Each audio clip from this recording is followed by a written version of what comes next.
KIRO AM Seattle, KIRO FM HD2 Tacoma. This hour is brought to you by Goldberg and Jones. Give me a freaking auto! From the Quantum Fiber Studio, this is Brock and Salk on Seattle Sports. I don't read the internet, guys. Take the bull by the hands. And Brooke, you are. And Brooke, you are. Now here are your hosts, Brock Heward and Mike Salk. Hello. Good morning, everybody. Brock and Salk Show here on Seattle Sports on 710, seattlesports.com, the Seattle Sports app. All the podcast platforms out there. 97.3 HD2. I know it's a little confusing, but you can figure it out. And then, of course, YouTube.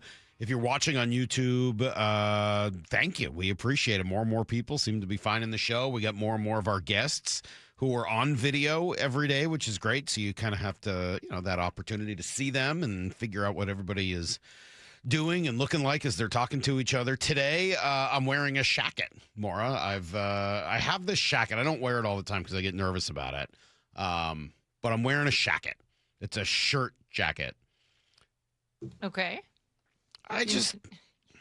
You want some support that it looks okay? It just kind of makes me hot.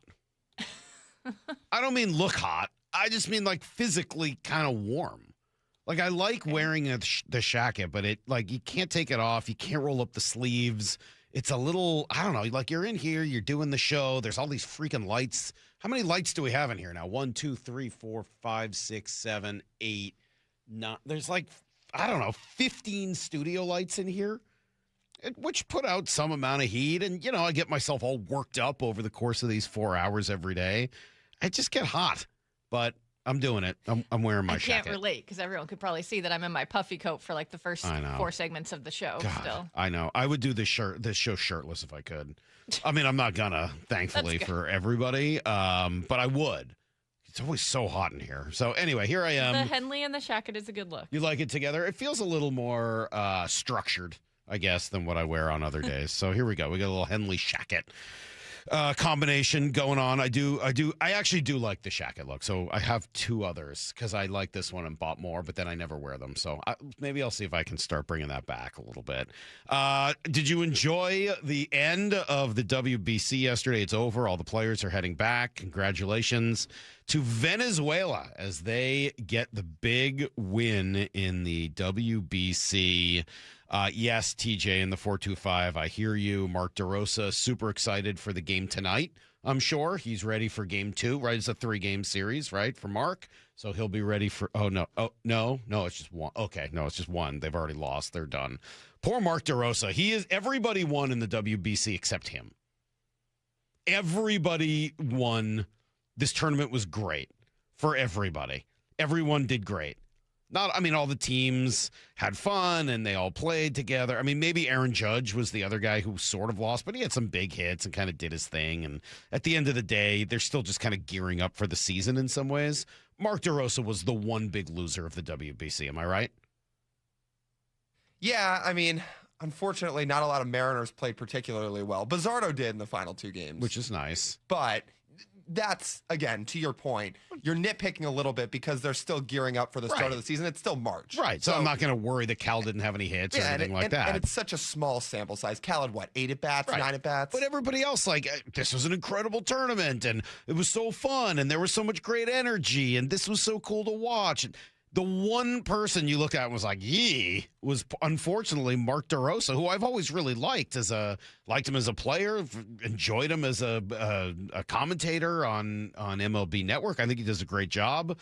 He's done awesome segments on Mariners players, on Cal, on Brash. We've years ago on Ty France. We've played a lot of the Mark DeRosa stuff and had him on the show over the years.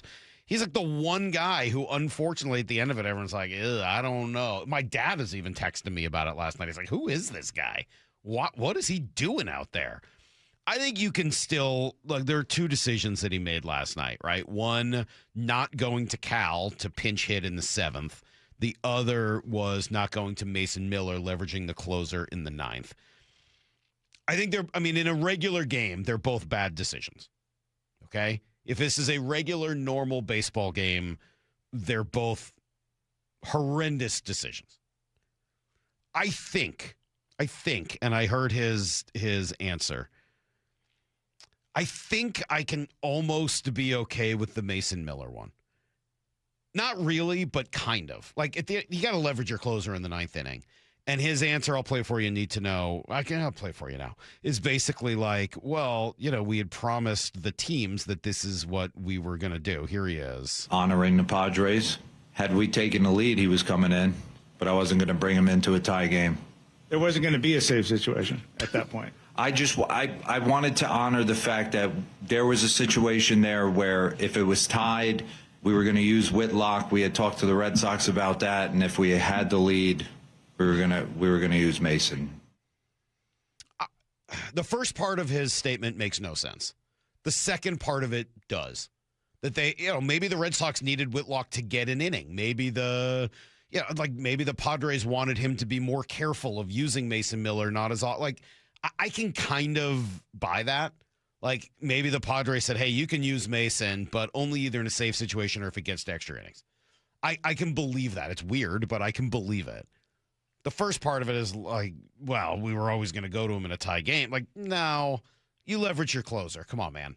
Like, there's not going to be a tie game in this ever again. So this inning is no different from any other inning. You might as well use Mason Miller now and try to win it in the 10th. Yeah, I thought that was, or in the bottom of the ninth. I thought that was pretty lame. The other on not pinch hitting Cal, I don't even know, like, where do you even come up with that? Like, how do you not pinch hit Cal there? Or what are you doing? That's your opportunity. You've got a 60 home run hitter and guy who could have won the MVP sitting on your bench. Okay, fine, he hasn't hit as well, but, like, it's a WBC. Get him out there. What are we doing? Just bizarre. Just absolutely bizarre. All right, so that was sort of part one of the WBC. Part two, and we'll talk through some of the other things we've learned and some of the fun factor. And Gino, just so cool to see Gino come up with the big moment last night, and his big celebration afterwards was awesome. Dude was just fired up, as you might imagine. They kind of going to miss Gino. Are they going to miss Gino more than we thought? Like, we've kind of all glossed over it because he wasn't that good while he was here last year. He didn't hit other than, the couple of big moments in the postseason. He did not hit regularly. He did not get on base. He went back to all the strikeouts. He's incredibly streaky. He's getting older. He was going to be expensive. Some of the ups and downs, I don't know if you wanted to pay for all of that. The defense isn't what it used to be for sure. Brendan Donovan is probably a better fit for this lineup. Like, I can give you 20 reasons why you move on from Eugenio Suarez at the end of this season. They all make sense. Then you see him come up with that big moment, and he had a couple of them over the last 2 days, and you see the love that all of his teammates have for him, and you see the way he loves the game and just the magnetic personality that he has. And his ability in those moments to come up big. It's been a thing, guys. It has been a thing. And you're like, damn, maybe they should still have Gino Suarez around here next year. How can you not miss a guy like that fan-wise? But I do think they needed some more consistency. And even though he does come up big in those moments sometimes, we didn't really see that when they needed it last year in the playoffs. I mean, he had the huge home run in, against Toronto. He had the huge home run, or a couple of huge home runs against Detroit. Like, he did have some big moments. The overall numbers weren't great. You're right. It's inconsistent. But he had a couple of those great moments. I don't know. I think they did the right thing. Don't get me wrong. I'm not sitting here today being like, I can't believe the Mariners aren't bringing back Eugenio Suarez. But I do. It was sort of hard to see and be like, oh, man, like, that guy was just sitting right here. He's the best. He really is. Yeah, it's just, there's a lot of inconsistency there. There is. 206 is Mark DeRosa made Grady Little and John McNamara look like Sparky Anderson. Whatever. What are you doing? Why wouldn't you hit a 60 home run guy in the ninth down by a run? Yeah, all of those things are great points. It really was. It were some curious decisions made by Mark DeRosa. My dad, though, was funny because he's like, this guy's not even a major league manager. It's like, well, Dad, none of them are major league managers. All the major league managers are, managing their major league teams right now. He's like, oh, good point. Okay, fine. So anyway, that was the WBC. It was a ton of fun. A lot of text messages asking for a full report On the new menu tasting at T-Mobile, Maura and I were there. 8 o'clock this morning, we will go through our top things that we ate. I will say there were two new things that, maybe three. There were 2 or 3 new things that completely blew me away. And one thing was I just was totally unprepared for. And then a fourth thing that was good last year, I think it might have been the best thing last year, and it still surprised me how good it was this year because I never found it last year. I never ate it at the ballpark.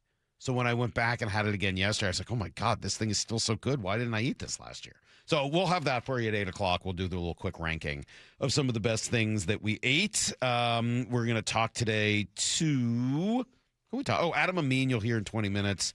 And as I mentioned, Field Yates at 9:30 today. So lots of fun stuff. Don't go anywhere. Be with us all morning long. It's Brock and Salk, Seattle Sports on 710 and the Seattle Sports app. 4 down territory. Michael Bumpus answers the top 4 football questions of the day. You watched every target to Rashid Shaheed, so what did you see? He's good off the line. I like his release. He has a couple releases that he goes to that works. And the reason why they work is because he's extremely fast. You have to respect everything that he does. I think that once he gets on a defender's hip, he is gone. The saying, if he's even, he's leaving. That is exactly him. Catch every 4 down territory on the Seattle Sports app.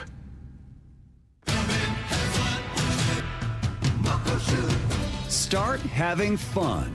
Caesar Sportsbook at Muckleshoot Casino Resort is your #1 place to eat, drink, watch, and have fun. Keep up with your favorite sports anywhere and everywhere on property with the mobile app. Visit muckleshootcasino.com today. Scan the QR code and let the play begin. Muckleshoot.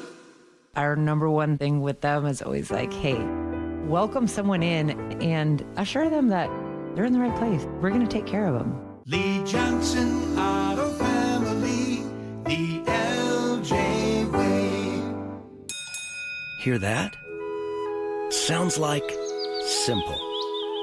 Valvoline Instant Oil Change simple. No appointments. About 15 minutes to change your oil. Then out the door and back to life. Yeah, honey, on my way. Valvoline Instant Oil Change. Expert service doesn't need to be overcomplicated.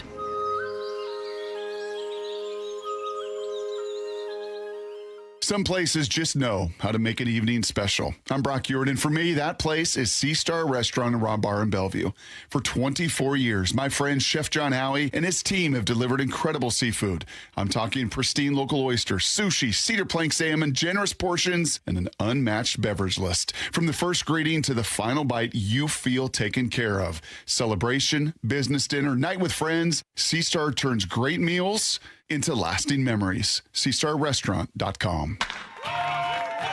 The nonprofit Puget Sound Senior Baseball League plays real baseball on the best fields. Final tryouts for adults ages 18 to 65 and older are this Sunday, March 22nd at Interlake High School in Bellevue. With 10 divisions featuring different age and skill levels, there's room for almost every ball player, from ex-Little Leaguers in high school to former college and pros. Get all the info at pssbl.com. That's pssbl.com. What is that sound? Ugh, that sounds like a plumbing sound. Luckily, there's a company that fixes all the plumbing sounds across Puget Sound. That's All Sound Plumbing. Puget Sound's plumbing experts. Have a sound? Visit allsoundplumbing.com. Progressive presents ways to save money that aren't bundling your home and auto insurance with Progressive. Thanks again for taking me to the game, man. I can't wait to get in there. By the way, what's in the bag? Oh, I bring my own hot dog and peanuts. Saves a ton. Savvy. And what about the beach chairs? Why buy seats when you can save big and bring your own? We can't get in without tickets. Tickets? What do you think the portable TV is for? Don't save money pretending to go to the game. You could save hundreds by switching to Progressive. Get a quote at Progressive.com. Progressive Casualty Insurance Company, affiliates, and other insurers. Not available in all states or situations. Every March, are brackets the only thing you can think about? Do you have symptoms such as constant bracket obsession or moderate to severe bracket-related distractions? You may be living with bracket brain. Thankfully, there's ESPN Tournament Challenge, the #1 proven way to treat bracket brain right at the source. So this March, download the ESPN Tournament Challenge app, fill out your men's bracket, and get you and your brain in the game. ESPN Tournament Challenge. Play the #1 bracket game. Presented by Allstate. Compassion, communication, results. That's Pendergast Law Personal Injury Lawyers. Go to pendergastlaw.com. That's pendergastlaw.com. At Fisher Investments, we may seem like other money managers, but we're different. What makes you so different than the rest of us? We ensure clients receive unparalleled service at every step of the relationship. Tell me more. Our investment counselors focus on service over sales, prioritizing clients' needs. How do you make money? We don't sell any commission-based products. We have a simple management fee based on the value of our client's portfolio. So we do better when our clients do better. What about client portfolios? We get to know each client, their finances, family, health, lifestyle, and more, and then we tailor a portfolio based on their specific goals and needs. Your clients really come first then, huh? Yes, we make them a top priority. Our goal is helping them achieve a comfortable retirement. Wow, maybe we are different. At Fisher Investments, we're clearly different. Learn more at FisherInvestments.com. Investing in securities involves the risk of loss. Why'd I go to the doctor? Working on the farm, my heart kept skipping a beat. I didn't think much of it, but my daughters made me get checked out. Turns out I have atrial fibrillation, which increases the risk of stroke about 5 times. Symptoms like irregular heartbeat, heart racing, chest pain, shortness of breath, fatigue, or lightheadedness can come and go. But if it's AFib, the risk of stroke remains. If you have symptoms, contact a doctor. I'm so glad I did. Visit notimetowait.com. Sponsored by Bristol Myers Squibb and Pfizer. Progressive presents a guided meditation. Hear the birds sing. A chipmunk nibbling on an acorn. Smell the pine needles gently falling into your living room as the breeze blows through the gaping hole in your roof. Gaze up at that broken tree branch and relax, because you bundled your home and auto with Progressive and have the peace of mind of 24/7 protection. So relaxing. Progressive Casualty Insurance Company, affiliates, and other insurers. Not available in all states or situations. This hour is brought to you by Goldberg and Jones. Need to know. 15 minutes past every hour with Brock and Salk. Presented by Marquee Data. Here's what you need to know. Up first. I mean, what a baseball game last night. By all accounts, the WBC was a massive success, and it ended with an emotional win by the Venezuelans, tied 2-2 in the 9th. They'd given up a 2-0 lead as Bryce Harper had hit a 2-run shot. You know who was going to come through. Into left center field, headed for the gap, and Venezuela has retaken the lead. And Eugenio Suarez just like that. Yeah, he certainly untied it. An inning later, they had won their first championship. And for the first time ever, Venezuela is a World Baseball Classic champion. Yeah, it was pretty cool, man. Who's that closer, Lyle? The Venezuelan closer? Daniel Palencia? Yeah, who's he pitch for? Cubs. Okay. He's pretty nasty in that moment. He threw some really good pitches there. Pretty darn impressive. Gino afterwards was so emotional. I mean, it's just so cool to see I don't know, just how important this was to that team. The union, we are together the whole time. We're not just teammates, we are family. This team is awesome. We are family here. That's why we play with passion, with love, because we feel the jersey, we feel our country in front of us. That's why this is a lot for us as players, as a people, as a human beings, and as a Venezuela. Now we are the champion. How cool is that, man? Not without some level of, I don't know if it was controversy, but at least questions afterwards. U.S. manager Mark DeRosa, another couple of head scratchers in the 7th inning, opting not to pinch hit Cal Raleigh against a righty. Instead, he left in Will Smith, who didn't do anything. Then he didn't leverage the closer, Mason Miller, in the 9th. He just sat there, watched as they lost the game with a vastly inferior pitcher on the mound. I mean, look, if he wasn't available, then he wasn't available. But it sounded like he was available, but only in certain situations. But that situation was never going to come up. So that didn't really make a tremendous amount of sense. So He did not bathe himself in glory, that's for sure. The U.S.-Dominican game, by the way, from the other night, averaged 7.369 million viewers. 7.33 million viewers, according to Fox. That is up 252% from the semifinal game in 2023, which was U.S. against Cuba, which was under 2 million. Pretty impressive. Pretty impressive. That is a huge, huge, huge difference. Over 7 million compared to under 2? Yeah, I would say that the WBC was a smashing success for baseball this year.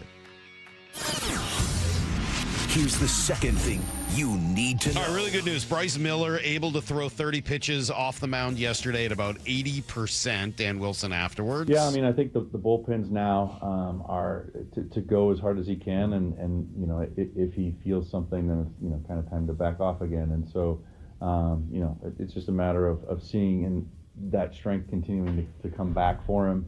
So I think, you know, again, I think it'll be another step forward for him and a step closer to getting back full time.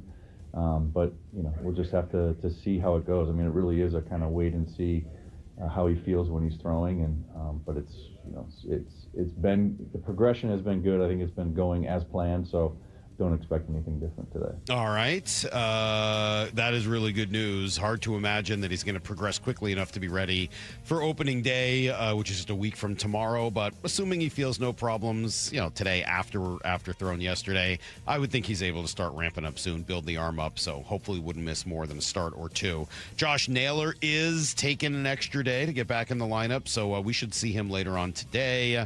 And no word yet as we wait on JP Crawford's visit to Dallas to see Dr. Meister about his shoulder. In the meantime, yesterday, split squad, split results.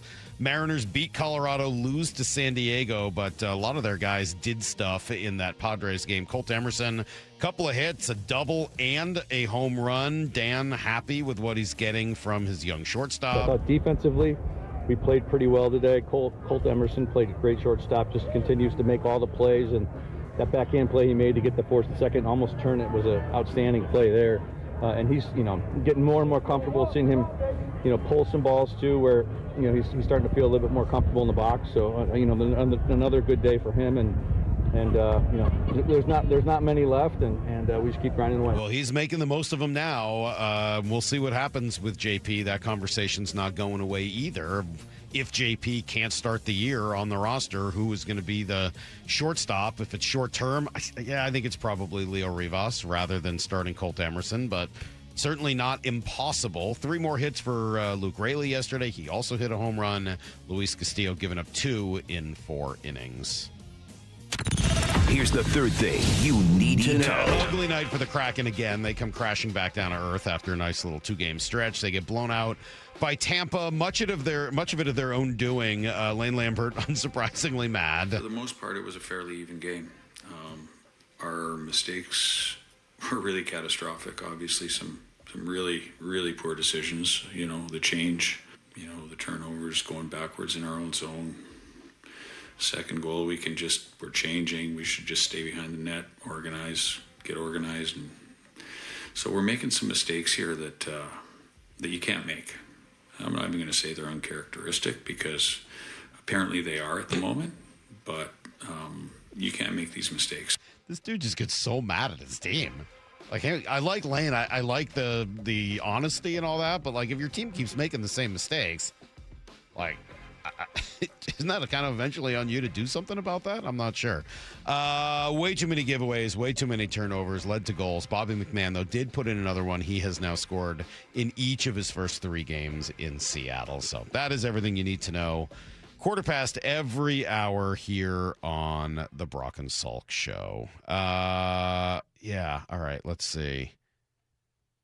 Yeah, so here's the other problem with the Shacket, Maura. I've been thinking about it. The biggest one challenge with the Shacket, because I do like the way it looks. I'm into the look of the Shacket.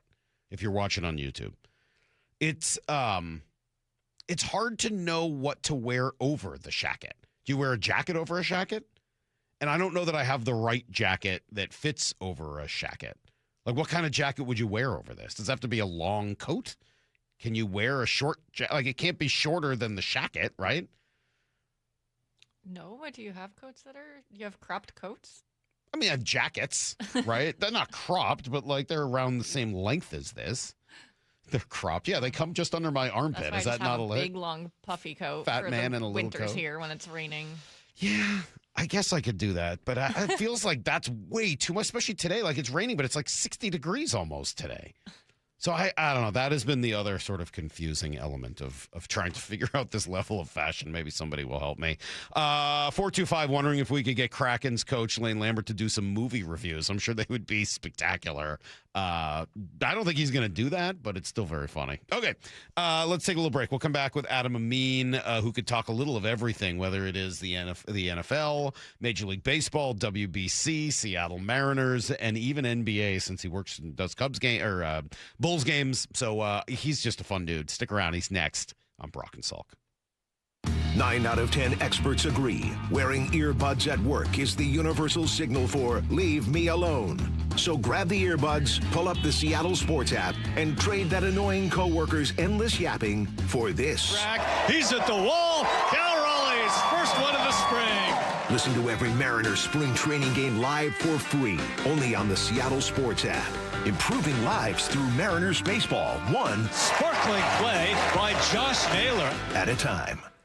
Hey, it's Mike Salk here, and we're just talking through the weather. It has certainly been wet out, and at night, certainly last weekend, freezing cold. Oh my gosh, it got so cold at night. But thankfully, our house really not that bad. Yeah, we're not leaking any air thanks to our fairly new insulation, and you know who helped us with that was Crawl Pros, right? They came out, they took a look at what was going on in my attic. They were like, yeah, this insulation is toast. And so they showed me what was wrong. They gave me a whole book on it, and we looked through it, and then they got it all fixed. And since then, we don't have any of that draft. It actually has really helped with the heating bills.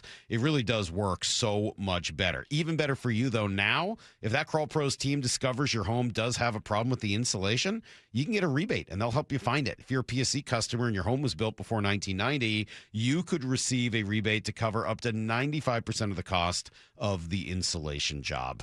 Make your home more comfortable. Save on your energy bills with Crawl Pros. If you're worried anything's going on in your crawl space or attic, including critters, water intrusion, mold, plumbing issues, whatever, call Crawl Pros and schedule your free corner-to-corner inspection today at crawlpros.com. You're 62 or older, lots of equity in your home, and you want to pull some cash out, but a refinance or HELOC, well, it means a bigger payment. And the cost of selling your home, it's insane. So what should you do? Hey, Brock Hewitt here for Tila Mortgage. You don't need to live at a lower standard than you deserve. You really got three options. Number one, sell your home. 2, get a HELOC or refinance. Or 3, get a reverse mortgage. Tila has done the analysis and believes that a reverse mortgage is the most cost-effective way for seniors to get cash out of their homes without selling and having the option of no monthly mortgage payment. Too good to be true? No. Call today and let's compare. Tila, spelled T-I-L-A, is a name you can trust for truthful, honest, and ethical advice for all your mortgage needs. Give them a call today. 206-766-8888. That's 206-766-8888 or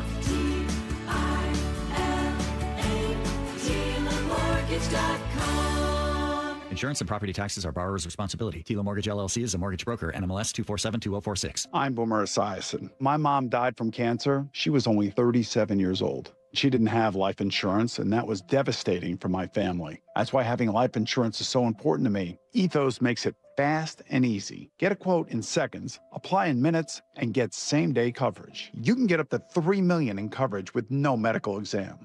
Get your free quote at ethos.com/play. That's ethos.com/play. Paid spokesperson. Time spent on application may vary. Online health questions required.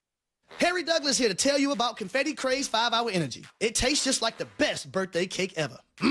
Vanilla, buttery, frosting vibes. It's basically a party in a bottle. Confetti Craze makes it easy to turn any day into a party with its delicious birthday cake flavor and big birthday energy. And here's the best part. All cake, no sugar. I bring these tiny bottles everywhere to cakeify my day with tasty caffeine boosts. The Funfetti flavor is back on 5hourenergy.com or on Amazon. Crack open a Confetti Craze 5-Hour Energy shot today. Opening day is just days away, and we want to send you and a friend to experience it like never before. Get front row access to the opening ceremonies, player introductions, first pitch, and more, all from the field. To enter, just open the Seattle Sports app and hit the Win tab. You can enter once per day, so the more you enter, the better your chances. Better hustle. Contest runs through March 18th. From the home of your American League West champion Mariners, Seattle Sports.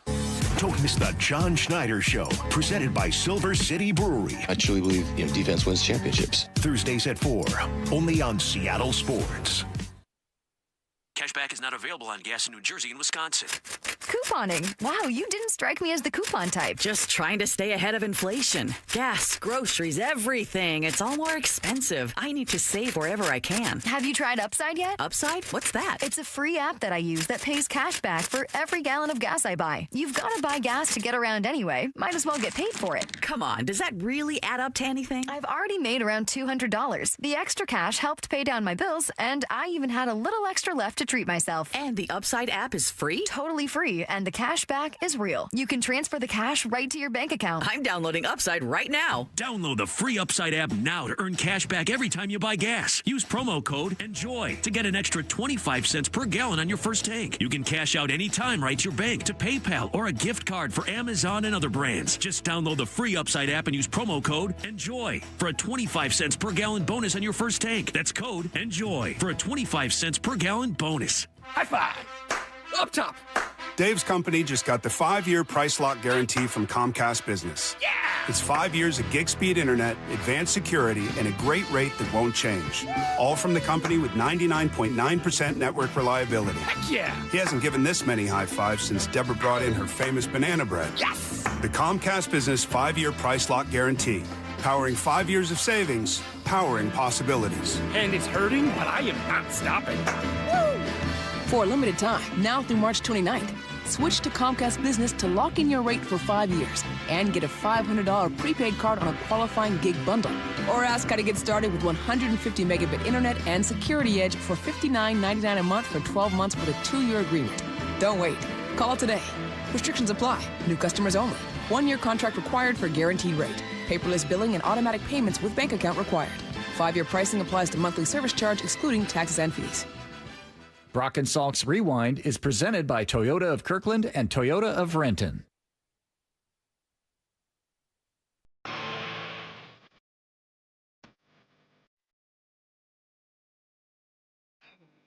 Is willing to take a few minutes with us, which is great. Good morning, Adam. How are you?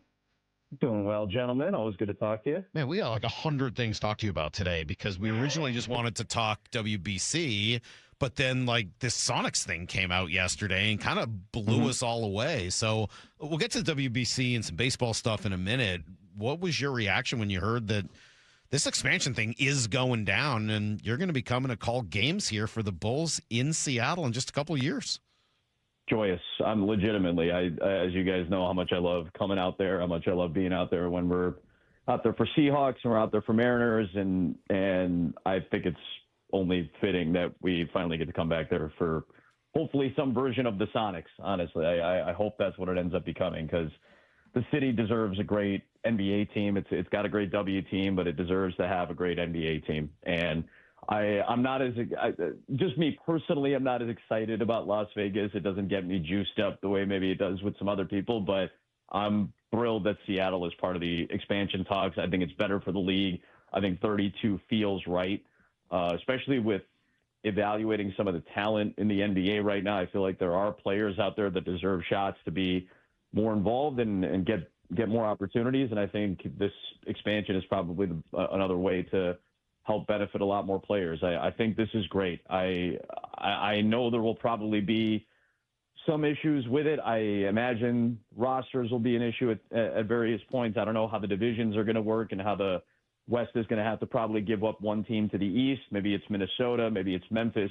But I think this is great for the NBA, and I think it's great for Seattle. I'm thrilled that Seattle gets an NBA team again. There's been murmurs about this for a number of years. What do you all in the NBA circles that cover the game and call the games?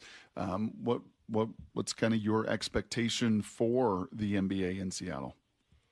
I think the energy level is going to be high again. I mean, we know the loyalty is like in the Pacific Northwest. And as you guys discussed over the course of the last several months with the Mariners and with what's going on with the Seahawks and how exciting sports in general have been in Seattle for the last year, not only for the last year, but in particular the last year, doesn't it give you a little bit of a greater sense of what could take place? I think this is a city that loves basketball. We've always talked about the Jamal Crawfords and the Doug Christies and the Zach LaVines. There are so many great players. That's a really, really small fraction of the great talent that's come out of there.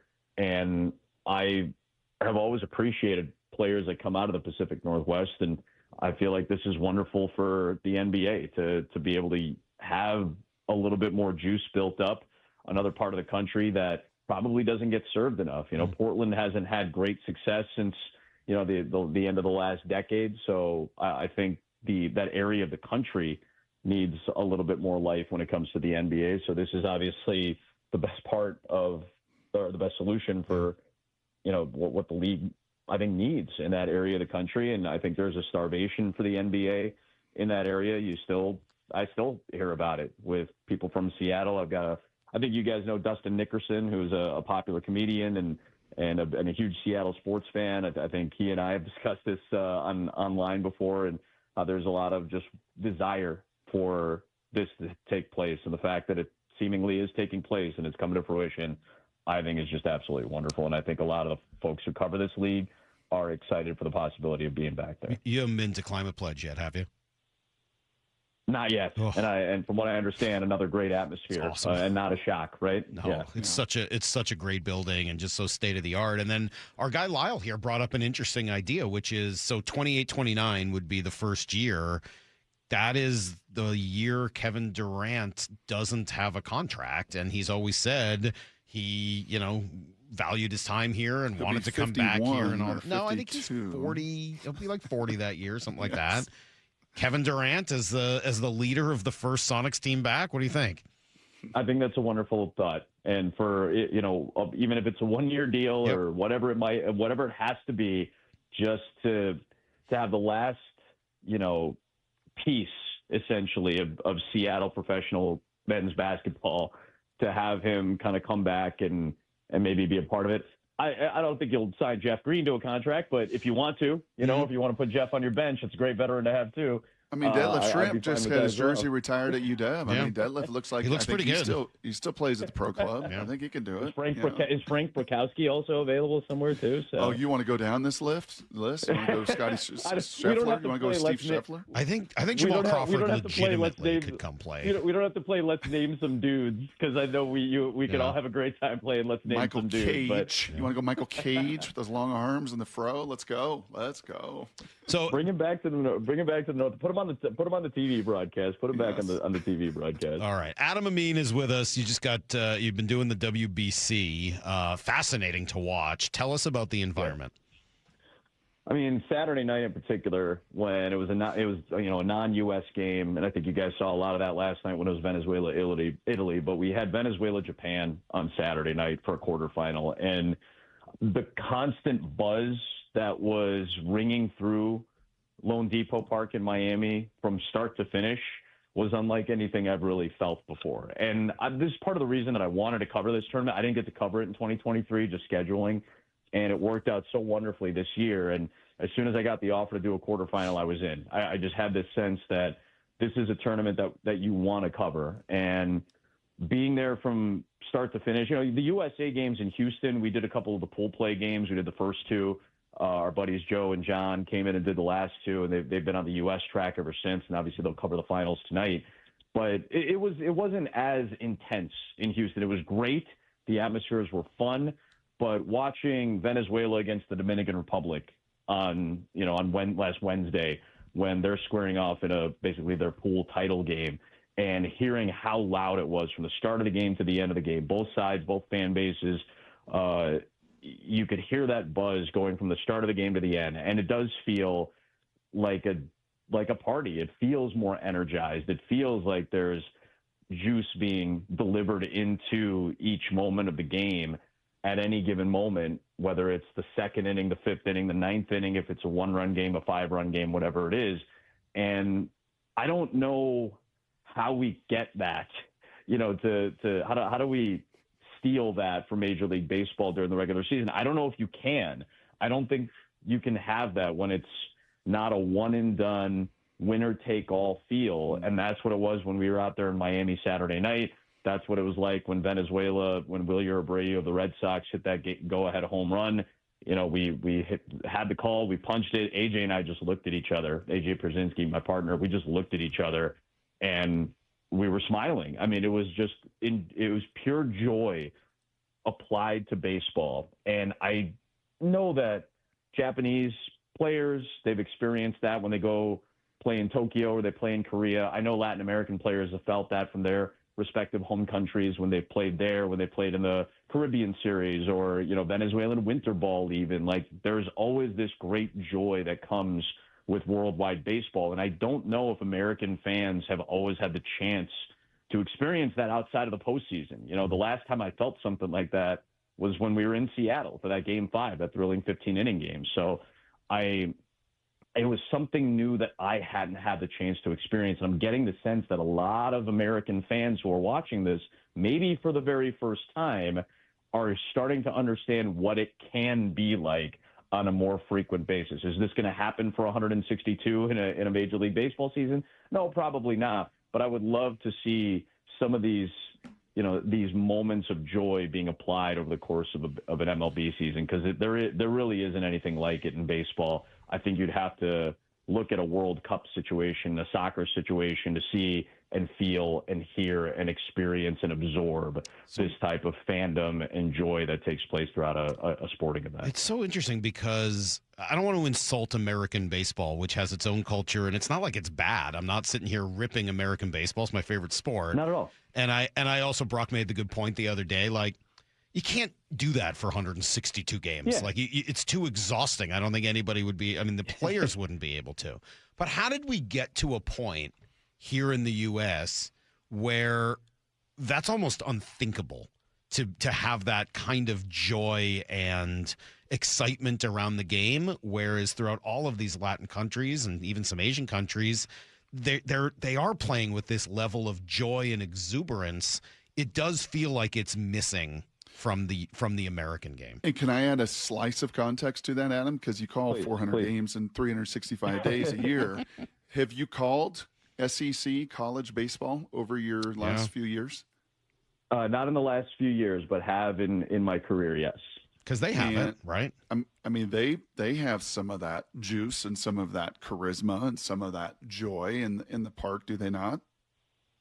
I remember being in Baton Rouge at Alec Box Stadium in Baton Rouge in 2015 when Alex Bregman was playing his final season of collegiate baseball, and they're playing Louisiana Lafayette. So, an in-state rivalry in a super regional, best 2 out of 3 to go to the College World Series. And Chris Shambra, who I still remember because it was one of the first amazingly cool moments I ever got to experience, hits a walk-off home run to win Game 1 of that series. And that was the first time I felt, I think, real joy. And this is, I had just barely started covering Major League Baseball at this point in my career. I'd only been doing regular season games. So this was the first time covering baseball that I felt this real energy infusion and thought, why couldn't it be like this all the time? Now, again, that's a playoff situation, essentially. It's a tournament situation. So you do have to have some of those stakes, obviously, for, I think, American fans to really invest themselves. Because I also appreciate not wanting to overexert yourself in the middle of August, for the Mariners and, on a Wednesday afternoon when they're playing the Angels. I get that, too. You're right. It would be too exhausting. But there are slices of that. I think it's a good word for it. There are slices of that in American sports and American baseball.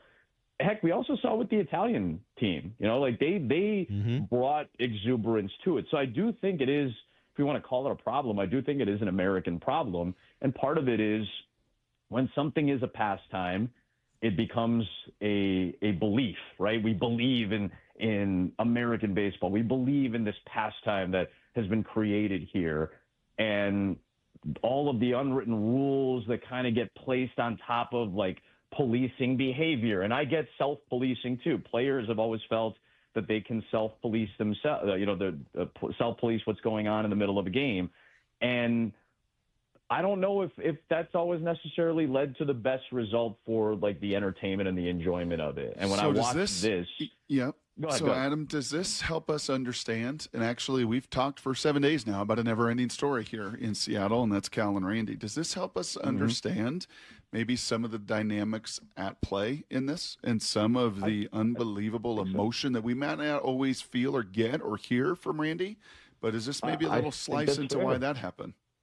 I think that is fair, Brock. And again, I don't want to project and assume, but based off of how you're brought into the game and Randy being from Mexico and knowing that they play with that same enjoyment and exuberance, and Cal being, American through and through and playing for his country and taking it as seriously as he does, I can respect both parts of that.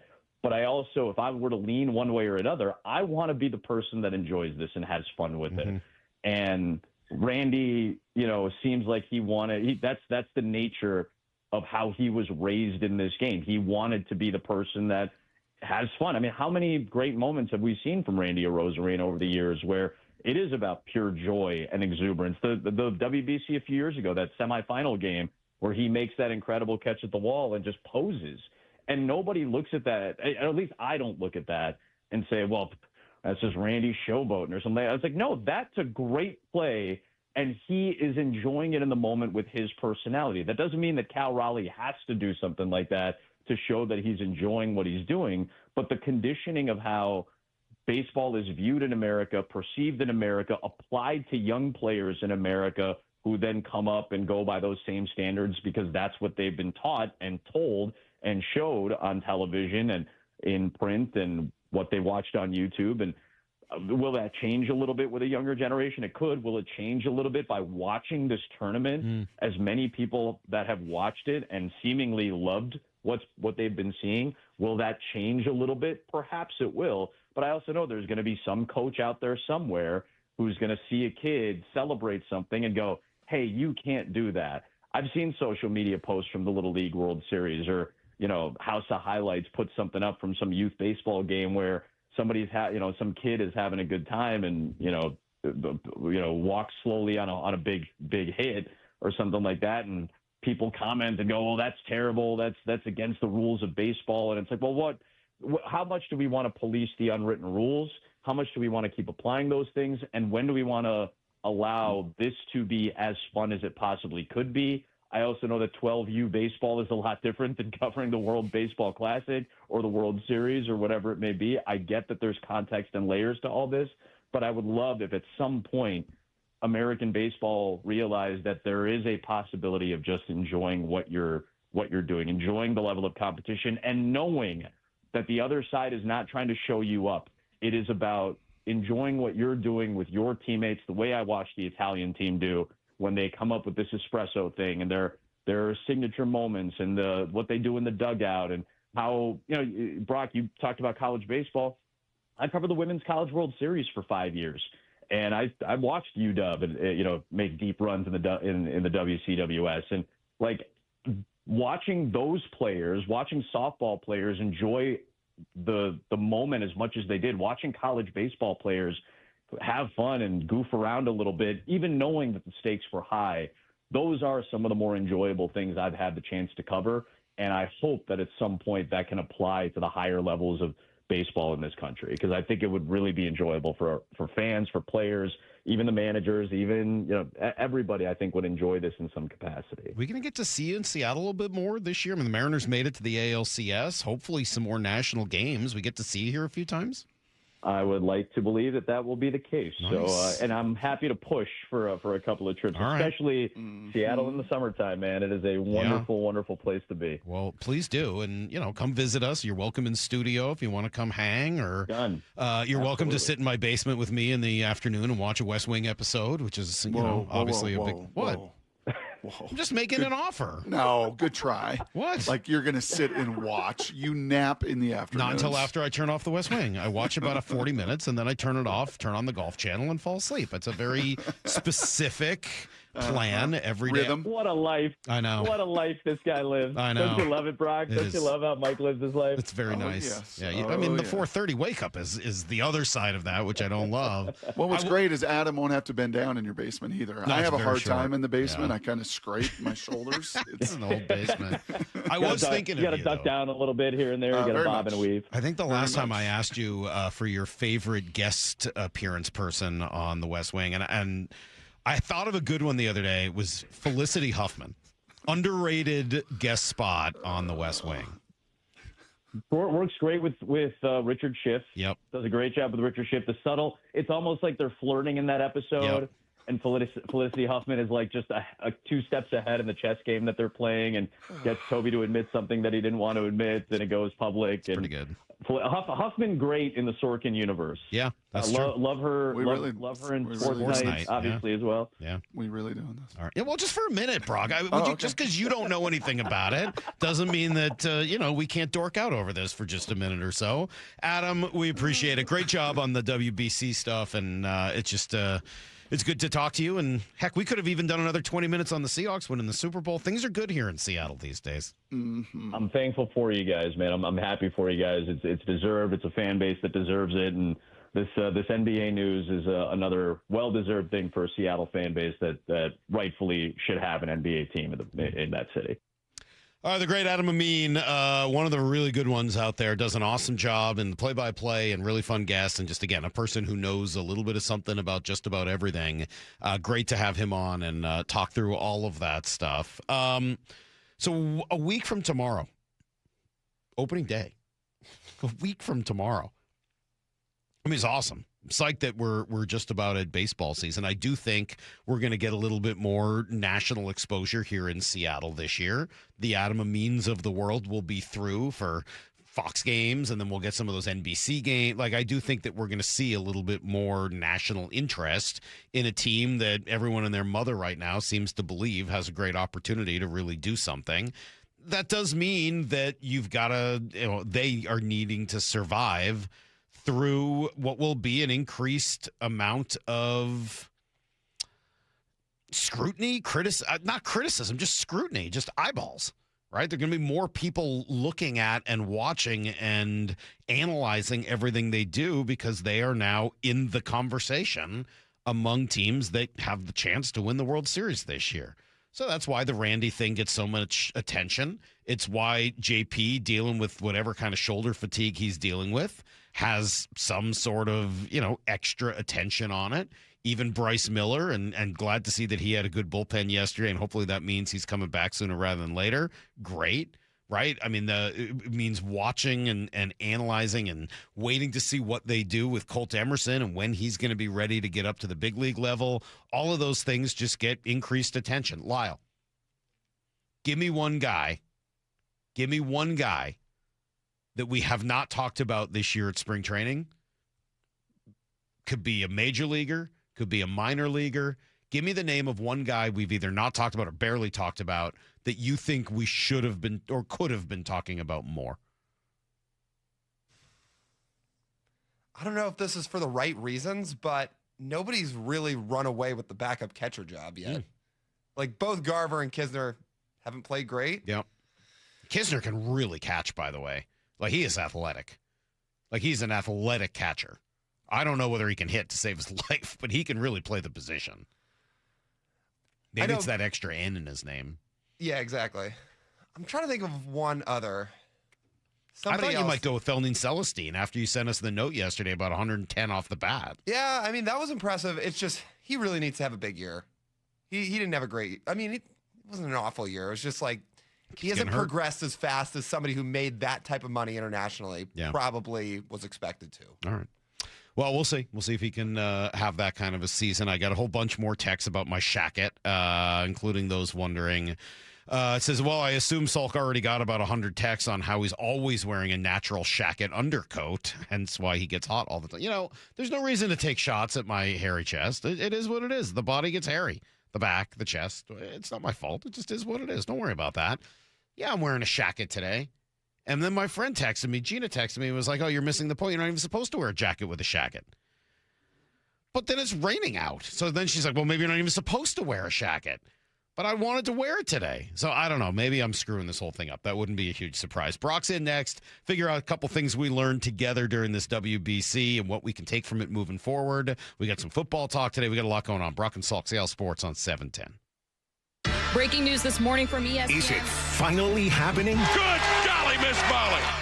ESPN's Shams Charania, the NBA, will vote next week to explore adding expansion teams in Vegas and Seattle. Joining us now, Shams himself. The NBA is projecting that both Seattle and Las Vegas would immediately jump into the top 8 of revenue-generating teams. Stay caught up on the latest at seattlesports.com and Seattle Sports on 710, the app, and YouTube. Flying chickens in a barnyard. Can you imagine a world where you leave the house and you take your home Wi-Fi speeds with you? Well, thanks to Xfinity Mobile, it's not just a fantasy. Just picture it. You're at your kid's soccer practice. You're streaming the other game in 4K just like that. Or how about in the airport? You can download a cozy family comedy in a snap with Wi-Fi Power Boost. What if the places you had to be felt more like everywhere you wanted to be? Well, that's the magic of Xfinity Mobile. Reliable Wi-Fi and 5G when you need it. Xfinity. Imagine that. Cut your mobile bill in half with 2 lines of unlimited. Visit XfinityMobile.com to learn more. Some restrictions apply. Xfinity Internet required. Savings based on promotional rate for 2 lines of Xfinity Mobile Unlimited versus regular rates for 2 lines of T-Mobile. Experience more. Verizon Unlimited Plus and AT&T Starter as of 2/10/26. Taxes and fees extra. After promo, the regular rates apply, but go check it all right now. Put it right in your fingertips with XfinityMobile.com. Lee Johnson Auto Family. The best path at that point was to stop for the night, and you go home and take a breath. She came back in the morning and bought the car. She was way happier. The LJ way. This is for all you guys on Viagra. ED pills are no longer needed. The brutal side effects like 4-hour headaches, blurred vision, and that flush feeling can all be put behind you with our treatment. Here at West Coast Men's Health, we have a better approach to ED. Acoustic wave therapy creates blood flow circulation by safely removing the plaque in your arteries and restoring function naturally. Guys, let me be clear. Pills will never fix your problem. Our equipment is the latest technology, and our medical staff is the best in the industry. So give West Coast Men's Health a call today. Speak with our clinic manager. Ask him any question you like, how it works, the science behind it, and even the cost. If you suffer from ED or Peyronie's disease, give West Coast Men's Health a call today. It's not just about better health. It's about a better life. With clinics in Redmond and Tacoma, call 206-519-6541. That's 206-519-6541. Online at westcoastmenshealth.com. Well, there's nothing I hate worse than being cold. And if your house is feeling a bit drafty or the floors of the main level are way too cold on your feet, that's probably because your crawl space and attic don't have enough insulation. It's probably making your furnace work overtime. So now you're spending more money as well. Well, how about a free and easy way to learn if you need better insulation? Just schedule a free corner-to-corner inspection of your crawl space and attic with Crawl Pros. It's exactly what I did. They'll show up to your house. They'll go where you don't want to, certainly where I didn't want to, and they'll tell you if you got any problems with your crawl space, your attic, and especially your insulation. If they do discover your home is under or improperly insulated, they'll show you all the utility rebates as well to help you get that work done correctly and affordably. If you're a PSE customer and your home was built before 1990, you could receive a rebate to cover up to 95% of the cost. Make your home more comfortable. Save on your energy bill with Crawl Pros. If you're worried that anything's going on in your crawl space or attic, critters, mold, water, plumbing issues, call Crawl Pros or go to crawlpros.com.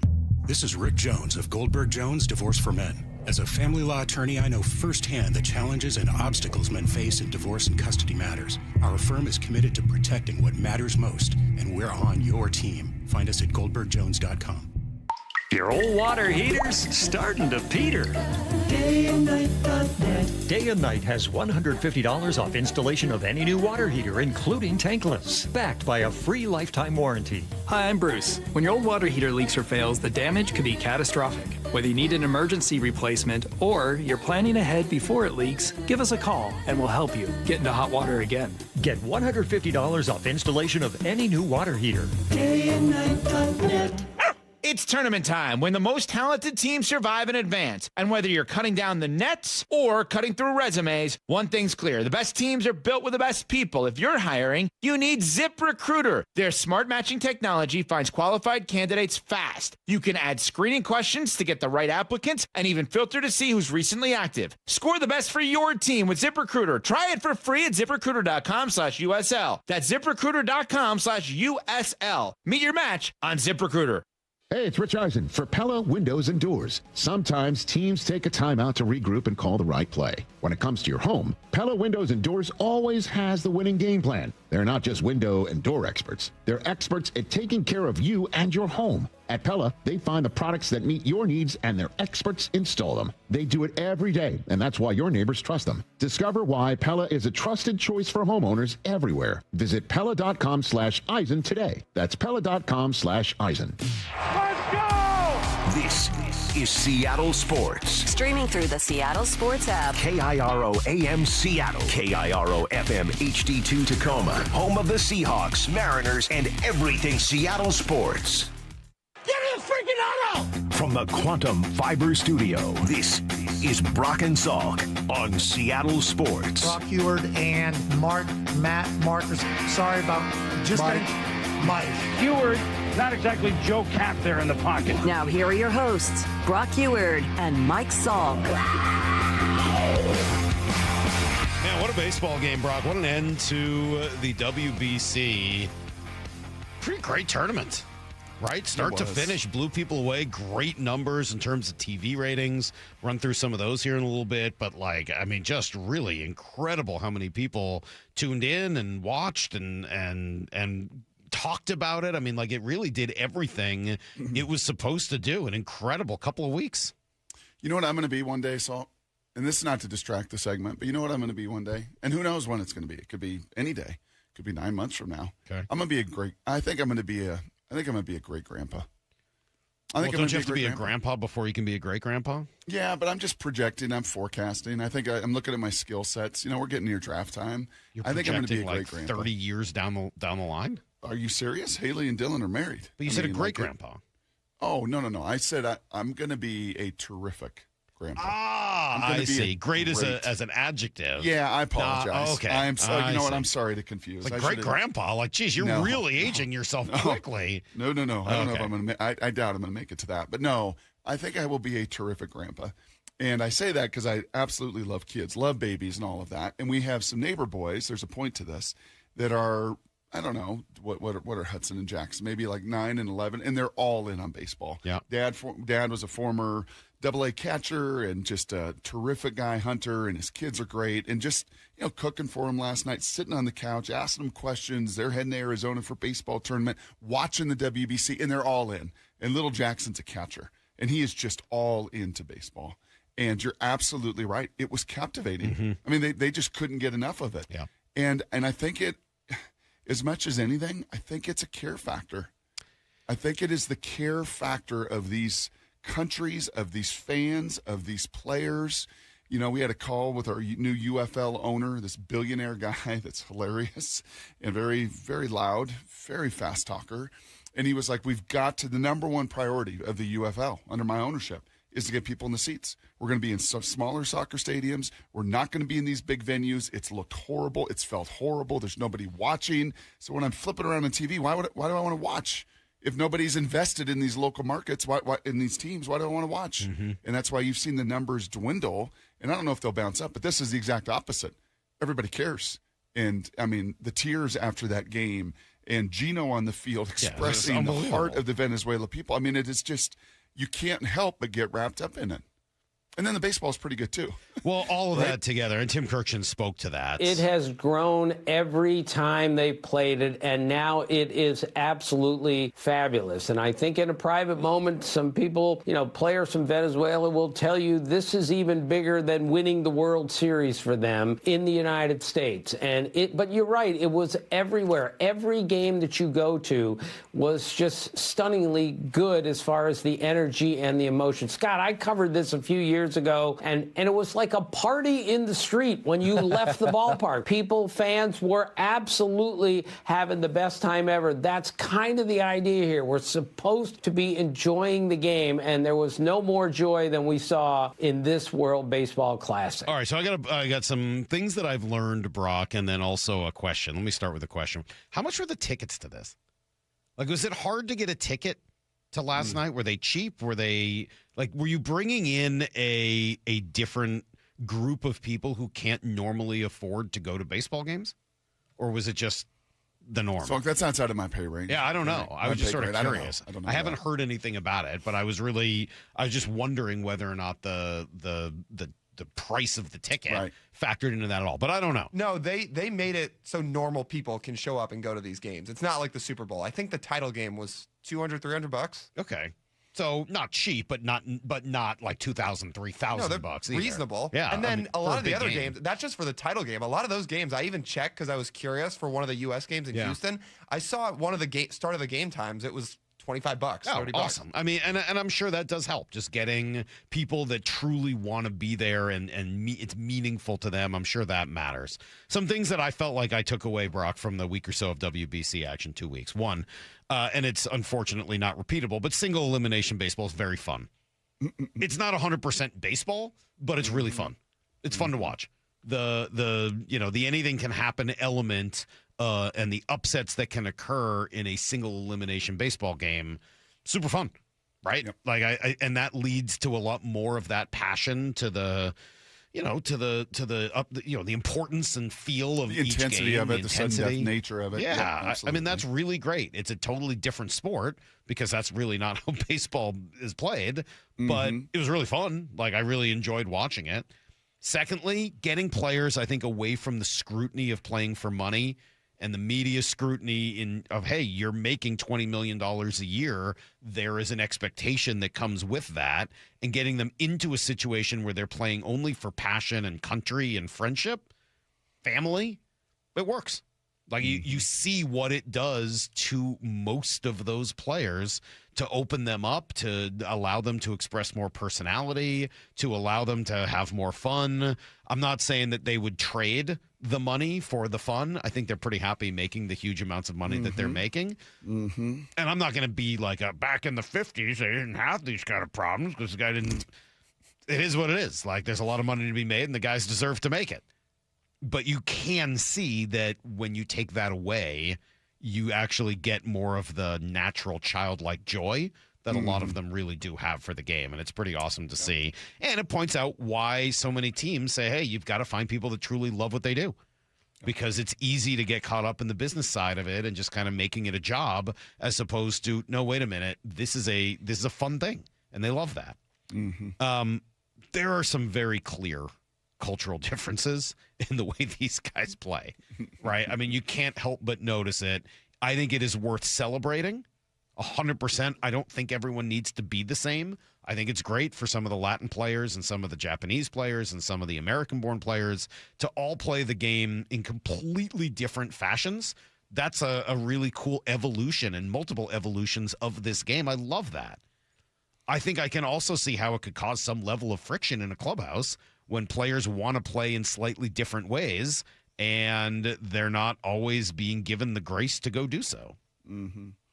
It's interesting on that one. I thought about that quite a bit. And I'm just as on just kind of the flair factor of each individual player. There's a spectrum for the Latin guys too. They're not all effervescent. That's right. And unfortunately, or fortunately, or just the way it is, like the personality of Aaron Judge and Bryce Harper and those guys is such that the rest of the players are kind of going to get in line with their captain. If you had a much younger, a much more effervescent, if you had one of those, a player that wanted to play that way, I think there'd be more USA players that would express themselves in that kind of manner.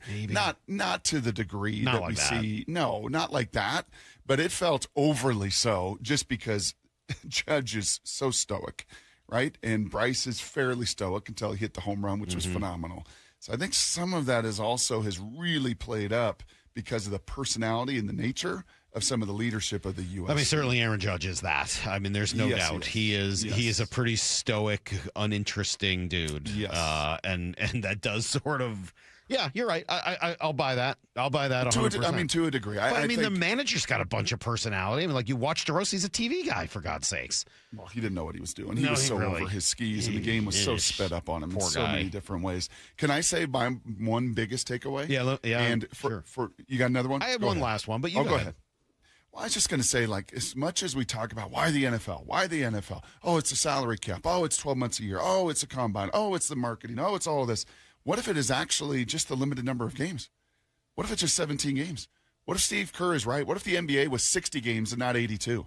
And what if there was a legitimate care factor for all of these, regular season games that you see in these versus the just got to get through this one? I just don't want that. We'll lose the battle to win the war. I don't want that. I just don't. I think you're right. You could cut 20 games off the hockey season and 20 games off the basketball season, and I think it would be fine. And you could maybe increase the importance of each one. And I love hockey. It's not like, I think it's fine the way it is. But if you cut 20 games off, I'd be like, yeah, I get it. Yep.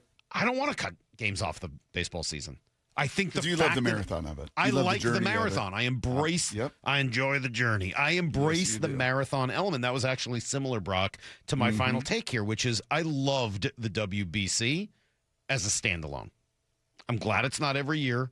I'm glad we wait 3 or 4 years in order to kind of look forward to it again and keep it as a special moment so that it's not, we're not overdoing it. I'm sure once they see the ratings, they're going to try to do it every 6 months. And I think it's okay for it to be different than Major League Baseball. That's going to hit 10 million last night, right? Well, it was 5 million for 7. Mexico. It was 7.5 for the Dominican. This last night there was nothing else on. Nope. They played a couple playing games, but there was it was standalone. Yep. That had to. I think it'll get 10 million. Double digits. Yeah, and it deserved it. I think it's okay for this to be different from Major League Baseball games. I don't need them to look the same.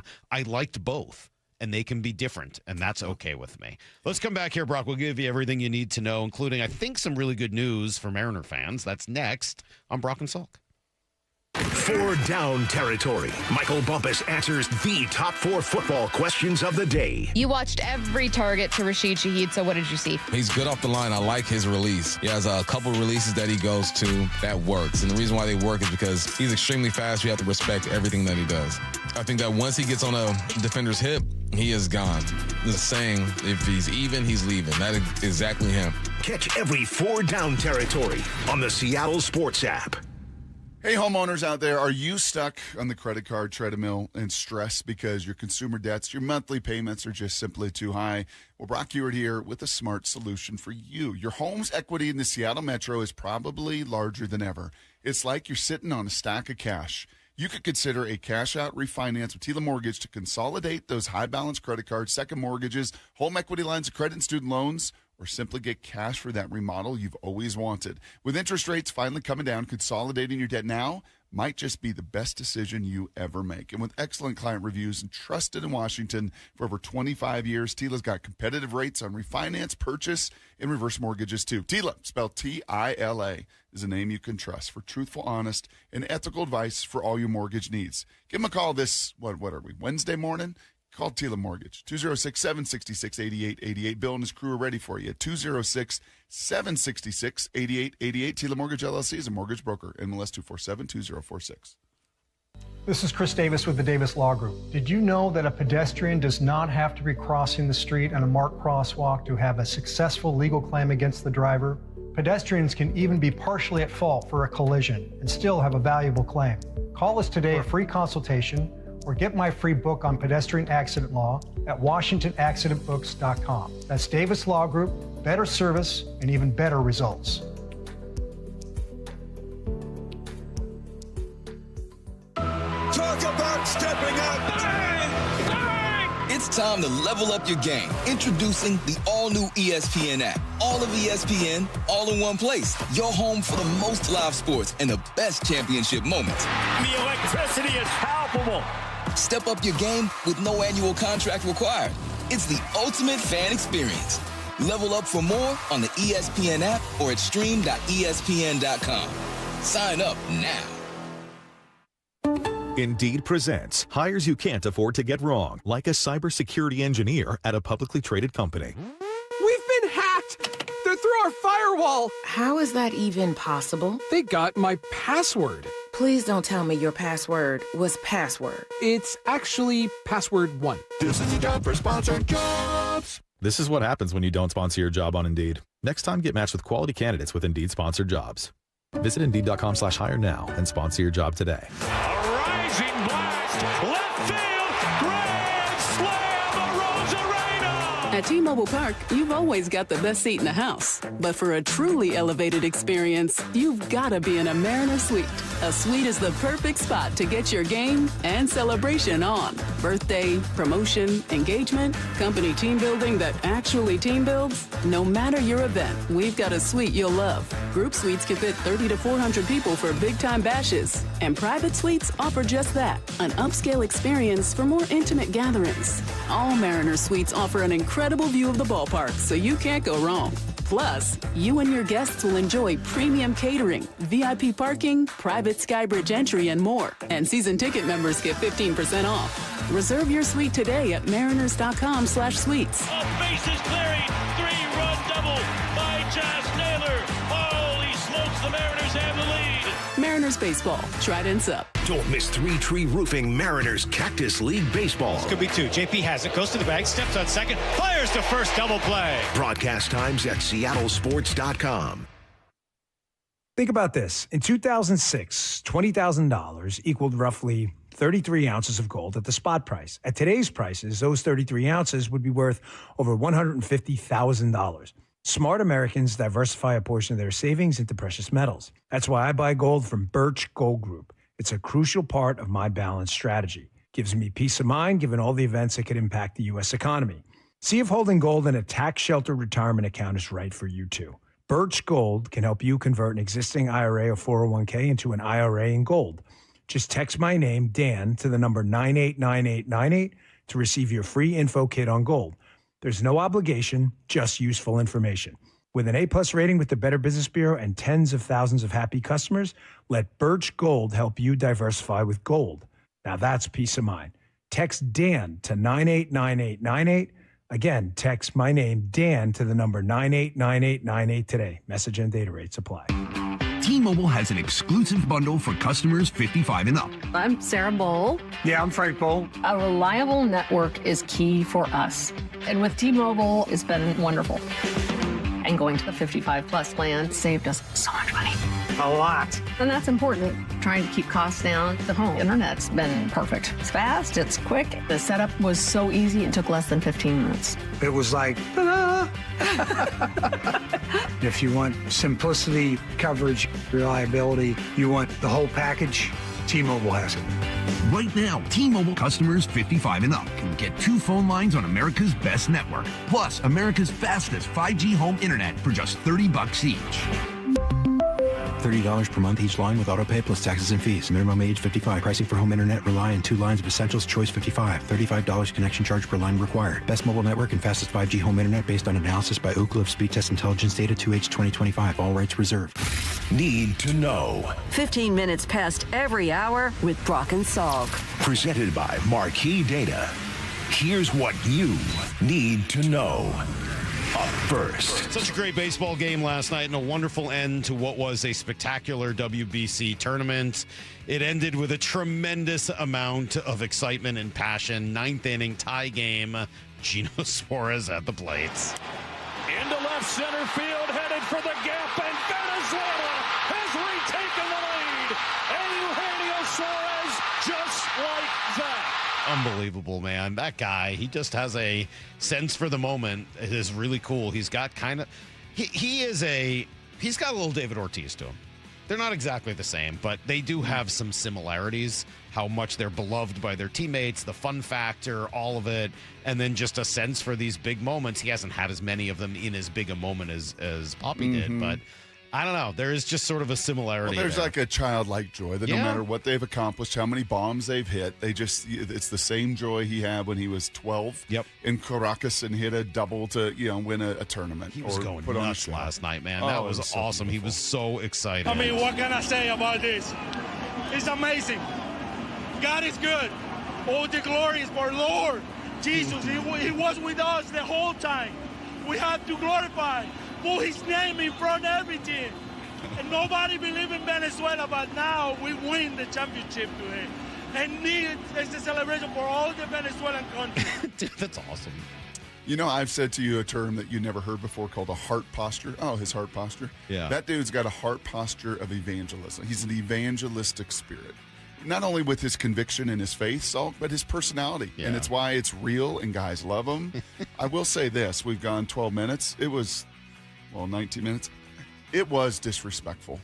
The Cal Raleigh did not get one at bat in the final 2 games. In the 7th. Like, what are it we was doing? disrespectful. Yeah, and I Mark don't like to DeRosa play was a that card. disaster. I don't like to play that card. You know that. Oh, disrespect to disrespect. I think it's way overplayed. I tweeted that last night. But that was truly. And I don't care what Cal's been doing. I don't care if he's not seeing the ball. I don't care what his swing is. I don't care if his timing is off. Get him in there. Will Smith got hit by a pitch he swung at. Like, did you see that? He swung at a pitch and got hit on the thigh. Well, DeRosa was not bathing himself in glory in general. I mean, he also didn't use Mason Miller to leverage the closer in the 9th, which is a mistake, but I found this interaction fairly hilarious. Honoring the Padres. Had we taken the lead, he was coming in, but I wasn't going to bring him into a tie game. There wasn't going to be a safe situation at that point. I wanted to honor the fact that there was a situation there where if it was tied, we were going to use Whitlock. We had talked to the Red Sox about that, and if we had the lead, we were gonna use Mason. I mean, I like the idea that I understand what he's saying a little bit. He's talking to the teams, and he's trying to do right by everybody and trying to give them a set plan. But, dude, there's not going to be a situation where your team takes the lead now. It's not possible. Correct. And he knows that if you were to actually, walk through it with him. But in the moment, he didn't leverage his closer, which you got to do in the 9th inning. Let Mason Miller do that and not some guy. You said this off the air. It's true. And it sucks for him, but when you're in the arena, whether you're playing or managing, you're going to be judged. He was the only loser. Said it earlier today. Said it an hour ago. Yeah. He was. Yep. Absolutely. No doubt about it. Poor guy. Anyway, you mentioned the numbers earlier. U.S.-Dominican game, nearly 7.5 million viewers. Just incredible. A massive increase from 3 years ago. Well, they'll get him tomorrow. Best of 5. Here's the second thing you need to know. Really good news. Wow. Really good news for Mariner fans, Brock. Looks like Bryce Miller's bullpen went pretty well yesterday. Threw 30 pitches off a mound at about 80%. Hard to imagine that he's going to make it for opening day and the roster a week from tomorrow, but I would think this puts him on track to, not miss too much time, assuming he feels better today and is able to keep ramping it up. So ultimately, good news. I've asked you this before. Have you ever had an oblique? No. In your golf swing, baseball swings, just never had an oblique, huh? No. Might not have obliques. I mean, maybe I just literally don't have any. I don't know. I can tell you're down some, aren't you? You're looking good. I don't have any obliques. Josh Naylor taking an extra day to get back in the lineup, so I think he'll be in there today. JP Crawford, we're still waiting to see what happens with his trip to go see Dr. Meister and find out whether or not he can make the opening day roster as well. They had split squads yesterday with split results. They beat Colorado, lost to San Diego, but Colt Emerson had himself a really good day. A couple of hits, a double, and a long ball. This dude loves to play. I have a love for the game that is just, I don't know how to describe it. I just love the game so much, and I love every aspect, and coming out here and being able to practice my craft has just been amazing. And I could keep going, but you get the idea. This is a guy who just loves the game. I don't know if that's going to be enough to get him onto the opening day roster, but Maura, you pointed out that it sounded a lot like Julio when he was in that spot. It's kind of fun to hear. Yeah, and yesterday, if I was like, wow, has he done enough this spring? Has he kind of kicked down that door? The last week or so, some of the balls that he has hit are just different. Dan mentioned that and mentioned the defense. He's played some pretty good ball. Here's the third thing you need to know. You're going to like this, Brock. I've got sound from Lane Lambert, which uses your favorite word.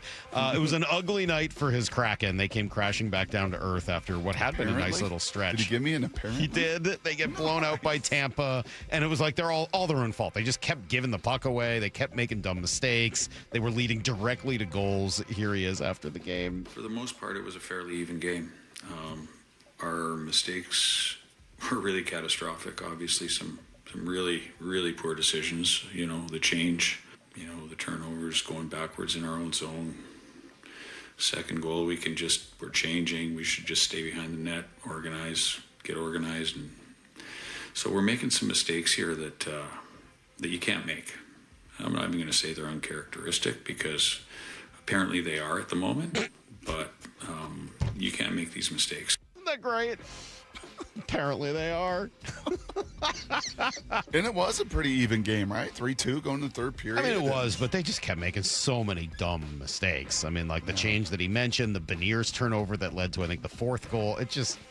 That's everything you need to know. Quarter past every hour here on the Brock and Salk Show. Tampa's a good team, but they haven't been playing very good hockey, so just a bummer to see that go down last night. All right, let's see. Brock, we will give you our ranking definitively of the best foods that we ate yesterday at the big influencer event. There were so many influencers, there was a line around the block. I mean, like, it was an influencing... To kind of diminish your influence? Yeah. You know who should have been an influencer? He's too old for it, unfortunately. Like, he came to this too late. If he had been a few years younger, you know who would have been the world's greatest influencer here in Seattle? Bill Schwartz. Chris Egan. Oh. Can you imagine Chris Egan, the influencer? He would have been incredible at it, and he was bubbly yesterday, just flying around. Do you have a bib on? Do you have a bib on? He should have. I mean, he could have. See what he posted afterwards yesterday? No. He went home with one of those little ferry boats that they're serving food in now, and put it in a hot tub, got in the hot tub with his full King 5 coat on, and is floating. He has Doritos in the ferry boat. See?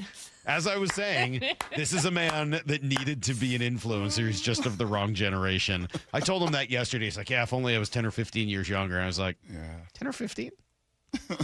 Really? 10, 15? Come on, Chris. I mean, it's never too late to start. It might be. For some of us, it is. We'll be right back, Brock, with next up on our list of most intriguing Mariners. We're on to number 7. It's next on Brock and Salk. Having one of those days where a little of this would make things so much better? Fastball, strike 3 called. He got him looking. How about that for a Cactus League debut? Cade Anderson striking out the side. We got you. You can stream every Mariners spring training game live for free on the Seattle Sports app. Making lives better through Mariners baseball, one goodbye baseball at a time. Home of your American League West champion Mariners. Highlights don't win games. The full box score does. I'm Brock Hewitt, and most business leaders aren't short on data. They're short on clarity. Numbers are scattered across ERP, CRMs, and spreadsheets, making decisions reactive instead of confident. And that's not how great businesses are built. Marquee IQ brings all your data together into one clear view, even if it lives in disconnected systems or offline, so you can see what's really happening and act faster. Stop running your business on highlights. Get the full picture. Visit datathatwins.com to see what Marquee IQ can do. At Uline, they know going the extra mile takes hard work. For companies pushing to go further, Uline will go the distance with you. 24/7, they answer the phone to get you the shipping and industrial supplies you need. Business can move fast. Unexpected large orders, adverse weather, new safety guidelines, and changing economic trends. Uline works hard keeping 41,000 items ready to ship, minimizing detours on your way to the extra mile. Visit uline.com. See country star Aaron Lewis and the State Liners. Country boy. At Muckleshoot Casino Resort, March 24th at 8 p.m. And now an added show on March 25th. He's a multi-platinum artist whose raw lyrics and powerhouse vocals have captivated fans for decades. Willing to bleed, but take a bullet. Now he and his band, the State Liners, are coming to Muckleshoot Casino Resort. Get your tickets now to see Aaron Lewis at muckleshootcasino.com. This might be the most surprising statistic I've shared in decades of doing local news. More than 75% of commuters will be involved in a car accident at some point. JP Pendergast of Pendergast Law with more. What makes it more surprising? The average person will be involved in 3 to 4 collisions in their lifetime. With accidents unbelievably prevalent, what are some safety tips if it happens to you? Safety first. Secondary collisions are not uncommon while awaiting help. Turn on those hazards and remain in a safe place. If a bystander witnessed the accident, capture their information and encourage them to remain at the scene. Seek medical attention immediately if needed, as delaying can be a costly mistake. Lastly, remember that statements made to police and insurance adjusters can affect your case. Collisions are more common than we'd like to think. If you find yourself in one, follow these helpful tips and then call my friends at Pendergast Law. If you or a loved one's injured in a car accident, call Pendergast Law. We can help. PendergastLaw.com. P&D Tree Service. Local experts in tree removal for residential and commercial.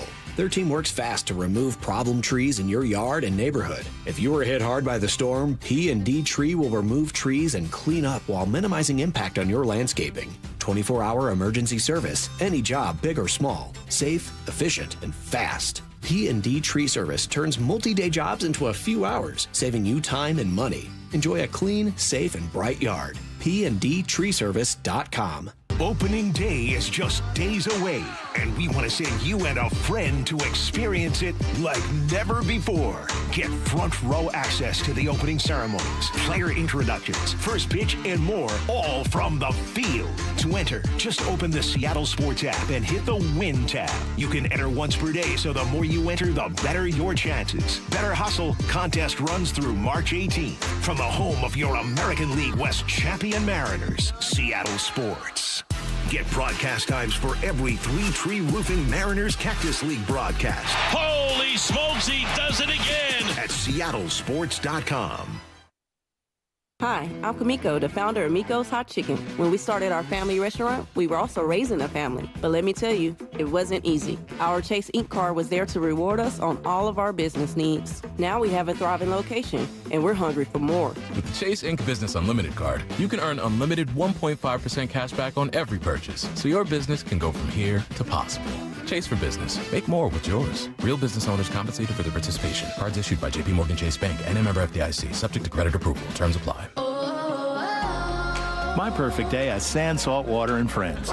But my moderate to severe plaque psoriasis can take me out of the moment. Now I'm all in with clearer skin thanks to Skyrizi. Risankizumab Riza, a prescription-only 150 milligram injection for adults who are candidates for systemic or phototherapy. With Skyrizi, most people saw 90% clearer skin, and many were even 100% plaque-free at 4 months. Skyrizi is just 4 doses a year after 2 starter doses. Don't use if allergic to Skyrizi. Serious allergic reactions, increased infections, or lower ability to fight them may occur. Before treatment, get checked for infections and tuberculosis. Tell your doctor about any flu-like symptoms or vaccines. Thanks to Skyrizi, there's nothing on my skin, and that means everything. Ask your doctor about Skyrizi, the #1 dermatologist-prescribed biologic in psoriasis. Visit Skyrizi.com or call 1-866-SKYRIZI to learn more. Baseball season is in full swing, and Toyota of Kirkland is kicking things off with 2 lineup standouts, the Camry and the Corolla. Whether you want the Camry's smooth power or the Corolla's reliable efficiency, these are the cars built to get you to every first pitch. Take a test drive today so you can take home your new Toyota that same day. No waiting, no extra innings. Step up to the plate at Toyota of Kirkland or online at toyotaofkirkland.com. That's toyotaofkirkland.com. This hour of the Brock and Salk Show is powered by Star Rentals, preferred supplier to the West's best contractors. From the Quantum Fiber Studio. This is Brock and Salk. Weekdays 6 to 10. On Seattle Sports and 97.3 FM HD2. Been wearing this shacket today, Brock. What do you think? You like the shacket look? Can you do me a favor as we get older, Mike? Yeah. And we got issues and stuff. And I'll call stuff out because it's just kind of my nature. Mm-hmm. I asked you guys off the air. I've been looking at some of these videos, and Justin and Trevor, they do an amazing job taking our stuff, and we talk about them all the time, and rightfully so. I was looking at one of the videos they had out lately, and I got if my eyelids get too droopy, Liddell, my dad's mom, she I think had to get surgery. Really? Eyelids. Yeah. You can get an upper bleph. An upper bleph? It's they just remove a little excess skin and sometimes fat from the upper eyelids, and it improves sagging. So when we're so close together in Arizona and we're hanging out and we're having dinner and we're doing all those things, can you just be honest with me? You ever looked at my eyelids and gone, ooh, Oh, you got kind of droopy. No, I've never said that. I told You've you. never thought No, that. I've never thought. I told Maura, you. you can be asked totally this honest. question. No. Yeah. Maura gave you a You straight have like up the like high no. eyebrow arch. I never thought your eyes were droopy. Yeah, no. There's Go a little look at the droopy. go look It's at more the video. bottom. I don't know if it's a top. It feels a little more at the bottom of the eye. I think. I don't know what it is, but like I think look it's at more this the bottom. video and I'm like, I don't look at myself in the mirror and see that. You got a little droopy dog going. There's no Okay. doubt. Yeah, Okay, it's common, good. but it's not bad. It's not like how I would describe you. There's still more wide space than droopy. Like, I think you're still fine to keep saying it hit me right between my wide-spaced eyes. Like, that's Right. fine. Right. I think that's still more descriptive, but it's not inaccurate to say they're drooping a little bit. Yeah. Okay, 866-979-3776. Like if you see my eyelids is drooping, go ahead, say yeah, they're drooping because I may have to get what do you call it? What? A bleph? How do you spell that? That's if you need your upper eyelids put up, but Salk's saying it's lower. I think No, you just get lower, there's injections just for that. sometimes some Lower, sort I of- think you need like No. I think you need a facelift. No, they do It have this. seems like it's probably time for you to get a facelift. I think there's some Molly also. I think I'm starting to learn about all this Can we stuff do the because I gave most myself intriguing Botox. Mariner Okay, countdown? Would you fine. stop? I started talking about me. You took it Fine. over, talked about you, and now we're running out of time. And now you distracted me. Oh, Lyle. Jeez. Come on, Lyle. Can we not have this ready again, Lyle? Lyle, Twice in a 7:30. week? Dude, you're fired. This is terrible. Number 7. All right, top 10 most intriguing Mariners. Gave you the honorable mentions were Canzone, Robles, and Kirby. Robles having a bang-up spring training. Number 10 was Cole Young. Number 9, Luke Raley. Number 8, Logan Gilbert. That gets us to number 7, Brendan Donovan. Too low. Too low? 7th most intriguing? Yeah. Yeah, too low. Well, there's some other pretty intriguing people above him. You don't know who's above him. But he's number 7 on my list. And for a lot of reasons. I mean, he's sort of, as we talked about, like the Big Lebowski, the rug that ties this whole room together. He was the final piece of the puzzle. And if this thing does go the way that the Mariners hope that it does this year, he's kind of that piece that they're hoping is the thing that gets him over the top. Adam Jude called him an X factor. The obvious one is Brendan Donovan. I just think he's such a perfect fit. Even a better fit than Jorge Polanco, as much as I think the Mariners wanted Polanco back. I think Brendan Donovan is better for them right now.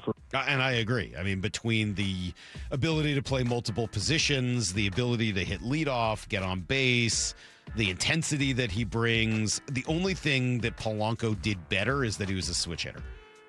Similarly, I think hit more bombs. Yeah, he'll hit a little bit. That's true. Yes, those two things. Switch hitter, but in terms of fit, switch hitter and a few more home runs. But I think overall, they're both going to be very productive hitters. This guy can bounce around and is also able to play a bunch of different positions, even the outfield, which is something Polanco couldn't do. He's been the perfect fit for them, and he was sort of the icing on the cake of the offseason, according to Justin Hollander.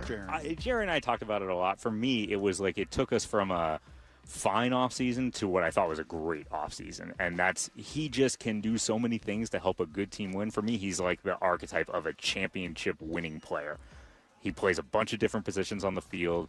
He's a high-level competitor with great makeup who can hit anywhere in the lineup. Most importantly for us, he can serve as a tone setter at the top of the lineup to feed into the guys who can hit it over the fence and to turn it over again to get back to those guys. Sure. And that's just a great fit. Yeah, I mean, just the way he fits the lineup, way he fits the roster, that's part one of the Brendan Donovan thing. And I think Brock, that in and of itself is fine. But the personality and the fit in the clubhouse, what he brings, the element of, I don't know, grit, dirt doggedness, whatever that phrase is, hard work that you want to establish and throw at him. I mean, he is that guy. I mean, he does sort of he does fit a stereotype, that's for sure. Logan Gilbert, though, recognized it right away. He just seems all business. Definitely the gritty type from what I've heard and seen. But I love it because I think we relate. He's kind of like head down, a little more quiet, and just does his work every single day. Every time I see him, he's in the weight room or in the cage. So that's my kind of guy. That's the guy I want on my team. Well, and then we did a little extra research on the whole weight room and cage thing, and specifically the cage. Turns out this dude is not just... See, I think this is what I'm curious about. It's not just that he's a dirt dog. It's not just that he's gritty. It's that he seems to play the game in kind of a cerebral way. Everything he does is for a purpose, including spending all that time in the cage. I don't hit on the field much at all. Not because I don't like it. I think there's good time for some ball flight and things like that, and I'll do it every once in a while. But for me, having a cage is a constant reminder for me to work angles kind of this way and back through the middle of the field. Sometimes when I get on the field, I'll start to break down a little bit, try to do a little bit more damage pull side. And I've always believed if I'm working inside the ball and I'm staying tight, then I'll naturally kind of run into a couple homers. That's cool. Do you use the traject machine at all? I do. What do you like about that? Did they have one in St. Louis? Yeah, they have one. They didn't have one at the spring training complex, so this has been really cool. But, man, that machine is tough. I mean, you're getting the best pitch that guy throws over and over and over. By the way, little note in there that, the Mariners have them in both places, while a heritage team like the Cardinals only has them in one. But and it does speak to some of the behind-the-scenes investments the Mariners do make, and I think you'll hear that from a lot of different folks, including the fact that there's a new Mariner Vision screen this year. Yeah. I think it was more maintenance, like it was just time. The old one, I think, was on its last leg, so I don't know that you'll see a huge difference, but, things like that just kind of keep happening behind the scenes.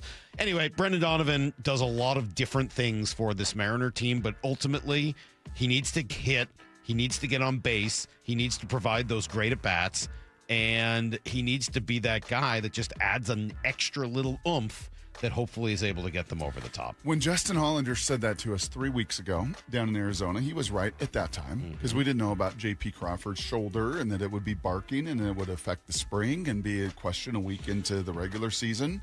When he said the offseason would have been fine, signing Josh Naylor and the relief for Ferrer and some of the moves, it was fine. Can you imagine opening day 8 days away if there was no Brendan Donovan on this roster? Yeah. Like what? And JP a question mark? Yeah. What are we doing? What are we doing? Yeah. Who's a pretty important third? piece here. Yeah. Which is why I would argue, and I get it. There are going to be other intriguing names. I don't look at the list, by the way. I'm like again, Bill remember the word is I'm like Bill Walton on a game day. Important. The late great Bill Walton. I don't want to know. It's not the 10 most important Mariners. Yep. It's the 10 most intriguing Mariners. And this is about. Have you ever heard a player say that? That I don't like to hit? No. Never heard that in my life. Like stay in my lane. Yeah. I like my angles like an old man on the racquetball court. It's about angles, Salk. Nope. Never heard it. So anyway, he is, there you go, number 7 most intriguing. I'm not surprised you're not reading what I write. Apparently you're not listening to me either. 206 texting in. Salk, I think Brock's just not listening to you. You say, great WBC game last night. He says, I'm going to make a great grandpa. You say, how do you like my shacket? Brock says, look at my eyelids. Yeah. He's just not even listening to me at all today, which is fine. I've probably been talking at him for 17 years. Phenomenal. No, you didn't. Your shacket. No, you didn't. I said your shacket, it looks great. No, you didn't. You didn't say that. You said, let me talk to you about my eyelids. I'm pretty sure I said it looks great. We go check the videotape. Well, go check the tape. Happened. I'm pretty sure it said, look, you looks great. I don't. You do look good in the shacket. I don't think I heard that. I've told you that for years. I don't. Thank you. That's nice of you. I had no idea Brock was so vain. Really? You didn't? Yeah. Wait, you didn't know Brock was vain? What have you been doing? Have you been listening to the show? This man comments on every person's body he meets. What are you talking about? He works out all the time. It's not what do you think he's training for something?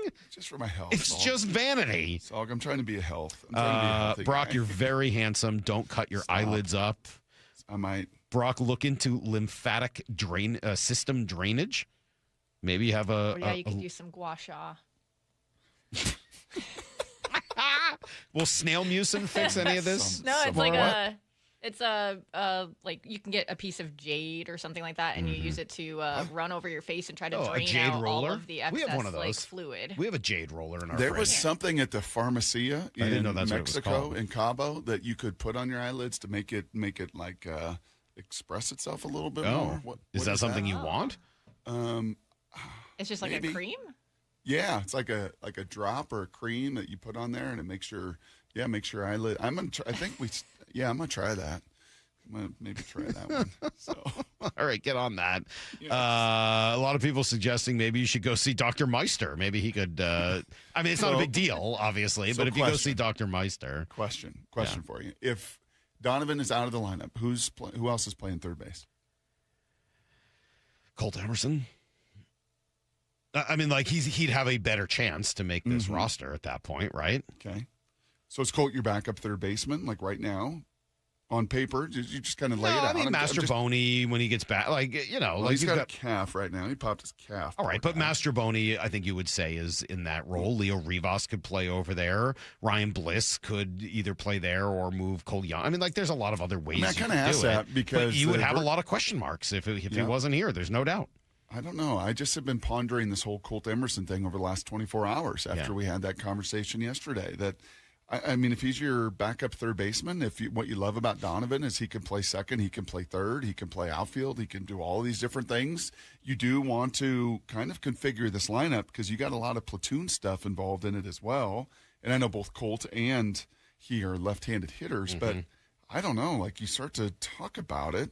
He's your backup third baseman. He's kind of your backup. No, I mean, if they hadn't done that, Brock, they probably were going to have to do something else, right? Right. I mean, if they didn't go in that direction, they were probably going to have to do something else in order to deal with the fact that they wouldn't have had enough at third base. So, yeah, I mean, I get it. This was ultimately the way they decided to handle it. If it hadn't been this, yeah, Justin can say it was the icing on the offseason, but they needed to do something. Do these next 4, 5, 6 days have any bearing on what Colt Emerson and where he's going to be on opening day? It's a great question. I really don't know. Part of me wants to say no. Part of me, in my opinion, yesterday, and part of me, I had a hard fast, he's 40 games above single-A. But they're giving him every opportunity. Yeah. And with JP's injury this spring, he's gotten more opportunity. I don't know about the numbers. When Julio was in that spot, he made it very clear that he was ready. He had that signature moment, of course, right, with the inside the park home run. He just made it so obvious that by the time it happened, none of us were really all that surprised. I think we were like, oh, cool. But I don't think anyone was like, wow, I didn't see that coming. The last week, and it's not just the 2 homers, because there's spring training homers, and then that's just different homer. And both of those have just been, that's just different for a shortstop and for a 21-year-old kind of home runs. I know. If he hits a few more of these and just continues to grow in confidence, it's like, do these next 4, 5, 6 days really play a role in that decision making? It'd be fascinating to be a fly on the wall. Very fair question. Let me hit you with 3 more of them. We call it Blue 88. This is Brock and Salk's Blue 88. We're going to go red, right, tight, close, sprint left, G, U corner, halfback, flat, on one. Ready? Brock Heward tackles 3 football questions as only he can. Blue 88. Now here's your hosts, Brock Heward and Mike Salk. Yeah, Brock, we're idiots. We're really dumb. Oh, no. 206 has the right answer. You asked that question about third base? Yeah. Or Ben Williamson would still be here because he was in that deal. Oh, yeah. Okay, fine. Forgot about that. That's fine. I mean, that's a pretty good answer, though. I guess. Hey, if they hadn't traded for Brendan Donovan, who'd be here playing third? The guy who was playing third base.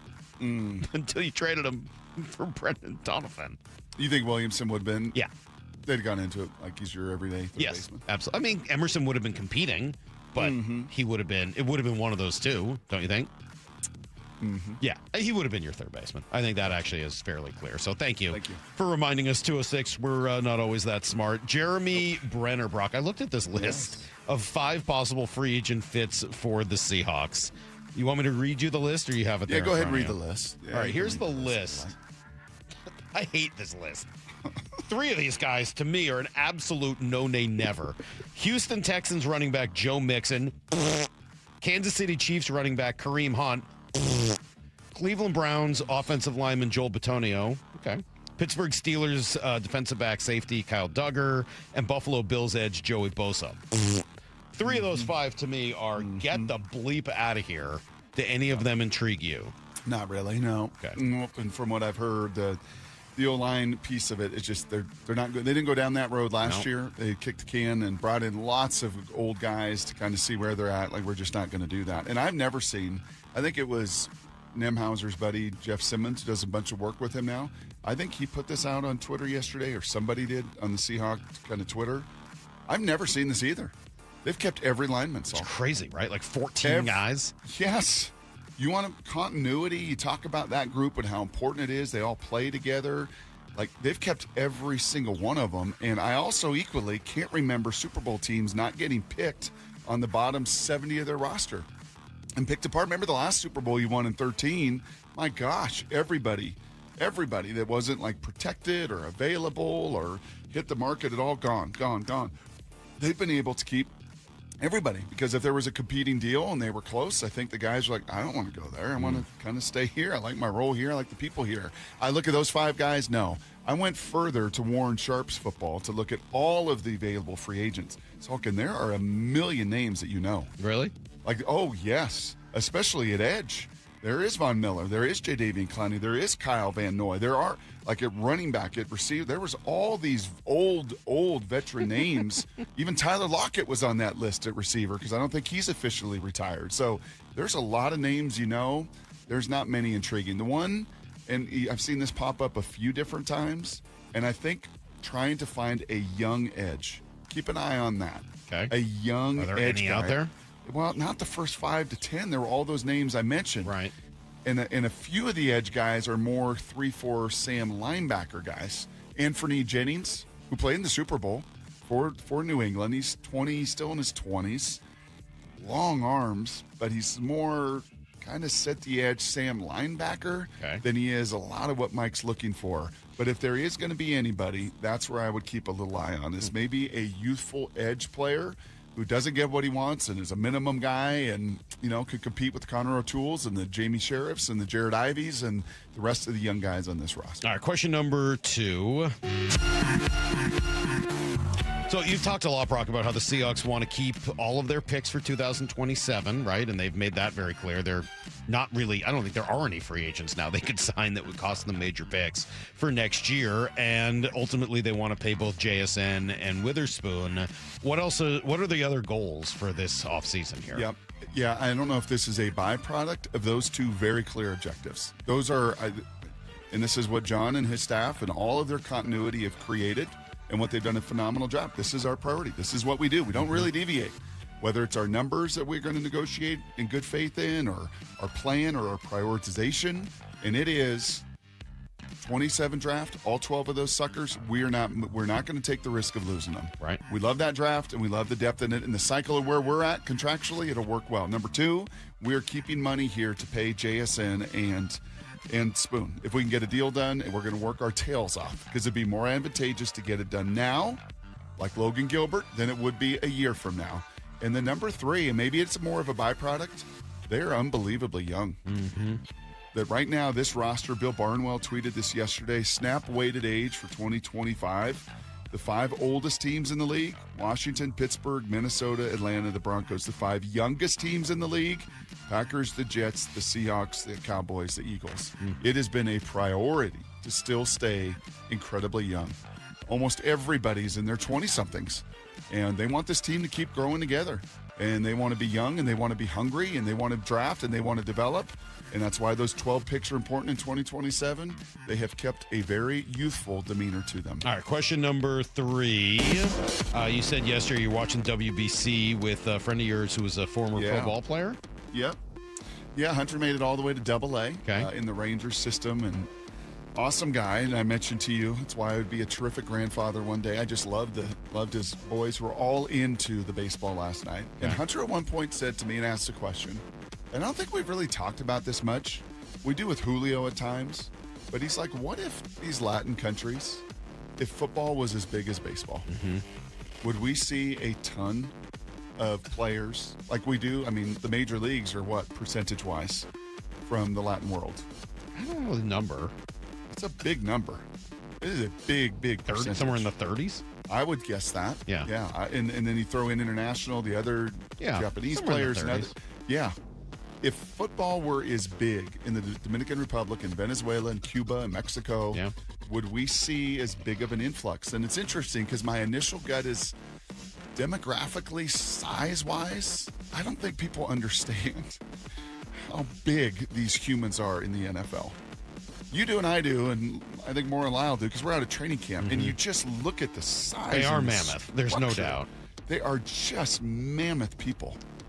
But I think you'd see a lot of people. I think you could too. Yeah. I don't think it could be maybe the rate of baseball.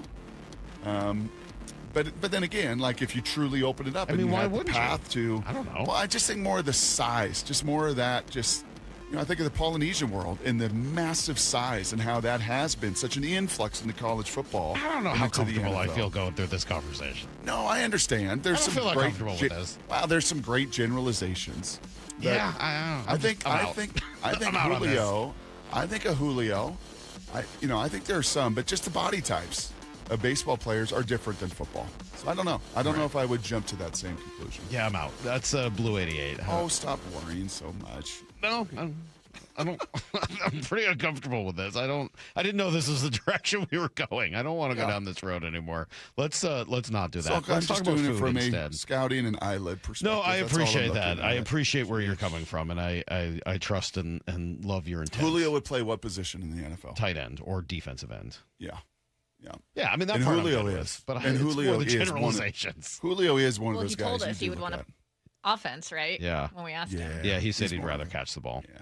He would be 6'4", 235 tight end. He'd be an F tight end, a move tight end. He'd be a move tight end. He'd be a move tight end. But he's not tall enough to be a stretch 4, right? Probably not. By the way, have you, just out of curiosity, have you looked at any spring trading numbers? I think this is the least we've ever looked at numbers. No, ever. because no one's there. Like, no one's even at on their team. Like, I haven't, but I know it's over bad. Brendan Donovan's spring training numbers. I've looked at the record. I mean, it's a disaster. They've been absolutely awful. But I don't think it matters. And regardless, I think we Brock, I don't want to talk about that either. Okay, Let's not talk about that either. What do you want to talk about? How about you just shut your mouth and let me figure out what we're talking about for a few minutes here, okay, buddy? We're going to talk food next on Brock and Salk.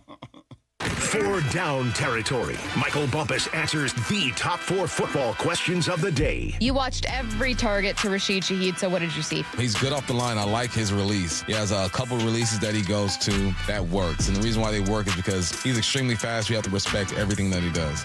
I think that once he gets on a defender's hip, he is gone. The saying, if he's even, he's leaving. That is exactly him. Catch every 4 down territory on the Seattle Sports app. Well, I got 3 questions for you here on this hump day, on this Wednesday morning. I'd love if you could try to answer them as honestly as possible. Number 1, do you 100% know you got the right insurance coverage to protect all of your family and needs? Number 2, are you paying the lowest possible price each and every month? And should you need that insurance? Number 3, can you pick up your phone and actually talk to a human being who can help you immediately? Well, when Molly and I took the First Mark Insurance Challenge, it was pretty eye-opening even for these droopy eyelids. We were undercovered. We were overpaying. So take the First Mark Challenge and right now and become the next First Mark victory like we did. They work for you and not the insurance carriers to get you the best coverage at the lowest price. And First Mark gives you real customer support. I mean, we have saved a ton of money over the last few years, and the comfort we have knowing exactly what we've got covered. That's what First Mark does. And they've helped tens of thousands of Washington families manage a complicated world of insurance, and they'll do the same for your local business as well. So go be the next First Mark victory. Take the challenge now. It's totally free. Simply go to firstmarkinsurance.com. It's all right there. Firstmarkinsurance.com. Your teammate that wins for you. The March sales event is on at Toyota of Renton. Finance the 2026 BZ for 0% APR for 72 months, plus $6,000 TFS subvention cash. Lease the 2026 4Runner for $379 a month for 36 months, with $39.99 due at signing. Visit them today or online at toyotaofrenton.com. Offers valid through March 31st, 2026 on approved credit through TFS. Excludes taxes, titles, licenses, dealer accessories, and a $200 negotiable documentation fee. Model 2872. The nonprofit Puget Sound Senior Baseball League plays real baseball on the best fields. Final tryouts for adults ages 18 to 65 and older are this Sunday, March 22nd at Interlake High School in Bellevue. With 10 divisions featuring different age and skill levels, there's room for almost every ball player, from ex-Little Leaguers in high school to former college and pros. Get all the info at pssbl.com. That's pssbl.com. This is Rick Jones of Goldberg Jones Divorce for Men. Child custody is the most emotional issue our clients face. And if you're a divorcing father, the relationship with your children is about to change. But that change doesn't have to be for the worse. Kids already feel the stress of parents who don't get along, but they can thrive after a divorce. Kids trust their dads. Their dads trust Goldberg Jones. Go to goldbergjones.com to get your questions answered at no charge. goldbergjones.com.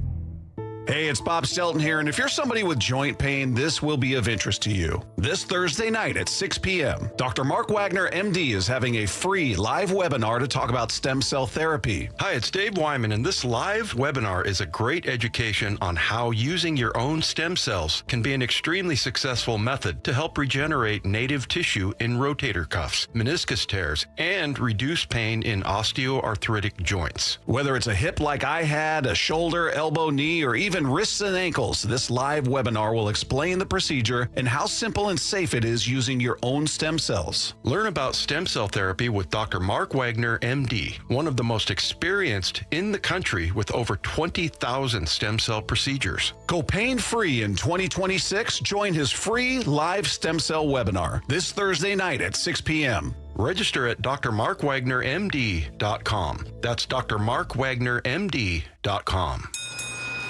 Hear that? That's the sound of a car rolling into Valvoline Instant Oil Change. The sound of another savvy driver getting an oil change from trained pros. The sound of not having to leave your car while we quickly change your oil. At Valvoline Instant Oil Change, there's no hassle with appointments or dealer wait times. That's one smart bell. Progressive knows you think the grass is always greener, like maybe you ride a motorcycle. But today, it's raining. So you wish you had an RV, but if you did, you'd have to listen to some guy parked next to you at a campsite plays acoustic guitar. Now, before you start wishing you had a boat, remember, your brother-in-law would invite himself every weekend. Permission to come aboard, Captain? But one thing that is greener is the money you could save when you bundle your RV, boat, or motorcycle with your home or auto with Progressive. Progressive Casualty Insurance Company affiliates and third-party insurers. Not available in all states or situations. Jackson Hewitt has a great tax prep deal, $149 or less. Missing out is like ignoring a check engine light in your car. You'll regret it. Seriously, the price is only $149 or less, no matter how complicated, so don't wait. Like when you get a password expires today alert or you're shopping online and there's only one item left. It's like your taxes are in the cart, just complete the purchase. Hurry, this deal for $149 or less is like your phone at 1%. It's about to power down. Limited time offer for new clients on federal returns. Participating locations only. Terms at jacksonhewitt.com/149. This is Seattle Sports. Streaming through the Seattle Sports app. KIRO AM Seattle. KIRO FM HD2 Tacoma. Home of the Seahawks, Mariners, and everything Seattle sports.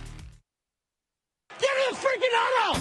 From the Quantum Fiber Studio, this is Brock and Salk on Seattle Sports. Brock Ewert is my hero. Jay Buhner just punched me in the kidney. We're going to see you on the interview. Doesn't really work that way, Sherm. This is a show that has my name on it. It kind of does, though. Now here are your hosts, Brock Ewert and Mike Salk. Oh, man, what a day it was yesterday, Brock. I felt very lucky to get to do what I did. There are certain days in this business where you get a really cool perk. Not every day. Media Row. But there, yeah. I mean, you know how much I Mariners really loved Media Row. It was really, for me, getting a chance to see all those famous people and talk to them all. And I was really in my element I just there. saw our friends, Mike Evans, Mark Schlereth. We're having some fiber stuff going on, so I had to come into our sister station here, and Schlereth and Evans were like, oh, and my Seahawks hat. Oh, what a run. Oh, you guys winning the whole thing. Oh, how amazing. I'm like, yeah, it's awesome. Media Row is awesome. Spring training, the Mariners are World Series contender. It's awesome. We got so good. And yet, Salk, it was yesterday.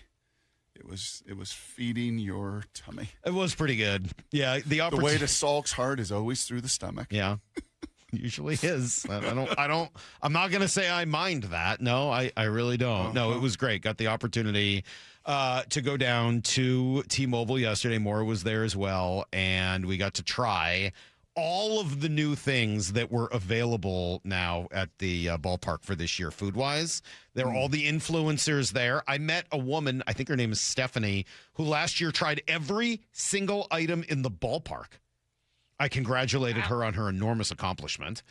She did not do it all in one day. It was over the course of the entire season. Games it took? She said it took all year. Wow. It took the whole season. It's unbelievable. And her number one was on my list of the top 5 foods I ate yesterday, ranked. Got a list? Oh, that's good because we forgot ours. Why are we ranking people? I don't remember. Consistency. Like, that's what they lack. Consistency. Yeah. We'll take that list and put it in some kind of order for you. Eventually, making it as complicated and convoluted as we can along the way. No, man, it wasn't good enough. It wasn't good enough. Sing me a song. Is chaos. Oh, no, this is actually ranked. I appreciate the fun I like ranked that open. Lyle didn't know he was pulling one of the ones that I did over to make fun of you guys. Lyle, was Lyle right in the dials there, the up and down? Mm-hmm. That's good, Lyle. All right, top 5 things I ate yesterday ranked more, and I'm sure you'd love to jump in as well. No honorable mentions? I could probably give you some honor. More, should we do some honorable mentions? No, we don't have that much time. Let me get right to it. Whoa. I'm going to go right to number 5. The Wagyu bacon cheeseburger. Ooh, I didn't try that. Yeah, so Egan and I split one. There were halves of them, and I didn't want to eat the whole thing. Remember, we talked about wine tasting yesterday, Brock, right? This is just food tasting. You don't want to go crazy. And eating half a cheeseburger right off the bat would have been obnoxious. Yes. So we split a half a cheeseburger, so it was only like 2 or 3 bites. Tremendous. Blew me away. Now, I hope they can repeat this in the ballpark. I think it's going to be hard, but I'm going to trust that everything I ate will taste similarly when they get to the ballpark. It was like, had like medium well, it had like some crispiness to it. Like it was, I don't know. I think the bun had some crispiness. Stuff in it was like it just had a great mouthfeel. Like it was crispy. It was great. That was just for you. It was awesome. So that was a huge win. The Wagyu bacon cheeseburger was high on my list. Number 4, Brock, the tacos. I wasn't going to have any.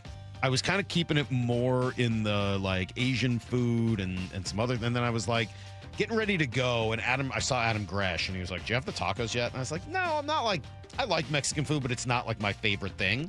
And he was like, "I know it is." So I was like, I just didn't get a chance. He's like, "Dude, you gotta go try it. I've heard from multiple people that it's the best thing here." I was like, "Oh, well, if that's the case, I don't want to leave it out." So like I sprinted back over to the taco area where they were rolling. They were like kind of El Rinconcito. Yeah, it was really good. They were similar. They were like the small taco shells Street taco kind of thing. What is that called? Like a street taco. A street taco. Yes, they were street taco style. And I got the carne asada one.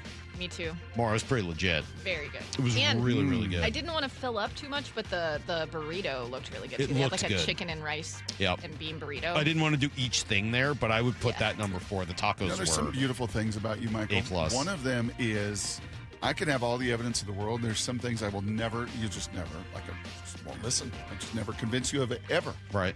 And then there's things that are so simple, like food, that you can be so convinced. About so what? swayed. Like what? Oh, in a beautiful way. Like, oh, this is the best. Well, he wanted me to try it. It was great. It didn't come to number 1, but it was number 4. I thought Number it was 4. really, really good. Love it. Blew me away. All right, number 3 was those crab nachos that we talked a little bit about yesterday. Ooh, I'm looking at Maura's picture. So Maura, the- good Kyle- influencing, Maura. Your pictures were phenomenal. Thank you. I tried. I didn't have the setup that a lot of the influencers had, but even Kyle Brown, our boss, who is notoriously picky, like he's a chicken tenders and fries kind of guy most of the time, right? He was like, "Those crab nachos are amazing." Yeah, so the crab nachos were the ones. Yeah, the bases loaded crab nachos, wonton chips, cheese sauce, crab salad, sesame, green onion, Thai chili sauce. Yeah. It was I guess the best description I could give you, it was a little bit like a deconstructed crab rangoon. Except for that, I like that it's crab salad and not like hot crab. Hot mayonnaise. Yeah. Yeah. No, I agree. It was better in a lot of And ways. it'll be lighter, like in a summer day at the ballpark. Yeah. But the wonton those chips, look really good. great. Those look really good. That was way up there. You know what I should have given, Brock? I did have an honorable mention. I didn't say. The bacon cheeseburger pierogi was tremendous. That's only an I was honorable curious mention. about that. Yeah, I really liked it. I only down a little bit because I also tried the potato and cheese and didn't like it as much. I tried the beef and cheese, and it was delicious. I think, or maybe that's the one I had, beef and cheese. I'm sorry, they were that's the one I top had. 3 for I had beef and cheese. It was excellent. Why It do they was got to go excellent. pierogi? Why Well- can't it just be a single pierogi? Well, that's the name of the company. Oh, is it? Yeah, Okay. they're in Pike Place Market. Market. I know the city's too dangerous for you, but pierogi is really good. I'm sorry. Yeah, there's always a line. So, all right, the crab nachos were number 3. Number 2 was also on the list last year, so this was not a new food item. And I had forgotten just how good it was last year because I never got it at any point over the course of the season. The sumo dog is out of control good. You were raving about Oh my it. God, it is so good. I don't eat hot dogs, so I didn't try it. It was looked so good. It doesn't even taste like a hot dog because it's got all this other stuff on it. Oh my God, and it was delicious. So it doesn't show up, I think, here on the press release because it's not new. Mm-hmm. But it was incredible. What kind of bun? Like just a normal bun? It's small. I don't know. The bun isn't really the thing because it's got all these like Asian toppings on it. But the bun matters. But it kind of fades into the hot dog. You don't even notice the bun. Okay. All I can tell you is I guess it's out behind center field. So I haven't it's not a spot that I find myself very often. It's like behind the batter's eye is where those sumo dogs are. But I'm not messing around this year. I didn't go and get them last year, and I'm embarrassed now that I didn't. They were number 2. Okay. And what toppings? I can't even tell you what's on them because I don't have the... You can't even tell me. Maura, can you look up the sumo dog? Because, Brock, it's not on the press release. It's not even on the press release because it's not new. But thank God they brought them out because they were awesome. They're so good. Ugh. All right, and now we're down to numero uno. So I lucked out yesterday. I got there early. There was a little bit of a line. We were able to kind of work our way through that. Got into the event. Fought my way through waves of influencers Tooth and nail. with their tripods and their bright lights and their posing with all of the food Chris and all Egan's of it. King 5 jacket. Chris was trying to get himself into everybody else's shot. He was out of control. So anyway, I'm glad I got there early because they didn't last. They didn't make it to the end of the event. In fact, halfway through the event, they were gone. And I got the last one. I didn't know at the time it was. I knew it was the last one in the dish, but I assumed they were bringing out more. It turned out to have been the last one. And my understanding is the chef had been there since almost midnight working on these ribs. Brock. Mike. They were insane. They were so good. I didn't get to try them since Salk got the last one. Pork ribs. Pork spare ribs from Rolling Smoke Barbecue. Kyle also raved about it. The woman standing next to me was also raving about it. Yeah. So they're described here as a half rack of slow smoked fall off the bone ribs. I can't tell you about, I only had one, but it fell off the bone. It was of that ilk where at the end of it, you're left with just a totally clean bone because it just all fell right off as you were trying to eat it. It was unreal. Talk to the people. I didn't get to meet the chef, but I met his wife who works there. It's like they're Seattle locals. They're not imported from Texas. They've been working on this for 4 years till she could finally quit her job and get out and do this full time. And now they're at the ballpark. It might be the best ballpark meal I've ever conceived of. It was a legitimate, incredible barbecue rib. And if you're not sure you want to eat ribs at the ballpark, because that could get a little messy, there are others. I didn't get to try that, but I tried their barbecue pit beans and their mac and cheese, which you can also get loaded with brisket or pork. Yes. Were amazing also. Culver's walleye. Dude, ribs are one of my favorites. I don't order them often because you're right, it's messy and it's a whole thing. But really good spare ribs that fall off the bone, or baby backs. Oh my God. They are top-notch food. Well done. So there was a lot of other good stuff. The marination stuff's always good. We did try that little ube coconut rice crispy. That was pretty good. Salt and Straw's got all their stuff out there. The sushi was great. The new Trident roll was good. But at the end of the day, those ribs were insane. Now, I know that a few years ago, I created essentially a traffic jam for the Mitchwich, the double Mitchwich. They couldn't get them out fast enough for all the people that were interested in trying the double Mitchwich because of what I had done to it. Yes. I know. My influence ran so deeply, Brock. So Rolling Smoke better watch out for those ribs. Stock up. These are going to be gone anyway. There's no way they could make it. They couldn't make enough of them for the influencers, let alone for 40,000 people that are going to be at the ballpark every night. And by the way, there are going to be that many people. I was taught they are expecting huge crowds right off the bat for Mariners season. Well, you know what else they're going to sell out of? They're staffed up and ready to go from day one this year. They're also going to sell out of those ferry boats because as soon as I posted that picture last night, people were like, I need one of those. Well, you got to have crap in your house. People love that. They had swag bags last night. I guess you didn't take one. No. I hate to brag, but I got my hands on a ferry boat. I had to sprint away. You did? I did. What are you going to do with that? You going to ride it somewhere? I don't take know. that thing I don't over know to if I can Bainbridge? top eating Doritos in a hot tub out of it. Give it to Bruin, let them play together, see what happens. Hey, we're late. Oh, yeah. We got to go to break. Sorry. Sumo dog, wasabi relish, pickle pepper, spicy mayo, teriyaki sauce, Furikake. Yeah. minced onion, and nori. Yeah, it's unbelievable.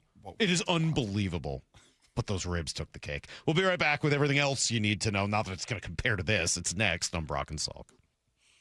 9 out of 10 experts agree wearing earbuds at work is the universal signal for leave me alone.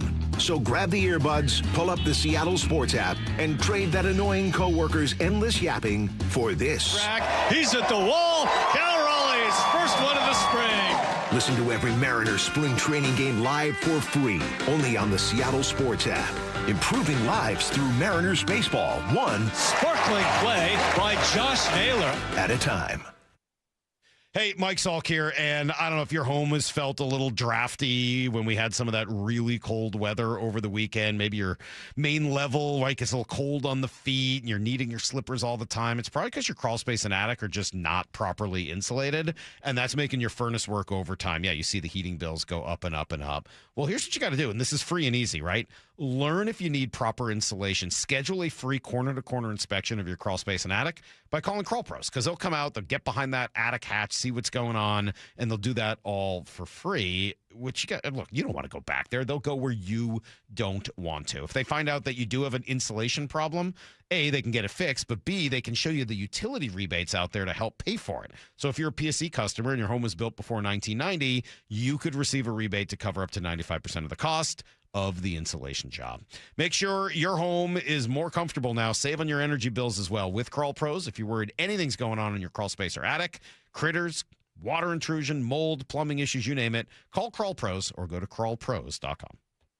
30 years ago, Davis Law Group was founded to be the best law firm for our clients and our community. Our core values are to win, help, and serve. It means our success is defined by the difference we make in our clients' lives and the impact we can have in our community. Not by giant settlement checks or shiny offices. Our mission to lift up the vulnerable extends beyond the courtroom to our charity partners, promoting safety, uplifting students, accident victims, foster youth, and the elderly. If you've been injured and want better results for your claim and for all of Washington, call Davis Law Group today. Imagine all that can happen in 5 years. Jobs may change, kids will grow, new memes are going to come out, but what if you had reliable, intelligent Wi-Fi and the price never changed for 5 years? Well, thanks to the Xfinity 5-year price guarantee, you don't have to worry about that part of your future. You're guaranteed 5 years of Wi-Fi that boosts speeds to your devices that need them the most.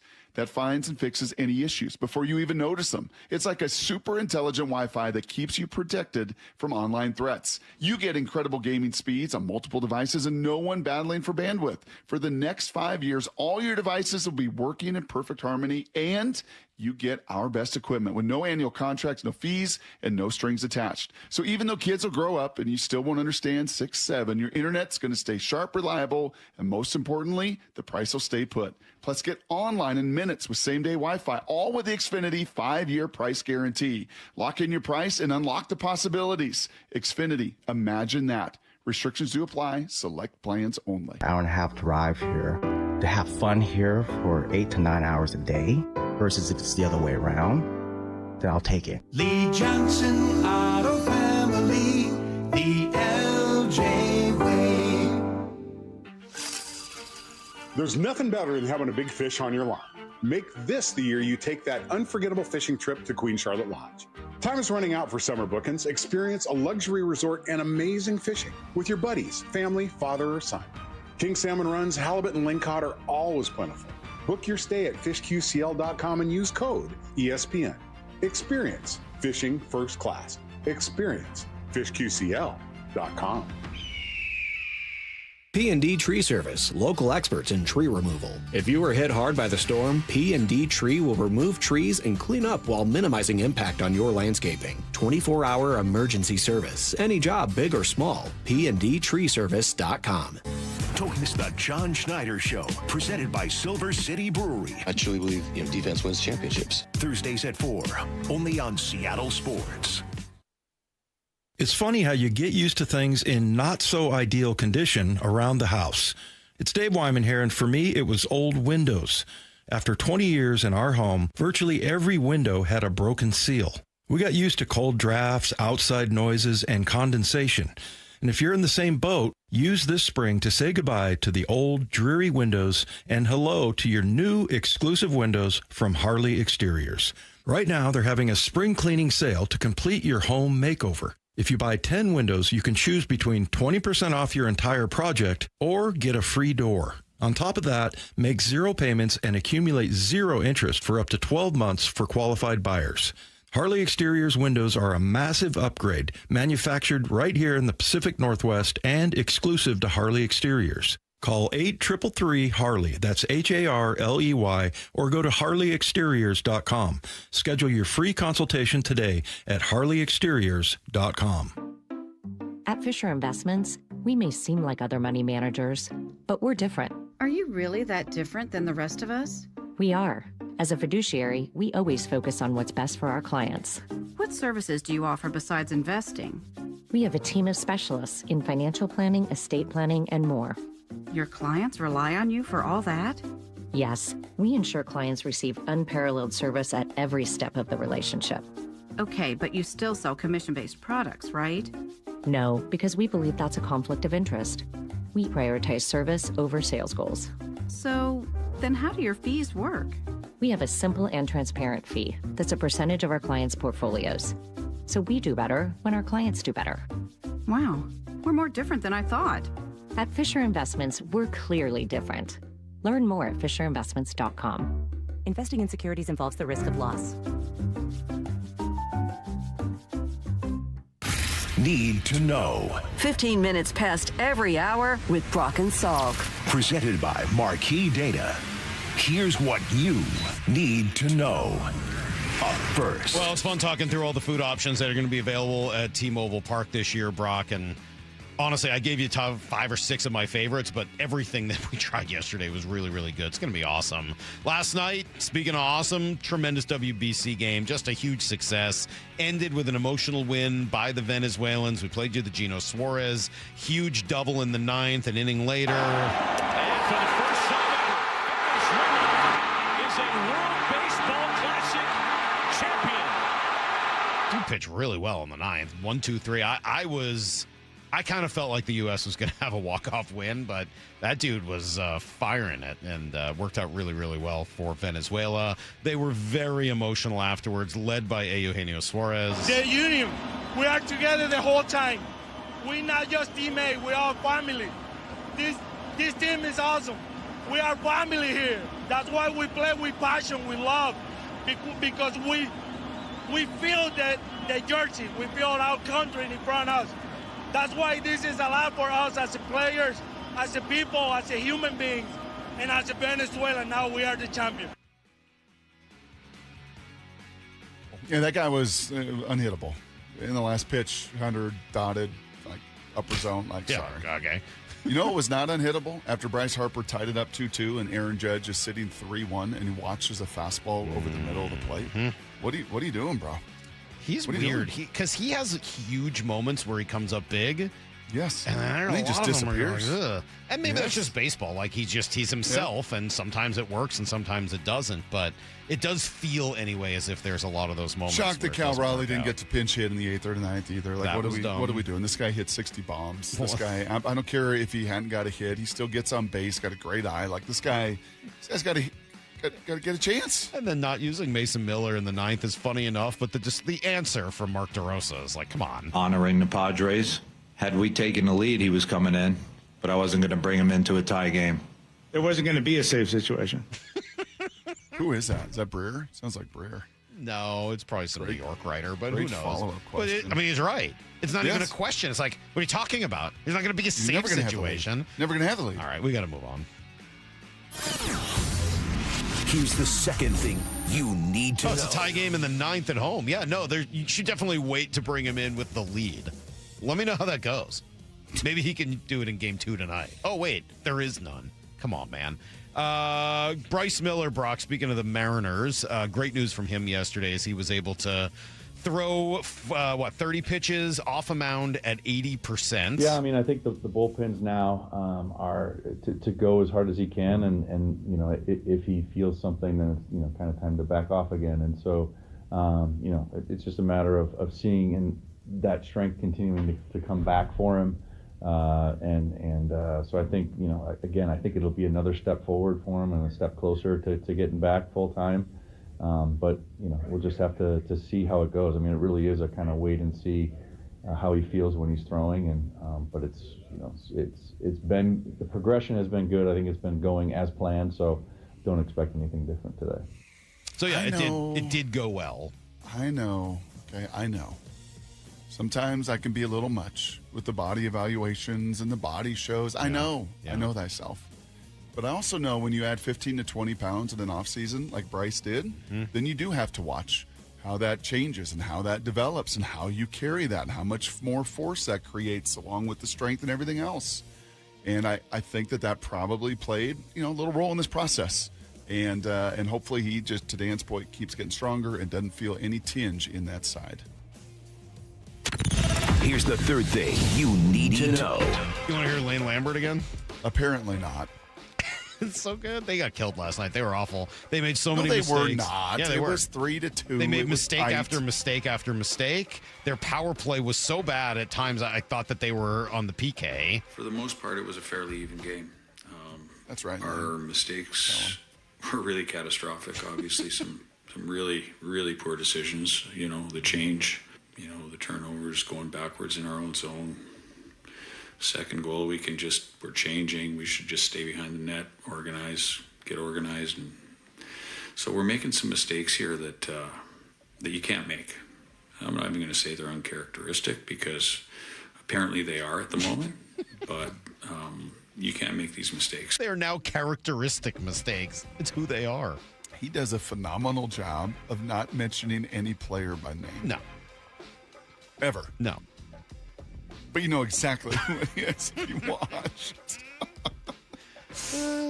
He's very unhappy after that one. I told you I used to cover Mike Sullivan, who's now like, you know, the Team USA coach. When he was a young coach in Boston, he was so angry after every game. I mean, he would just his fingers he'd put them in like a praying hand thing, and like he would squeeze them together so tight you could see it. I mean, you could feel the pain he was putting himself through, the self-immolation, just to not express how mad he would be after some of those games. That's everything you need to know. 1/4 every hour here on the Brock and Salk Show. And Maura's got a good point. She was saying it earlier, like, yeah, cool. I'm glad you're mad. I'm glad they keep making mistakes. At some point, isn't it about you? Like, fix the mistakes, man. That's right. Like, don't just keep telling me you're making mistakes. What are you doing about it? And I'm sure he's working hard on that. And I don't know that he's got enough talent for it around him to make up for it. But like the Beniers thing last night, I mean, he just gave the puck away inside like 5 feet of the net. Like, you just can't have that. It's just a poor play. You just can't do it. All right, we're going to talk to Field Yates here in about an hour. And before we do that, Brock, we're going to go around the NFL. Could you guys do trash takes at 8:45? I got trash take. Are you ready? Lyle, do you have a trash take more? Because I don't know if we're going to have time with Field. I thought maybe we'd bump it up to 8:45. So let's see if we can go around the NFL. There's some cool stories. This Max Crosby thing, Brock, is very interesting, what he had to say yesterday. And then we'll try to do a quick trash takes after that. It's Brock and Salk, Sales Sports on 710. Breaking news this morning from ESPN. Is it finally happening? Good golly, Miss Molly. ESPN's Shams Charania, the NBA, will go next week to explore adding expansion teams in Vegas and Seattle. Joining us now, Shams himself. The NBA is projecting that both Seattle and Las Vegas would immediately jump into the top 8 of revenue-generating teams. Stay caught up on the latest at seattlesports.com and Seattle Sports on 710, the app, and YouTube. Flying chickens in a barnyard. Well, the spring is all about getting ready for summer, but do you have a room in your place, maybe something in the garage is sitting empty, and you have dreamt of making it a home gym? You're tired of slogging to and from the gym and waiting for others. You've heard me talk about having your own home gym and how it's the best. Well, you can allow Top Fitness to create your home gym. You give them your room dimensions and space, and they'll do a complete fitness room design. It's really no secret why everybody from personal trainers to pro athletes love their stuff. Top Fitness represents the very best brands in fitness like Precor, Inspire, along with many others. And they got everything from flooring to weights that go in that home gym. Right now, get spring special financing too with 0% interest for 12 months. Plus, mention me, and you're going to receive a $150 credit towards any purchase over $1,000. Spring is here, so get into Top Fitness with locations in Tukwila, Linwood, and Bellevue, or visit topfitness.com for more info. That's Top Fitness, your best place for home fitness equipment. It's about time delivery worked on your schedule. Same day, next day, or scheduled in advance. However you plan it, the Home Depot delivers the whole job. From drywall to doors, plumbing to paint, we'll get it there when you need it. Because on the job site, timing is everything. You order, we deliver. It's that easy. The Home Depot Pro. It's about time. Individuals and businesses with tax problems, listen carefully. If you owe over $10,000 in back taxes or have unfiled tax returns, U.S. Tax Shield can help you take back control. The IRS can seize your bank accounts, garnish your paycheck, close your business, and file criminal charges. Our team of tax attorneys can stop collections and get you protected. U.S. Tax Shield offers a price protection guaranteed quote to get you protected today. U.S. Tax Shield is A+ rated with the BBB, so call 800-494-6139. U.S. Tax Shield, 800-494-6139.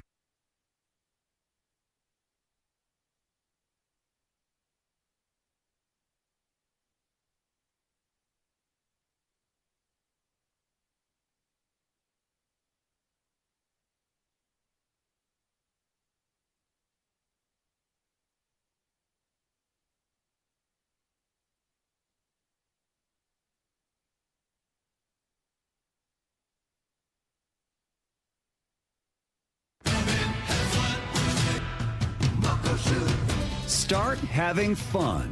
Caesar Sportsbook at Muckleshoot Casino Resort is your #1 place to eat, drink, watch, and have fun. Keep up with your favorite sports anywhere and everywhere on property with the mobile app.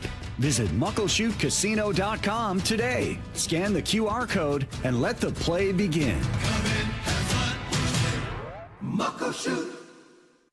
Day is just days away, and we want to send you and a friend to experience it like never before. Get front row access to the opening ceremonies, player introductions, first pitch, and more, all from the field. To enter, just open the Seattle Sports app and hit the Win tab. You can enter once per day, so the more you enter, the better your chances. Better hustle. Contest runs through March 18th. From the home of your American League West champion Mariners, Seattle Sports. Don't miss Three Tree Roofing Mariners Cactus League Baseball. This could be two. JP has it, goes to the bag, steps on second, fires to first, double play. Broadcast times at seattlesports.com. Matt Coker here with West Coast Men's Health. In the past 5 years, we've seen thousands of men at our clinics. Most guys tell us the same story, that in their early 50s, it's not that they couldn't function, they just needed help. They started taking Viagra, and it worked great at first. But after a few years, it stopped working. The problem is that their arteries had become more restricted since they started taking it, because Viagra does not unclog arteries. Here at West Coast Men's Health, we use acoustic wave therapy to target the real problem. We break down plaque and clear up the arteries so blood can flow like it did in your 20s. This restores function. And guys, listen to this. You won't have to take a pill anymore. So if this sounds like you, give West Coast Men's Health a call today and see how we can help. With clinics in Redmond and Tacoma, call 206-519-6541. That's 206-519-6541. 206-519-6541. Online at westcoastmenshealth.com. Well, this week's First Mark Challenge victory goes to Roger. Roger, why did you call First Mark Insurance? Over the last several years, my homeowner's insurance policies just kept on going up and up and up. For years, it was $1,100. Last year, it was $2,500. And this year, $5,000. That's what got me to call First Mark Insurance. Were they able to save you any money? Absolutely. Within a couple of days, came up with a proposal that blew my socks off. It was an amazing amazing amount of reduction in cost. Did they improve your coverage while saving you all that money? They did both. The coverage is better and the cost is substantially less. It's half as much as I was paying last year. Recommend First Mark to anyone who is looking to get better coverage at less cost. Well, Roger did it, my family did it, and you got to do it, and it's totally free. Take the First Mark Challenge and see how much they can save you and how much better your coverage will get. Maybe you will be our next First Mark Challenge victory. Just go to firstmarkinsurance.com. First Mark Insurance. They work for you. From the Quantum Fiber Studio. This is Brock and Salk. Weekdays 6 to 10. On Seattle Sports and 97.3 FM HD2. It seems like we've actually got some technical thing. It's not going to let us do trash takes in 15 minutes. So that's okay. We got some other fun stuff to get through. And Field Yates is going to be with us at 9:30, so we'll talk to him. But before we do any of that, there actually is a lot of NFL news, and we thought we would take a little trip through all of it and around the NFL. All right, Max Crosby started to let us in on some of what happened while he was in Baltimore before they went back on the deal that they made with the Raiders to acquire him on his podcast, The Rush. This was him explaining. First of all, he said they flew him into D.C., and then he had to drive to Baltimore. And then this was what things were like when he first got into the building. He wanted to meet with Harbaugh. And he had to drive himself? I mean, that's not that I don't know rare. if someone else drove him, but they said that it was too hard to get a direct flight into Baltimore. Yeah. I mean, Baltimore and Washington are only 45 minutes apart. They're right next to each other. I'm just saying, you gave up 2 first-round picks for this guy, and all right. And apparently he got into the building and he just wanted to meet with the coach and the GM, and he was sitting around for 5 hours. Yeah, that's weird. Before I left, I wanted to see the head coach and just chop it up, talk football, talk ball. He's a defensive guy. Never met him before like that, so I wanted to chop it up. So I didn't get to meet with him till the end of the day. I didn't get to see the GM at all. So he didn't come out the whole time you're testing or doing your physical. Everyone's talking about Never. The GM never came once out to see you. And I don't know why. I'm not going to speculate. I didn't see him one time. I even asked the girl. I was like, "Where's Eric at?" I want to say, you know what I mean? He just made the trade. I didn't see him for 5 hours. So I go and do my thing. At the end, they're like, "Yeah, I'll take you up." Joe was like, "I'll take you up and you go see the head coach, whatever, just before you leave." I was like, "Hell yeah!" I was like, "That's what I want to say what's up to him." So I went back up. I dap him up, and you could just tell the energy was a little bit off. And the GM was standing in the hall, in the room next to me to the right, and that was the first time I seen him. And I'm just in my head, this is a whirlwind. I'm so excited, fired up. You know what I mean? This is a new opportunity, whatever. And you could just tell the energy was off. I dapped him up. He had a blank face. That is such a bizarre story. So he's there meeting with him. Eric DeCosta's the GM. Where is Eric DeCosta? First thing I said, this belongs to the Red Sox. This is the there he Fenway is. Park. Yeah. Oh, no. How do we have Let's not this? derail this Nobody whole made segment this. again. This belongs to the park. I'm thinking that they're hanging off the Green Monster. Right. We want to give it back to them because it belongs Can you to bring them. down his computer and loud? It doesn't belong to us. Yes, thank you. A cut is fine. We don't need to hear the entire That's interview right. with those I guys. don't need to hear that whole jamoke again, okay? All right, Just looking Crosby. for a little reciprocity. Crosby went on to later in the day when he found out what was actually happening. So I'm sitting there waiting for a call. I can't even sit still, bro. I'm like, what the f? So I took a nap, 20-minute nap. That's impressive. I called CJ back. I always find a way to get a nap. Yeah. Call CJ back.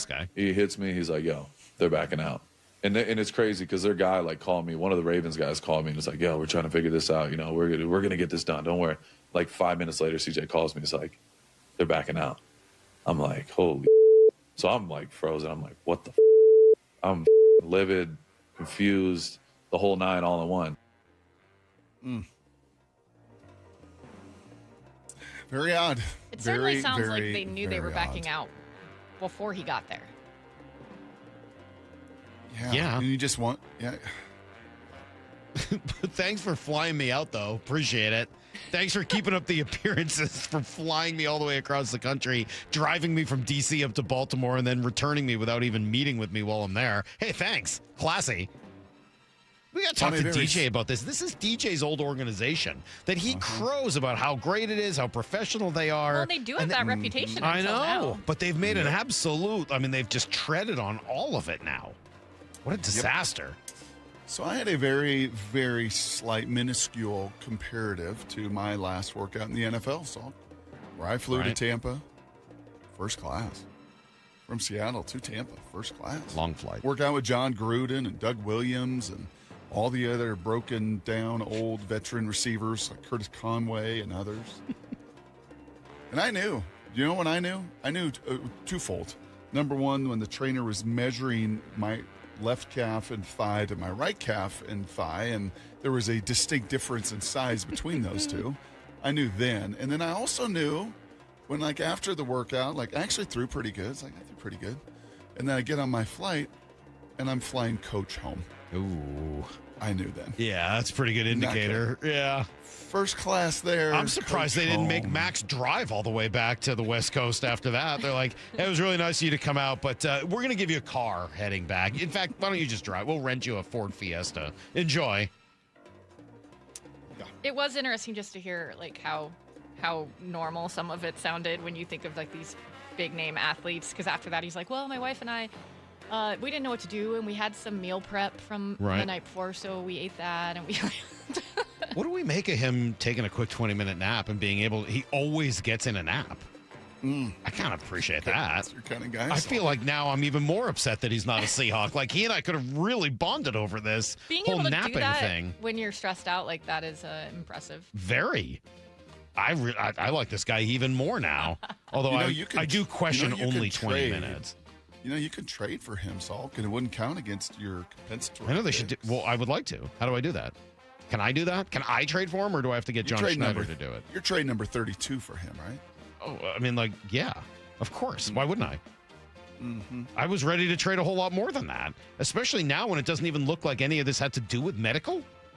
Of course I was willing to do that. Short time capsule. Yeah. Time capsule today. We bury it beneath the propane tank we almost exploded when we burned your pants years ago. Yeah. 4 months from now, Max Crosby a Las Vegas Raider? I think he is.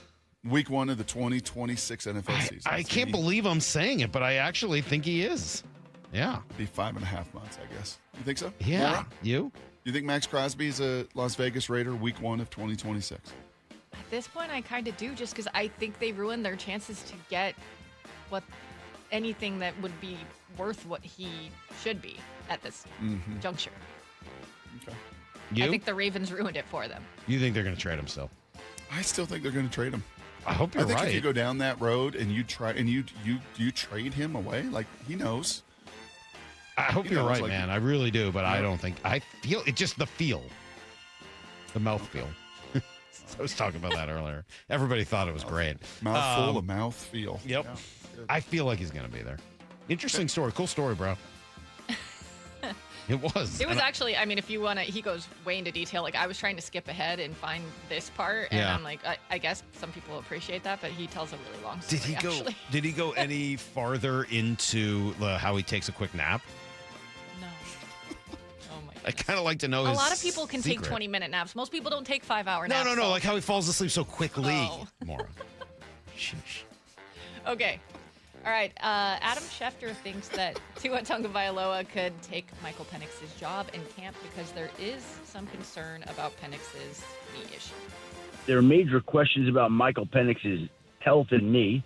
I don't know exactly when he's going to be ready yet. I don't know if they know when he's going to be ready yet. So you could almost see how that's going to play out, right? Like Tua is going to get all the reps in camp, or at least most of the reps in camp. And if he's playing well, and I would imagine he will, like, he's going to be the favorite to win that job. If I had to just look into the crystal ball and see how that's going to evolve.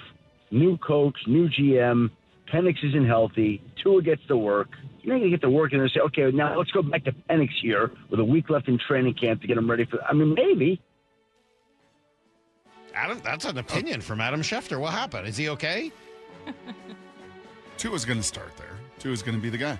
Adam, who do you think is going to be the starter in Atlanta next year? Well, I can't speculate. I don't know. Oh, thanks, Adam. Thanks for joining us. Mm-hmm. You know the last time an NFL team carried 2 left-handed quarterbacks on the roster, Salt? Yes. It was the Seattle Seahawks. Didn't Kyle Brandt post about this? It was Brock Heward, and I've literally never heard the name of the other guy. You've never one time mentioned that dude. I have, actually. All of the times you've talked, No, I have. For all of the talk of Trent Dilfer and Matt Hasselbeck and what's his name from John Kitna and the guy from BC, Glenn Foley. All of the guys you've mentioned being around, Peyton Manning, of course. I've never heard you mention that guy. Matt Lytle? Matt Lytle? Yeah. Never. You have, in 17 years of doing the show, you've never mentioned that guy's name once. Not one time. I know about your grandfather, Lydell, but I've never heard you mention Matt Lytle. Whoa. Ardell. Sorry. Ardell and... What is it? Ardell and Rydell? That is my grandfather. What's your grandmother's name? Ardell and... Luddell. Ardell and Luddell. They went down to Modell's, I think. There was no incest in Grandview, Washington. Don't you worry about that. Ardell. All right, we're getting off topic. That's not what I was saying. Whoa. But this is sad news for Michael What's his name? Lydell. Ardell Liddell. Matt Lytle. You've never mentioned Matt Lytle. Corey Lytle. Two things I remember about Matt Lytle. I don't know why you guys asked me to put together around the NFL. So we can talk about he these had things. He had a sport coat he wore on a trip with one button. It must have cost $79 from, I mean, it was the cheapest, like, did it fit him like that guy from Utah? What was the old linebacker? Pretty much. Cody Barton. Pretty terrible. And secondly, like, he didn't tip or something, the equipment guys. Oh. So a player decided to pull his credit card out of his locker and order pizzas for the whole locker room on his credit card. Oh, other people did that. Matt Lytle. And I'm telling you, man, in 17 years, you've never mentioned that name. As for Penix, Maura, as for Michael Penix. It just feels like he hasn't gotten a huge chance to prove himself, but we all knew the knee stuff could be a lingering issue for him. And it's too bad. And they're going to be really careful. They're going to be really careful with him. I mean, he's torn his ACL multiple times, and now he tears it again. Yeah, it's a bummer. Because that dude can throw a football like very few people can. He's got better arm than Tua, right? By like a million times? Yes. But Tua's an incredibly accurate guy, man. Innately accurate passer. And there's some great weapons there. And I bet you Tua plays really, really well. And then he may have a question to, not at the start of the season, right? At the end of the season. And if Tua plays really well, he's on a one-year deal that Miami's basically paying for everything anyway. Yeah, that's, if you're Michael Penix, I don't think you were too thrilled. But then again, if you're not available, you're not going to last long in this league. All right, we'll move on to a little Seahawks take here. Ted Wynn was on Dominique Foxworth's show on ESPN. You think my grandpa's name would have been Lydell? Be better than that. Sorry, Maura. That just made me so mad. It could have been. I mean, it's not that far off. Sorry, Maura. Seriously, I will behave. I am sorry. My grandpa's name was Gil. All right, Ted Wynn of The Athletic was on Dominique Foxworth's show talking about Nicky Manwari and how he doesn't think he would have had the same success elsewhere. There was a lot of bad tape on Manwari. He's a super athletic player, but when he played deep, there's times where he overshot things. You know, he wasn't the greatest tackler at times, but I don't think he would have worked. I don't think he would have became a star as fast as he became a star if he was on another team. I think Seattle had a very specific plan with how they wanted to develop him, and then they figured out how to use him best. And then towards the end of the season, into the playoffs, that's when he really took off. But I just don't think he would have been the star he is if he ended up, with the Raiders or something like that. Sorry, I should clarify. He was saying there's a lot of bad tape in college.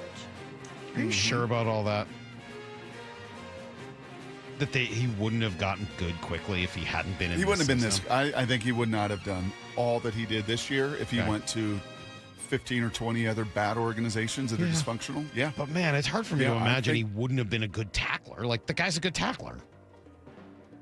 Right? Yeah, but he's really, really good at the second level. And some of the questions people had and why he fell to 35 was his play at on the back end, on the deep end. Where you didn't see him put in much, did you? No. He was a second-level monster. Yeah. Monster. Much more so than saying, hey, you're a safety, just play back here. That's right. Yeah, that's fair. That's right. That's fair. Okay. And I think that echoes a point that I made about Igbenogany the other day. Like, these guys that maybe, and I'm sure there's others like, when Josh Jobe came from Philly, what did they say in Philly? I can't play. Can't play. Scrub. Can't play.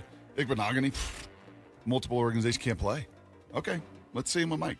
Well, that's why I'm interested. Rodney Thomas and Igbenogany both kind of got That's right. one-upped by other players where they were, but maybe McDonald sees something that works better here.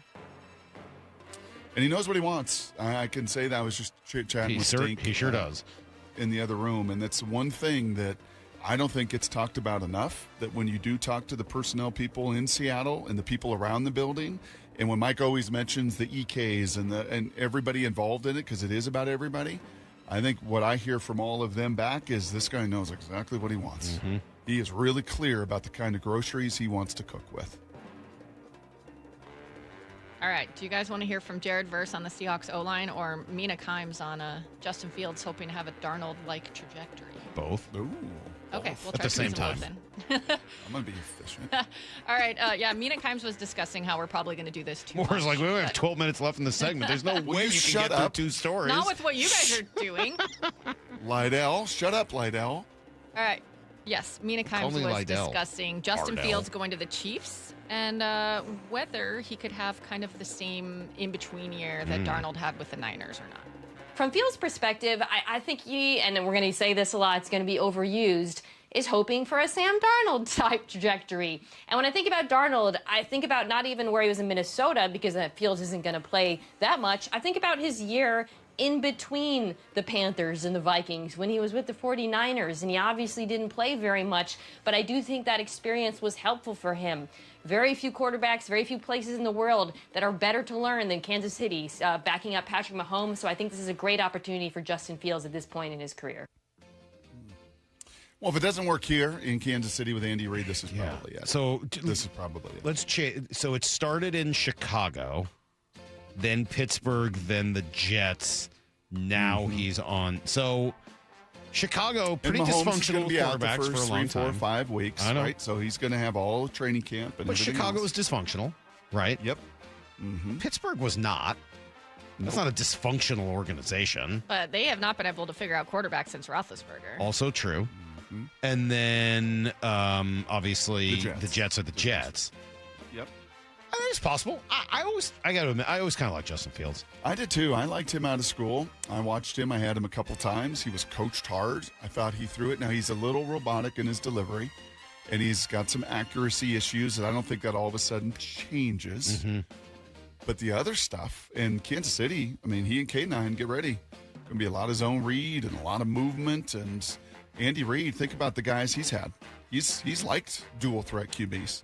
He liked Michael Vick and got the very best out of Michael Vick. Like he's willing to go down that road. And I think this is a great chance for him in a short sample but it's make or break. Like you don't do it here, I don't think you get another. Yeah, that's shot going to pretty somewhere much else. do it. This is it. Good job, guys. Thanks, Maura. As long as he doesn't butcher my late grandfather's name again. Oh, man. I'll bring up Matt Do you know Salk's grandfather's name? Jonas. Yeah, sounds right. Not my grandfather. It's Gil, of course. Gil and Harry. Like Gil Haskell. Yep. Gil Salk, Harry Dangle Jr. All right, we got one last one here. Last one. This is also from Max Crosby's The Rush podcast. Rams D lineman Jared Verse joined him. Had kind of a funny story about wanting to beat up one of the Seahawks offensive linemen in game last year, and then basically the whole line coming after him. I get Seattle this. I don't with them at all. Man, the second time we played them, I was about to whoop one of their old linemen's ass. And all 5 of their ass came up on my head. They were on me, bro. Which is how old linemen should respond. That's how they should respond. I love that shit. I was like, y'all, but like, I respect that shit. That's so true, though. When you can feel that like togetherness, definitely. And when they're not like that, like you try somebody or you smack the quarterback and the O line just kind of looks I'm like, oh yeah, we got him. You know who I really wanted on this team is Jared Verse. I really like Jared You did. Verse. And I'm not upset about it because that was Byron Murphy instead, right? I mean, like, it's worked out just fine. I'm not complaining. But it's too bad. I really like Jared Verse a lot. He's a really good player, and I love the personality. I love it. I like him in general. No, he's such a potty mouth. Oh, yeah, gosh. Who was he trying to fight? In fact, I take all that back. I wouldn't want him Abe? around. Who was he trying to fight? Was that Abe? No. It was who? I don't remember. Did we see rolled that? I don't remember that happening. Yeah. Yeah, and I think they were ticked off on the other side, right? Because they lost their guard on what they thought was a cheap move from Derek Hall, who gets suspended for something that wasn't even. So I think, the tempers were already flaring, but he's absolutely right. And they don't just go 5 strong, they go 14 strong. They brought every single one of those linemen back. It's awesome. 206 says, you guys are so rude. Poor Mora.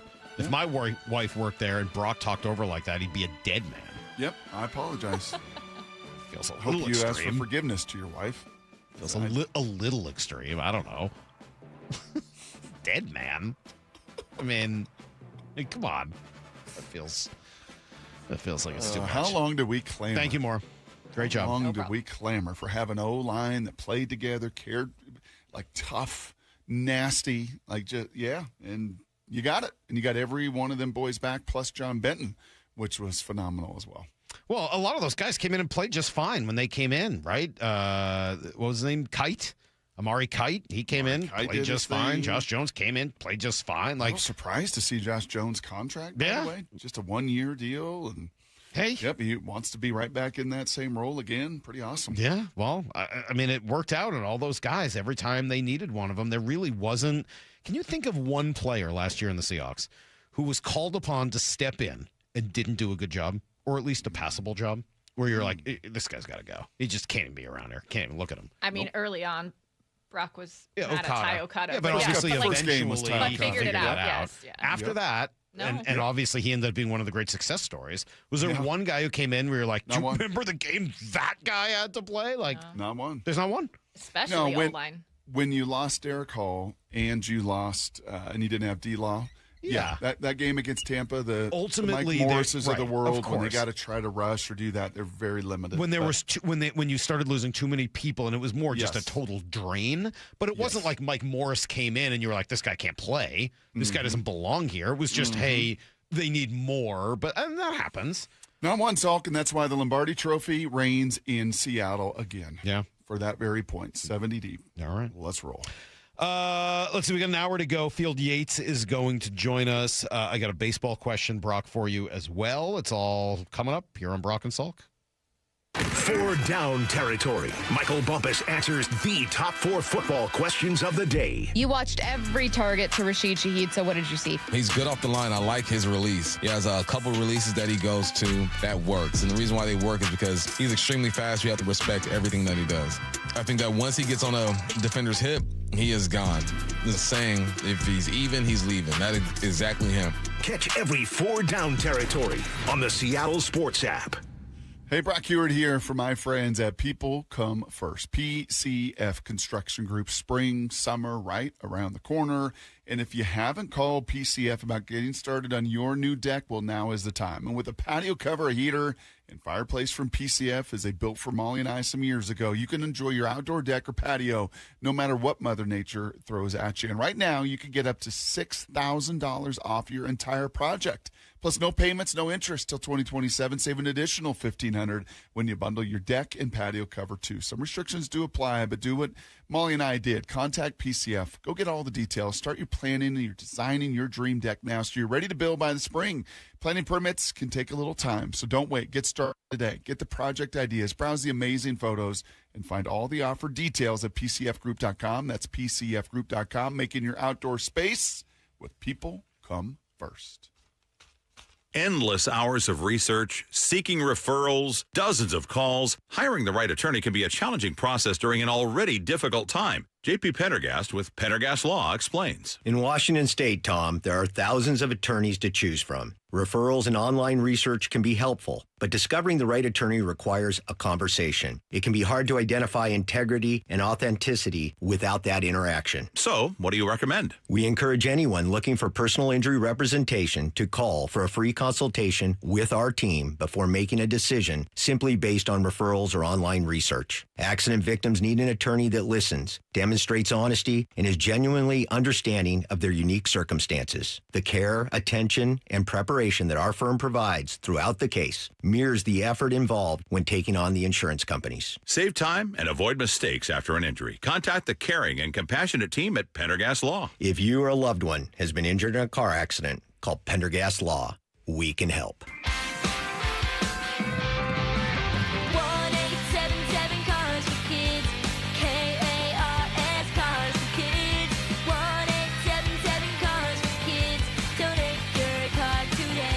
877-CARS-FOR-KIDS to reach a friendly live agent. Donation is super easy, and your car can be picked up as soon as tomorrow. Call us now or go to carsforkids.org. Did you know you can donate real estate too? P&D Tree Service, local experts in tree removal for residential and commercial.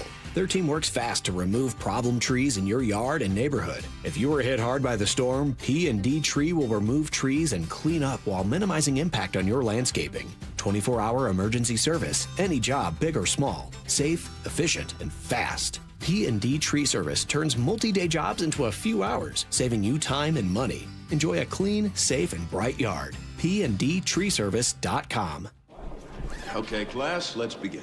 Psst, love your boots. I just sold a pair like that on eBay. Oh, really? Yeah, it took like 2 seconds to list, and they sold almost immediately. I've been selling everything lately. Some chunky boots, a faux fur coat I never wore, and a vintage chair that was more of an expensive clothing rack. You know, I actually bought these on eBay. Wait, are you Kitty Sell Stuff from Brooklyn? Okay, quiet, please. Find what you love, sell what you don't. eBay. Things people love. During Lowe's Pro Savings Days, the job works in your favor. My Lowe's Pro Rewards members buy more and save more on materials they rely on every day. Get up to 25% off select molding when you spend $1,000 or more, and up to 25% off Pergo Evercraft laminate flooring. Put Pro Savings Days to work for you. Members get more at Lowe's. Valid through 3/27. Selection varies by location. While supplies last. Loyalty program subject to terms and conditions. Visit the Pro Desk or Lowes.com/terms for more details. Subject to change. The throw to first, and it's in time. Holy smokes, what a play by JP Crawford. At T-Mobile Park, you've always got the best seat in the house. But if you're looking for a truly golden view, look no further than the seats on the first baseline, a.k.a. Trident Town. Post up behind the Mariners dugout, and you get a great view of Logan Gilbert, Brian Wu, and our entire rotation at work. Swing and a miss. Fastball upstairs, blew it by him, strike 3. Not to mention the best view of the best home run celebration in baseball. When the Trident goes up, you know a party's going down. It is gone! Julio! Mariners baseball. Trident's up. The Mariners' first homestand is stacked. Don't miss opening day on March 26th. Cal Raleigh 60 home run bobblehead night on March 28th. Presented by Alaska Airlines. And a star-powered showdown against Aaron Judge and the Yankees. March 30th through April 1st. Get your tickets today at mariners.com. Let's go! This is Seattle Sports. Streaming through the Seattle Sports app. KIRO AM Seattle. KIRO FM HD2 Tacoma. Home of the Seahawks, Mariners, and everything Seattle sports. This hour is brought to you by Davis Law Group. Get him freaking auto! From the Quantum Fiber Studio, this is Brock and Salk on Seattle Sports. I don't read the internet, guys. Take the bull by the hands. And Brooke, you are. And Brooke, you are. Now here are your hosts, Brock Eward and Mike Salk.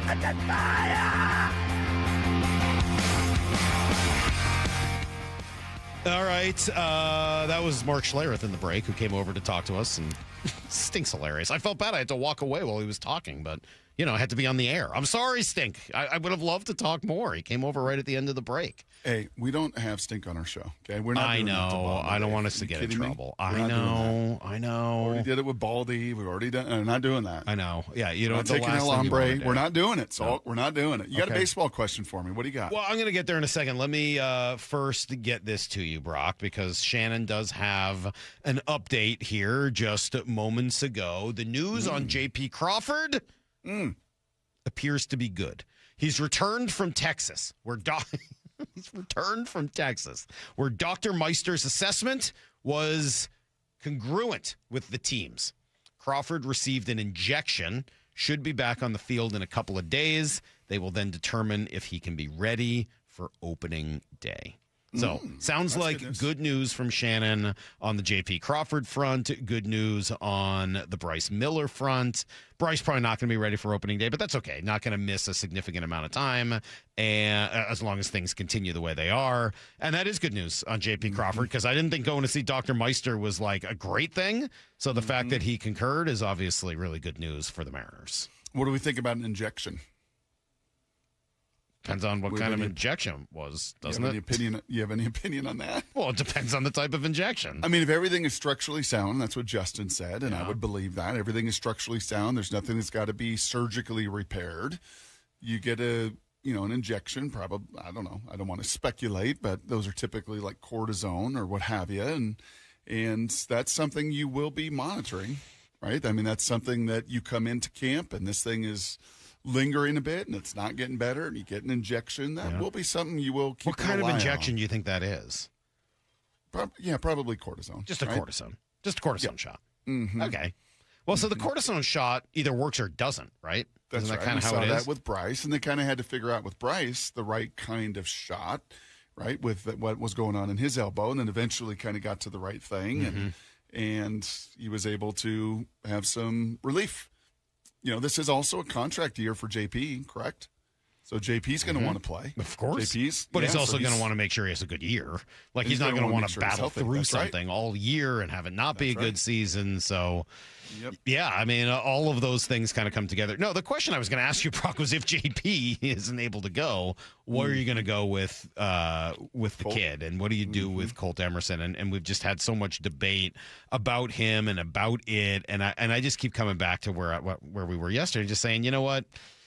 You got to do what's best for him. And even if that isn't necessarily what the team needs in the moment, you've got to start by prioritizing his development. Dan was asked about it yesterday. The question was, would you feel comfortable starting Colt Emerson if JP does miss time? I mean, I think, until we hear exactly what the situation with JP, it's hard to, kind of weigh those options. So we'll wait and see once we hear, and then we'll begin to, decipher where we need to go. But like I said earlier, all of our young players have had opportunities here in spring, and they've all done very well. They've all performed well, whether it's Brock, whether it's Colt. Some of the guys that we have seen have all, Cole Young has had a great spring too on the infield. So these guys have played well, and so I think you feel like you're in a good spot. But we just really have to wait and see what JP's situation. So now you know his situation, and he's going to be likely your opening day shortstop, and hopefully this injection and everything calms things down, and he's good to go and he's rolling. Colt Emerson going to start on the big league roster? I don't think so. Let me play you one more cut, and then we can kind of talk through it some more. This was Aaron Goldsmith yesterday with Wyman and Bob, asked about, okay, if JP has to miss a week or whatever it is, which is still a possibility, as you heard them say there, like opening day, they'll talk about it here in a few days after the injection kind of runs its course. This is what Goldie said. My gut tells me that if it's let's just call it a minor setback for JP Crawford, and he is back relatively soon, it would surprise me if the move was Colt Emerson. Obviously, the future is very bright for Colt. He's one of the very top prospects in baseball. But if it's going to be a short stay on the injured list for JP Crawford, I think the Mariners are in good position with Leo Rivas. I think that opens up a door for Master Boney to make the opening day 26-man roster. And Rivas is a highly regarded defender. He's a switch hitter, which gives you a kind of a coveted right-handed bat. It's a very left-handed heavy lineup, everybody in the infield. So that would be my guess. So again, I think I would co-sign on that. Like if it's only going to be a week, you're not going to you're not going to bring up Colt Emerson to play shortstop for a week unless it's your plan to have him start the year on the roster. And the only way that works, Brock, is if you feel like you've got an everyday or near everyday role for him. What would that be? What would that be to start the year? There just isn't one. Like if JP were hurt, like if he were hurt, I think that there's a conversation here. But this idea of, hey, if Colt Emerson shows us that he's ready, then we're going to find space for him on the roster. I mean, you could. But man, it would have to come. Remember, Master Boney doesn't have options either, so that's kind of a factor in the whole decision. There's two things that come to my mind in this. But then number one? Go ahead. Colt Emerson knows very clearly through all of the moves and transactions and all of this spring, he knows that he's right there on the cusp. Right, the Laz Montez, the Arroyos, the Farmelos, he's not in that camp. They've all been sent down. Like he's going to continue to run this thing all the way through into the final decisions they're going to make. He knows that as a player. And that tells you no matter where you start, like I'm right there, man. I am right there. Secondly, the other thought, through life experience in all of these things in all these sports, the decision makers, right, the GM, the manager, they all say the same thing. You think we're making the decision. You make the decision for us. And that is where this becomes kind of fun because what decision has he forced them to make? What has he done this spring? Right? Have you seen some of the talent at shortstop? You absolutely have. Mm-hmm. Have you seen just incredible speed and athleticism? You absolutely have. And then just in particular, in the last week or so, have you seen a bat that looks a little bit and sounds a little different than the rest? Yeah. So has he made that decision for you like Julio did 3-4 years ago? I mean, it has not felt that way. I haven't watched every game. I mean, like, you know, it's not like I'm there every day and getting a sense of every at-bat and everything he's done. So I got to plead some ignorance there. Mm-hmm. It hasn't felt like it did with Julio a couple of years ago. And part of the thing with Julio then was, you know, the team itself was not in the same position that it's in now. They could afford to just say, hey, let's give this guy center field and see what happens. Yep. Right? And if it doesn't work, we'll send him down and bring somebody like, you know, they can't really do that. A, every game matters, and B, they don't really have that much space. In order to maneuver Colt Emerson onto your roster to start the year, knowing that you want him to play if he's there. Okay, so let's say he's going to play third every day. Well, then now you've got to find a different home for Brendan Donovan. Either he's playing second and you're not playing Cole Young because you're not going to play him in a utility role. So, you know, you got to assume. No, Cole Young solidified his spot. Okay, as the well then, all right. So then, all right. second So now you're not playing Brendan Donovan there. You got to play him in the outfield. So either you're going to play him in left field. You think Randy's going to be happy if you play him in left field? That doesn't feel right to me. And then you've got right field. Okay, well, you could play him in right field. Whose roster spots does that come at the expense of? Luke Raley's, Dominic Canzone's? I don't think it's going to be either of those two. Is it going to be Victor Robles, who's not had a good spring at all? But he's a right-handed bat. Yeah, that was going to be my next comment. Like, yeah, Robles, it could, but now you got another lefty on the team, and you probably at that point, I mean, I guess it could come at the expense of Leo Rivas, but you need that level. I mean, he's your other right-handed bat too. So Bliss or Mastroboni. I don't think either of them's on the roster right now. As you start running through it, assuming JP Crawford's healthy, Brock, I don't think either one of those guys ends up making the roster to start the year. Maybe one of them. And well, he's got about 5 or 6 more days to continue to do what he's done the last week or so. Yeah. Because I think I would agree with you. The first couple weeks and when we were down there, it was like excitement. Like, I'm super excited to open this present and see what this kid can do. And then there were some ups and downs, and I think there has been a little more consistency last week, but now it's 4 or 5 more games. That's about it down in the desert. And there'll be kind of his last chance to again, force a decision for others to make because he's just that much different. We do have a texter here who says, why aren't we talking about Colt possibly just being better than JP, even if he wasn't injured? And I think I can pretty safely give you the answer to that question, because JP was a 3.8 win player last year, and Colt Emerson has 40 games above single A. Yeah. That's the answer. Because even when JP has a bad year, he's never been... Since 2021, when he turned 26, he's never one time been below a 2.7 WAR player, according to Baseball Reference. Because he plays good enough defense, and he gets on base, and he can hit a little bit. I mean, last year it was a 722 OPS. It wasn't going to set the world on fire. But you put it all together, especially with a 350 on-base percentage, and even though it wasn't a great year, 3.8 wins for the team last year. And Colt Emerson may have 6-win potential, but right now, he's 21 years old, and he's played 40 games above single A. That's why we're not talking about it that way. Long term, sure, the upside is much higher than JP Crawford. But, like, to start the year, no. Your preference for a team contending for a World Series is to have JP Crawford at shortstop. Having one of those days where a little of this would make things so much better. Fastball, strike 3 called. He got him looking. How about that for a Cactus League debut? Cade Anderson striking out the side. We got you. You can stream every Mariners spring training game live for free on the Seattle Sports app. Making lives better through Mariners baseball, one goodbye baseball at a time. home of your American League West champion Mariners. All right, look, more than 4,000 people here in our area have already trusted Eastside Weight Loss Clinic as a totally safe way to lose weight. And I'm one of them. I lost 35 pounds. I know some of you who are listening as well have done this program or know people like I do who've gone through it. It really does work because you're eating healthy, fresh food. You buy at the grocery store. There's no costly recurring monthly payments for injections or pills. You're not reading about any of those scary side effects. None of that. It's all through a doctor-developed plan that is safe. It really does work, and it's really not that hard. That's what I think is so incredible about it. You will not find yourself that hungry while you're going through it. 15 minutes? Man, you're going to spend that time in traffic today, especially if you're dealing with Revive I-5. So why not instead schedule a consultation at eastsideweightlossklinik.com, because the only thing you have to lose is the weight itself. Dr. Ryan Coogan, D.C. Results may vary. Trust is everything. Earning it takes years. Losing it takes 5 seconds. Lee Johnson Auto Family.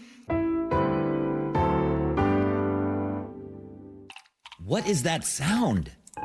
Ugh, that sounds like a plumbing sound. Luckily, there's a company that fixes all the plumbing sounds across Puget Sound. That's All Sound Plumbing. Puget Sound's plumbing experts. Have a sound? Visit allsoundplumbing.com. And this week's First Mark Challenge victory goes to Lonnie. Lonnie, why did you call First Mark Insurance? We've been with the same insurance company for over 32 years. And my husband said, come on, let's at least try it. And that was the smartest thing we ever did because we saved thousands, literally thousands a year on our insurance.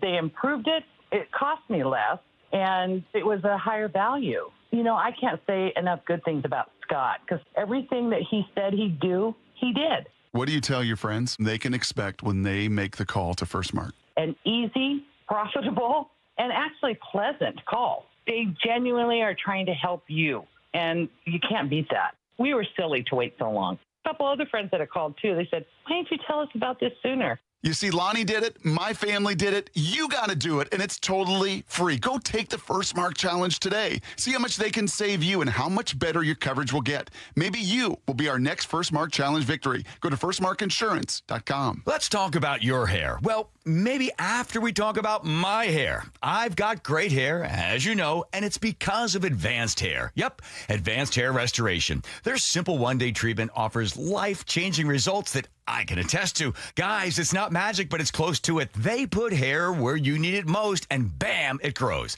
It's actual science. Advanced Hair has top-rated physicians, modern technology, and best of all, you get your very own natural hair that begins to regrow the very next day. It's even guaranteed to grow for life. So schedule your free consultation now at 425-449-8185. Mention Curly to qualify for $250 off and $250 free hair grafts. It's a limited time offer. Advanced Hair, the winner of the 425 Business of the Year, and the team that gave me my hair back. More importantly, they'll do the same for you, guaranteed. 425-449-8185 or advancedhair.com.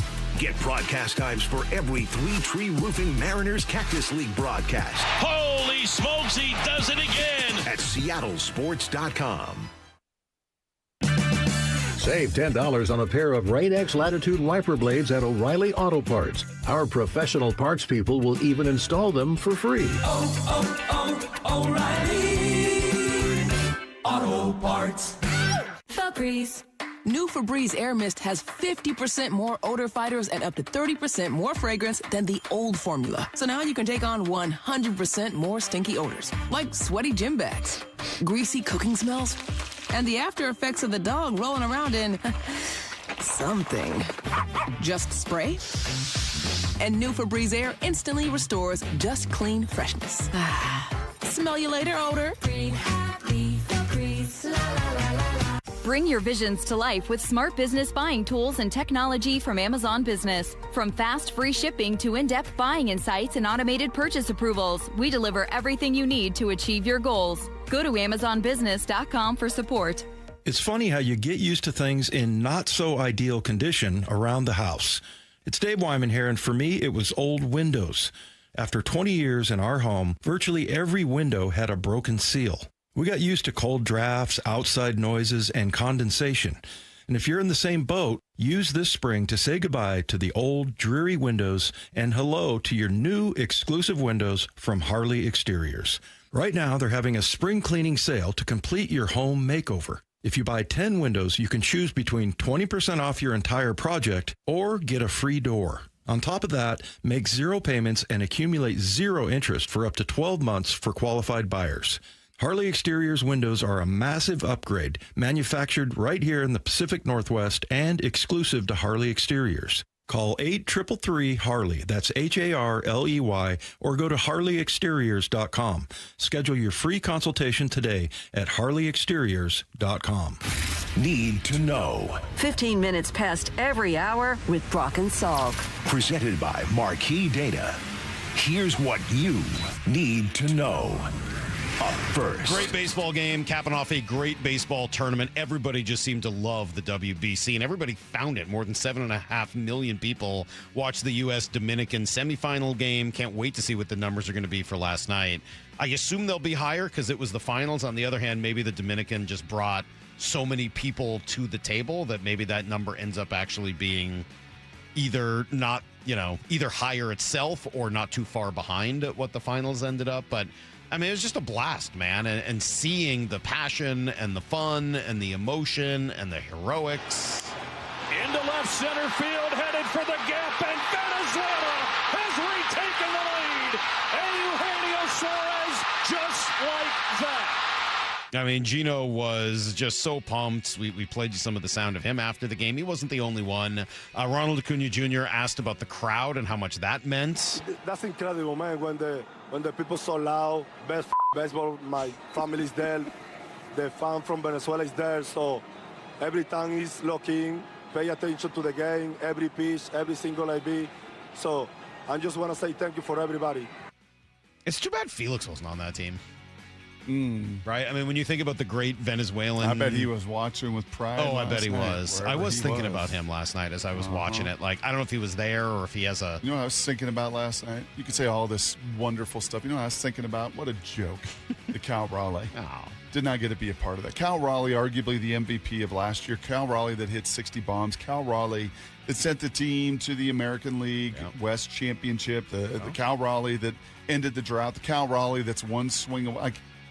That guy doesn't get in the bat. Yeah, Mark DeRosa actually didn't want to hit him there in the 7th against the right. He was like, nah, I think we're good. They asked DeRosa if he would do this again if he got the call in 2030. Oh, it would be 100% yes to do it again. You're not getting the call. Love to get over the finish line. Not only is it 2 times, but 3-2 both times. Why? If you saw how hurting the guys were in that locker room right now, you'd know why. I mean, for some reason, this WBC has become a tidal wave of emotion for a lot of guys. You get them in the room representing their country, coming together for 2.5 weeks. The buy-in, it's infectious in there. So, special group to be a part of. Proud of the way we represented USA.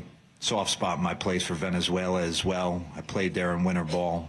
Know a lot of guys from there, and Omar's a great man, the manager over there. So, yeah, just a great game. So, a couple things. First of all, they couldn't hit. That's why. Well, DeRosa thought that he was going to has to do it next year for the WBC. He didn't realize it's not until 2030.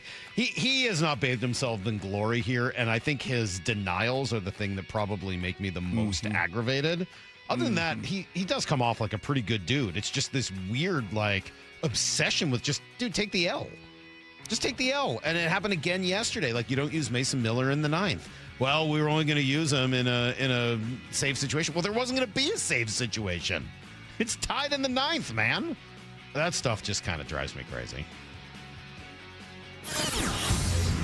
Here's the second thing you need to know. All right, sounds like the news is pretty good as it regards JP Crawford. Shannon Dreyer saying earlier that he has returned from his visit with Dr. Meister, who concurred with the original diagnosis, and he got a shot, got an injection, going to take a couple of days, and then should be able to get back out there. They'll make a decision at that point as to whether or not he's ready for opening day. Mm-hmm. And hopefully that shot and everything responds. This is a big year for JP, right?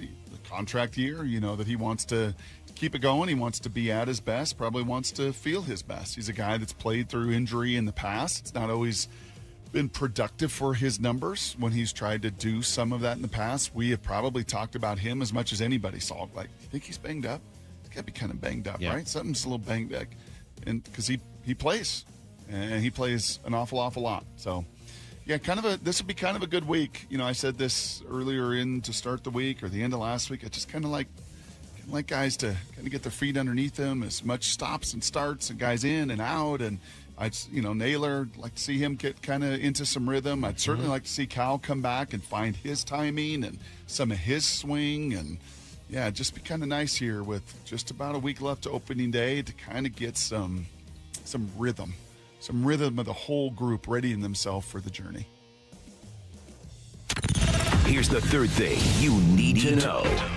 Nice news on the WNBA front yesterday, Brock. I don't know if you had seen it. It kind of came down late, but it sounds like they have reached an agreement between the Players Association and the league. So they have not formally but verbally agreed to a new collective bargaining agreement. It does tie the salary cap to the amount of revenue they bring in. It does allow for salaries over $1 million. So it seems like they're not going to screw this whole thing up again, at least in a new way. Maybe they'll still screw it up in the old way, but not in a new way, as they're finally going to get their golden ticket, Caitlin Clark, back this year. That would be good. That would be nice. It would also be nice for the Kraken to beat Tampa last night at home. Yeah, it's going to be kind of a tough road trip. So they had back-to-back power plays, Brock, where they couldn't even get the puck into the zone. It was really hard to watch at times. And then you add all the mistakes and the giveaways and the turnover. It's just, ugh. That's everything you need to know. I saw your little Tasmanian devil back, though. Yeah, he was back. I think he had like 10 hits last night or something like that. He had 6 in the first 2 periods. I don't know what he ended up finishing with because I didn't get to watch as much of the third. But, yeah, he's my guy. Love him. But, yeah. It's not enough. Not good. Not enough. Let's see. How many hits did we get last night for my guy, Jacob Melanson? Where is it? Hits. Hold on. Do you need your glasses? That's great. 5. No, wait. I don't know where it is. It went away. I can't find it. Yeah, I need my glasses. Where are my glasses? Why am I even trying to look at this thing without my glasses? Can't see a damn thing. 9 hits. Oh, I thought that was a 0. He had 9 hits last night. That's a pretty good night. All right, Field Yates. He probably came up with some hits at Belmont Hill Academy. He will join us next on Brock and Salk.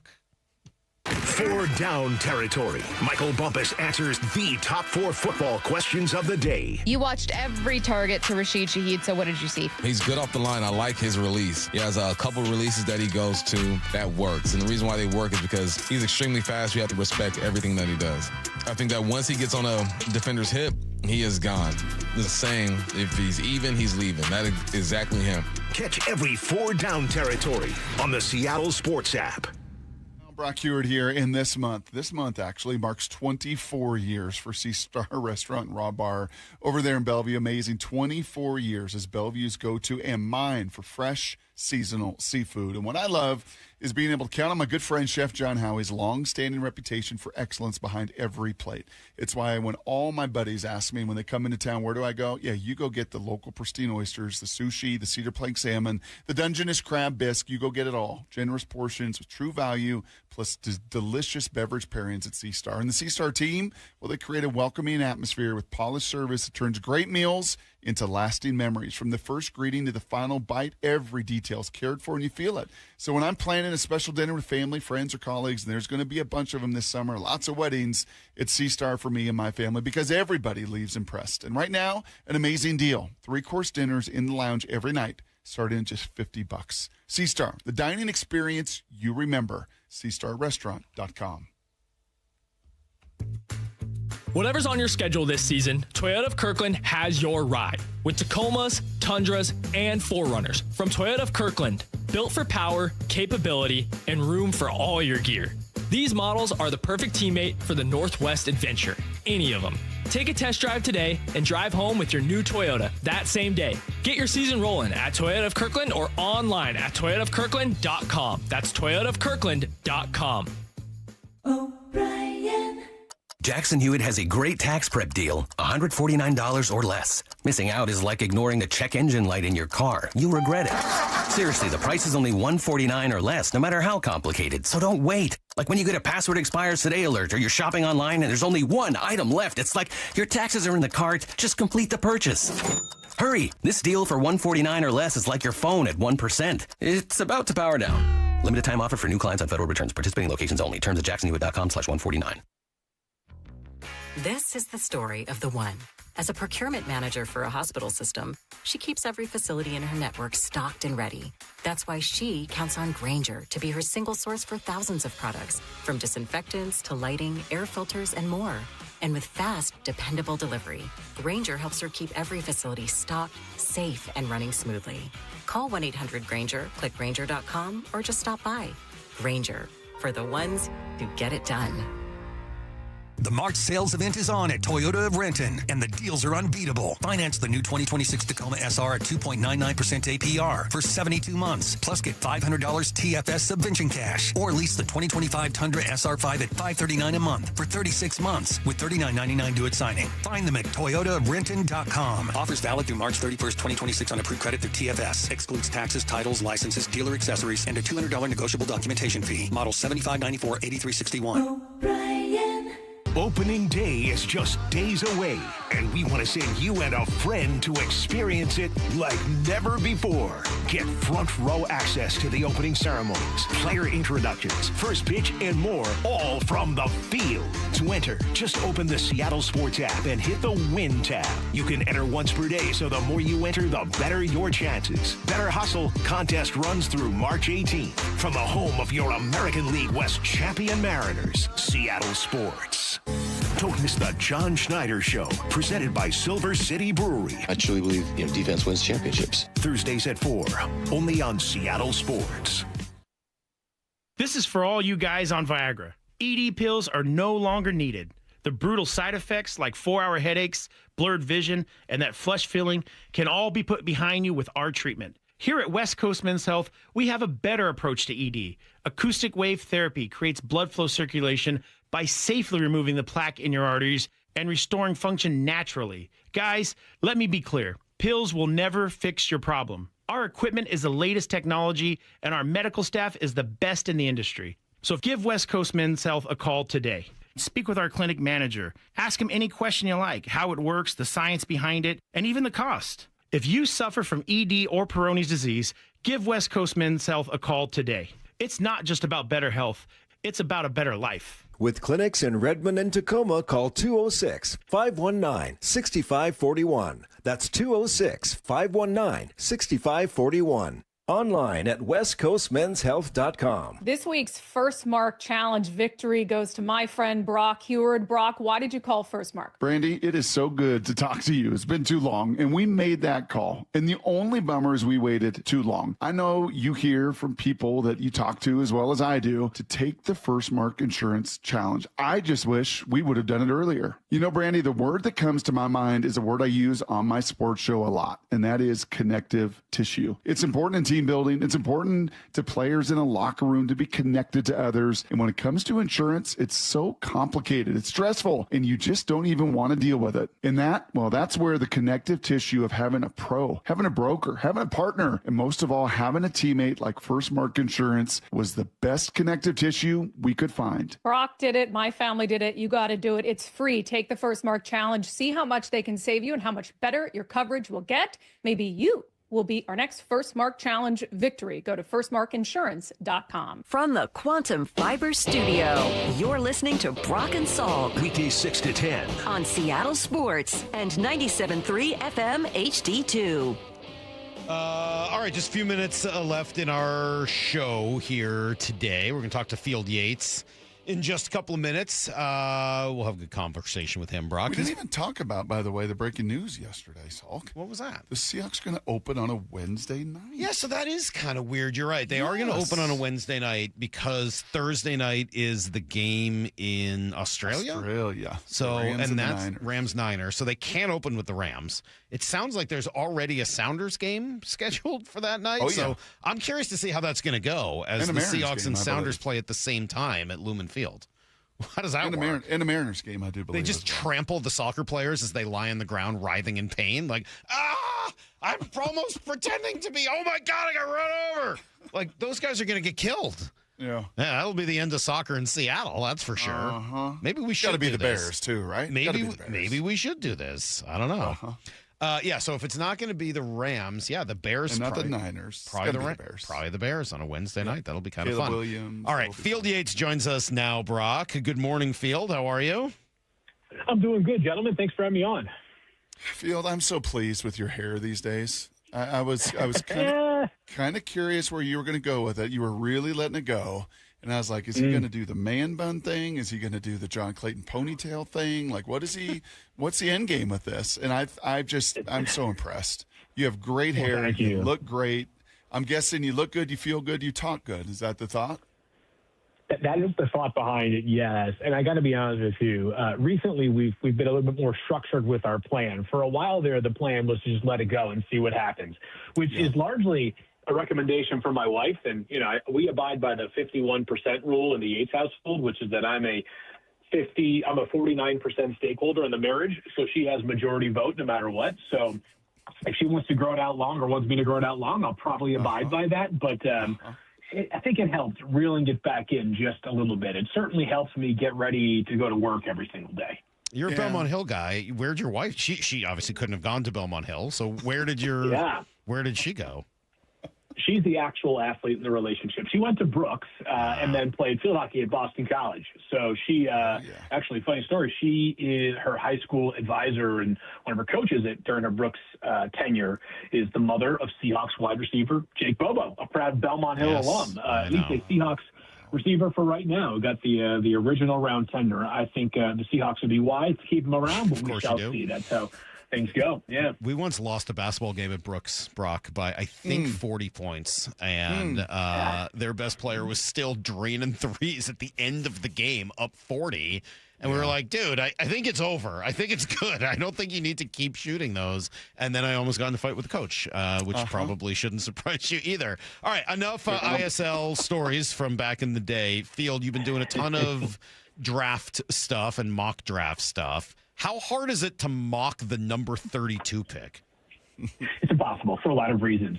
First of all, the Seahawks don't have a lot of needs, right? Running back is one of them. I have a harder time than others justifying a running back in this class going 32. The most obvious name that's been somewhat popular in mocks. I know my guy Mel Kiper Jr.'s had him in the first round. Others have as well, is Jadarian Price. Obviously, Jeremiah Love will be long gone by pick number 32. I'm probably not as convicted Jadarian Price at number 32 as others, in part because I haven't seen as much in the passing game from him. He's an explosive player. He does have great kick return ability, but we'll see whether he actually finds his way into the first. But on top of that, this is a weird draft, and you guys have probably heard that from anybody you've spoken with about the draft. And you could probably find people that see players, and I'm going to pick a range, 20 to 50 as borderline interchangeable. It's not a super top-heavy draft. It's much more about the depth of this draft. There are a couple of positions that are particularly strong, but there are a couple that are worryingly weak as well, quarterback being the most notable amongst those, but running back, not a great running back class this year. And then there are a couple of spots where you've got some players at the top, the depth just dries out in a hurry. So it's a very unique class relative to what we've seen over the past couple of years. I'm going to get to that in a second, and I've heard a few things that I think you will also echo that makes it even more weird. But let's get to the Seahawks here for a second, Field. I'm curious, between you and Mel, all the guys that you talk to, how much of an influence does a Seattle Seahawks Super Bowl win in year 2 with Mike McDonald, becoming the first defensive play calling head coach to win a Super Bowl, the scheme, the style, the Mike McDonald way, how much of an impact does it have through the optics of this draft and its personnel and its different fits, possibly as the Seahawks did, that's a Seahawks kind of guy, the Seahawks did this. Does that have much of a copycat nature to it at all? For sure. It happens every year, and maybe the fact that it happens every year and then the teams that do it don't necessarily break through should be a lesson that, like, stick to your core beliefs, not everybody can be Mike McDonald in the Seattle Seahawks, and the longevity they've had in this front office and some of the not home runs, but grand slams they've had in the draft. Like, some of those are not things that you can just replicate by trying to be like Seattle.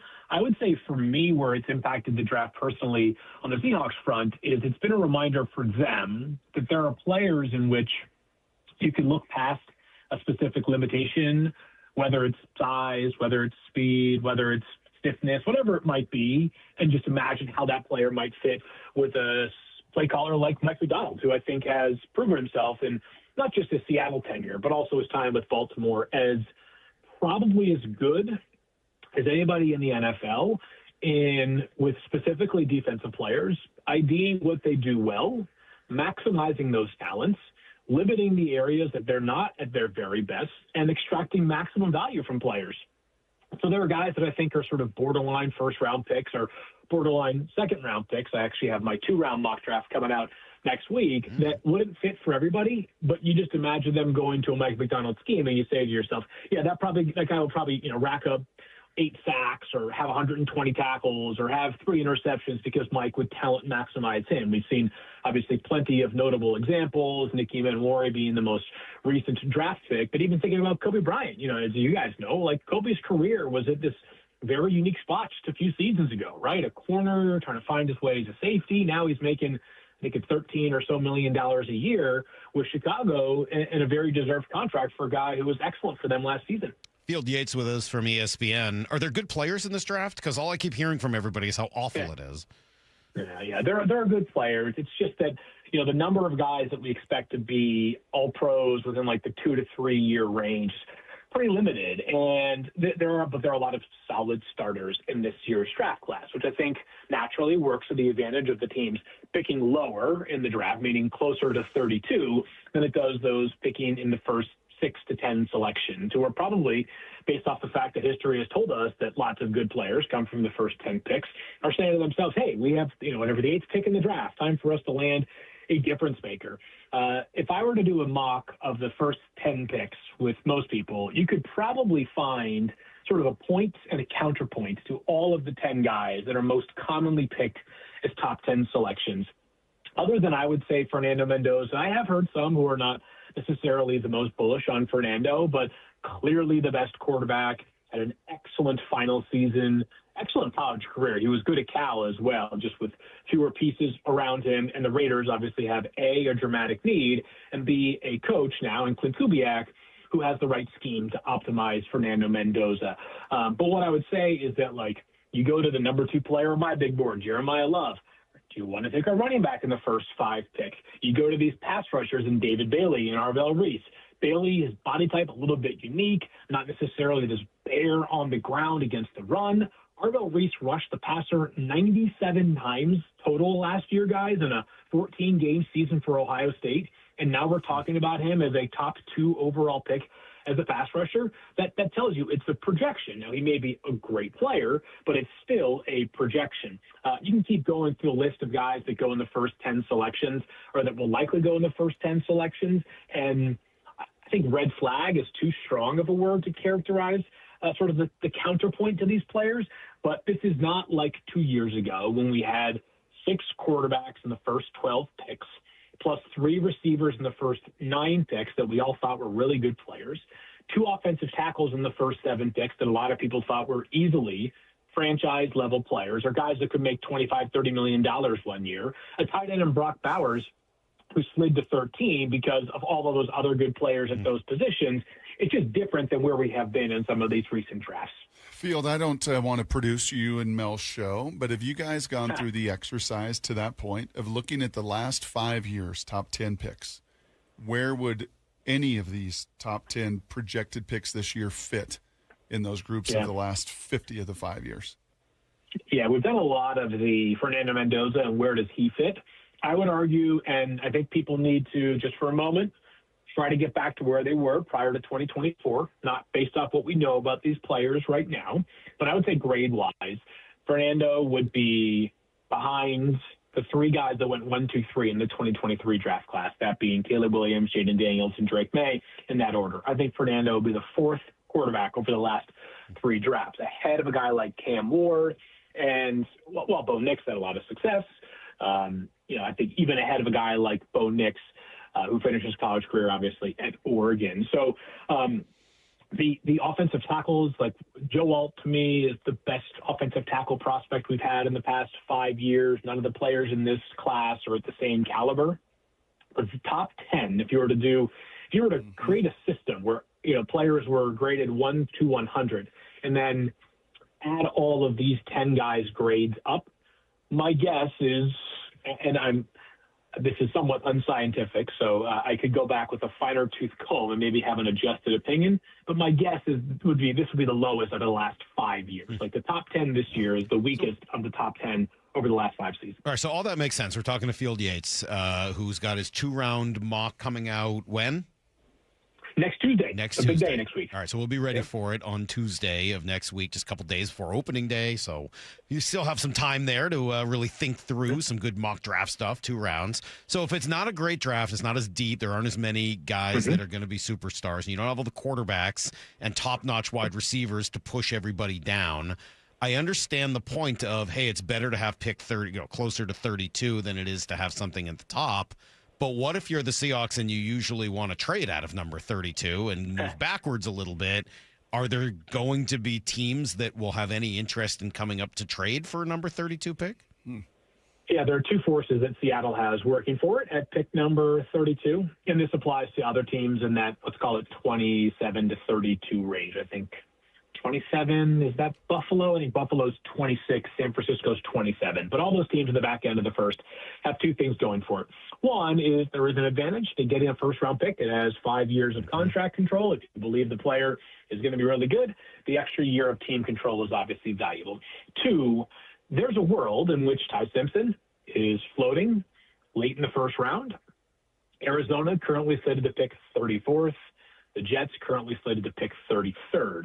If Arizona thinks, hey, the Jets might jump up, or might take Ty Simpson, we in turn need to jump up to get our hands on a player like Ty. So whether it's a quarterback or another position, because I would argue that any of these premium positions, quarterback, pass rusher, pass protector, guy who catches passes, wide receiver, or guy who covers that position, meaning cornerback, are worthy of having a 5th year of team control under your belt. The Seahawks are going to witness how that influences contract negotiations this offseason, right? I mean, JSN and Devin Witherspoon, if I had to guess, are going to sign deals. JSN will probably be the richest receiver in NFL history in terms of average annual value. He deserves it, and he will get that. But I think for the Seahawks, from the Seahawks' perspective, is that may be correct. Let's just say it's $41 million a year. I'm just throwing out a number that's above where things are at right now. They also have 2 more years of team control. So for them, it may be 4 years and $160 million of extended money, but it's also a 6-year layout of whatever 160 plus the 2 years he is currently due on the 5th year option plus the 4th year of his rookie contract. So for them, it's more like a, call it $32 to $33 million per year investment, which for arguably the best receiver in football, that's a no-brainer. So that 5th year of contract control does have a lot of value. So Seattle could get some nibbles if there is a player that we see make it to that last pick. A couple of years ago, we saw San Francisco do this to get Ricky Pearsall. So we've seen teams trade into not just late in the first round, but the final pick of the first round to get a player they wanted. Okay, everybody always loves names, Field. So let's, to Salk's point, let's get the Seahawks traded out of 32, and they move somewhere in the 30s, and they add another 3rd rounder and everything else. So they got a 2nd and 2/3. Give me a couple names in that range, call it from player 35 to 75 at the biggest need positions for the Seahawks, that being running back, that being corner, that being edge. Any names there that you really like? Yeah, and by the way, I think I just said Ricky Pearsall. I meant Xavier Legette for the Panthers was the guy that they traded up for at pick 32. It was Carolina, not San Francisco. Anyways, I digress. 35 to 75 range. Let's start with running backs because I think it's the narrowest number of players that could fit into that range. I think it's Jadarian Price. That would be the only player that I personally have a top 75 grade on, not named Jeremiah Love. Other names that I think are going to come off the board after that would be the likes of a Nick Singleton from Penn State, Jonah Coleman from Washington might be more day 3. Mike Washington Jr. from Arkansas seems to be the trendy running back who had a great combine, 200 and some pounds, ran a 4.3, 340. I didn't think the tape was round 2 or early round 3 good, but a strong combine can definitely change people's perceptions. But running back who is Jonah Coleman? Sorry to interrupt you. Who is Jonah's comp? Yeah. Who's a current present day back in this system that you know? The system they're going to run. Do you see a fit? Comp? 5'8", 220 pounds for Jonah Coleman. So there aren't many guys that are built like Jonah, right? Maybe a little bit of Jalen Warren from the Steelers. A guy who, like Jonah, factor in the passing game. Jonah, I just love the not just the I would say 4-year track record of being a productive player, especially during this final 2 seasons with Washington, but the ability to turn a nothing run into a something run. He's got good elusiveness, good acceleration. I thought he was a tough runner for a player of his stature overall. I think Jalen Warren has some of that to his game as well. Warren, who played his college ball at Oklahoma State and now with Pittsburgh. But Jadarian Price would be a name that comes to mind at running back. Okay. At cornerback, there's actually some decent options here. So Brandon Cisse from South Carolina, he's been mocked a lot. I think some of that is, first of all, it would make sense to me. Second of all, he's went to South Carolina. He's in Freaky Athlete. If it worked so well last year with Nicky Manwari, you might as well go back to the well one more time. Chris Johnson from San Diego State had a great year this past year. Excellent ball skills, just a natural playmaker, very, very pesky in finding the football. The size is just kind of average, but as we know in Seattle, you don't have to be the biggest cornerback to make a big physical impact a la Devin Witherspoon. I would say that Adion Terrell from Clemson might slide into round 2. He had a great playmaking year this past year himself, forced 5 fumbles, which for a corner is just silly. But he is also small. He's 185 pounds soaking wet, might be closer to 175. Other names, D'Angelo Pons from Indiana, great player. He is also tiny. That's the big concern with the D'Angelo Pons. So there are some good corner names there. And then edge, that to me is where I think you have a chance to make a mark. Is with edge, it's a little bit of what kind of body type and skill set are you looking for? The most rugged edge there is. Give me the most rugged edge there is. I think Denai Dennis Sutton might be the answer from Penn State. 6'6", 260+ pounds, ran really well at the combine. Remember that Penn State-Oregon game from this past year, which at the time, Penn State was still in the playoff picture. James Franklin was still their head coach, and we didn't realize that season was going to fall by the wayside. Had some crazy plays in that game, including an interception, I believe it was on a 2-point conversion that just showed off some freaky athletic traits. I think he's a guy he's right outside my top 50 in overall rankings. Jayshawn Barham would be a good example of a player that I think when I watch him, he may not be for everybody, but then I think about Mike McDonald and I say to myself, that works. Jayshawn is a former Maryland stand-up inside linebacker who played at Michigan for the past 2 seasons, moved to a hybrid role playing both on the edge and as a stand-up inside linebacker, wasn't crazy productive in the sack category. I think it was 4.5 this past season. He seems to be getting a lot less momentum and buzz in draft media than his teammate Derek Moore, who had 10.5 sacks this past season. I see it completely the opposite. I think Barham is clearly the better and higher upside player.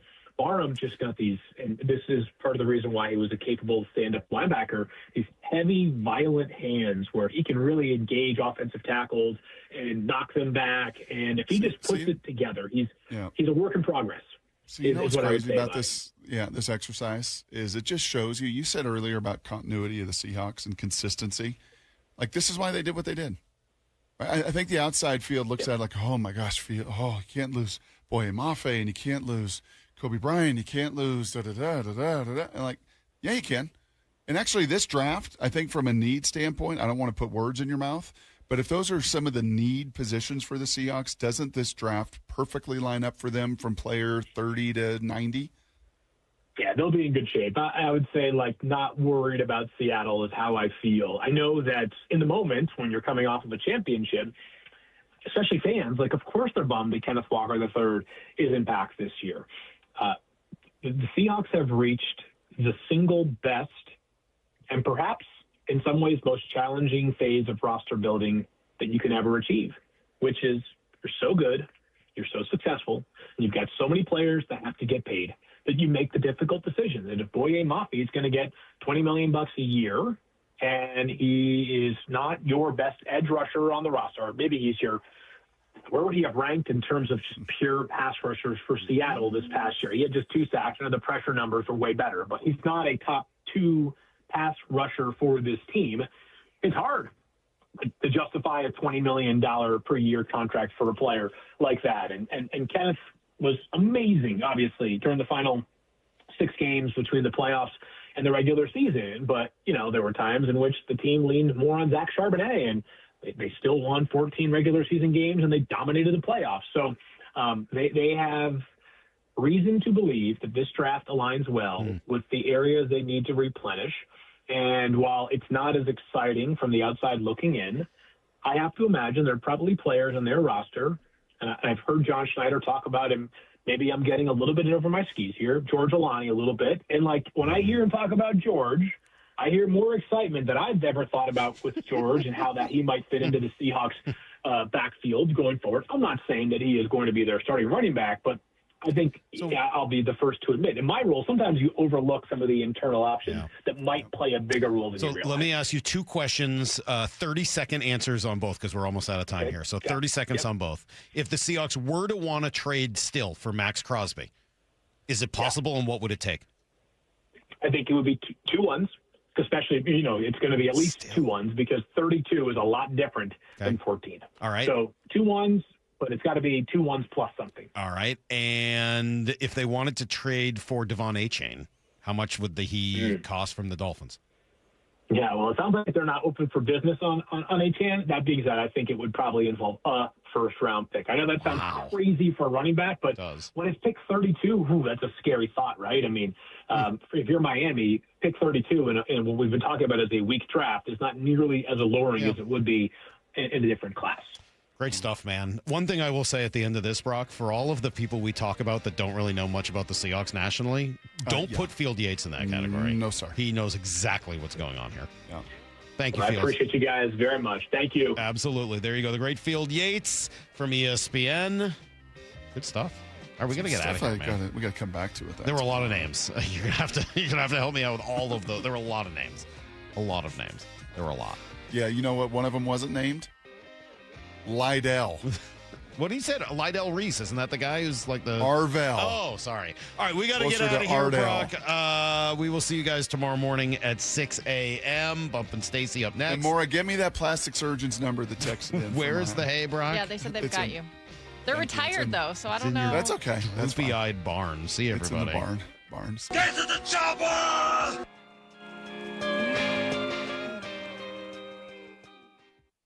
For Down Territory, Michael Bumpus answers the top 4 football questions of the day. You watched every target to Rashid Shaheed, so what did you see? He's good off the line. I like his release. He has a couple releases that he goes to that works. And the reason why they work is because he's extremely fast. You have to respect everything that he does.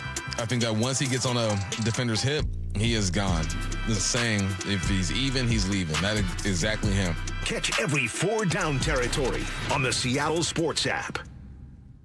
Hey, Brock Ewart here with my buddy Dave Taylor from First Mark Insurance. So glad, so thankful that Molly and I made the call. Had heard so many First Mark Challenge victories, we needed to take that challenge. What does happen from your perspective when that caller, when that email, when that person reaches out to you for a First Mark Challenge victory? That's a great question. So there's several steps we go through in the process. The first step is we're going to gather information, find out all we can about that client and what their needs are.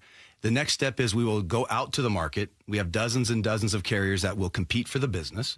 At the end of that process, we will then bring those findings back to the customer, show them what we found, and who the eventual winner was in that competition. And it may be who they're with. It might be, yes. And sometimes that's the best we can do is recommend they stay where they are, but maybe modify a few coverages to put them in a better position. So go take that challenge today. Go be the next First Mark Challenge victory. It costs you nothing, and they will be there with you every step of the way. FirstMarkInsurance.com. FirstMarkInsurance.com. From whiplash to herniated discs, there are a few car accident injuries we've all heard of. JP Pendergast with Pendergast Law explains that even the most common injuries differ from one another. Pre-existing conditions, health history, beginning of treatment. There are hundreds of factors that make every person and every injury unique.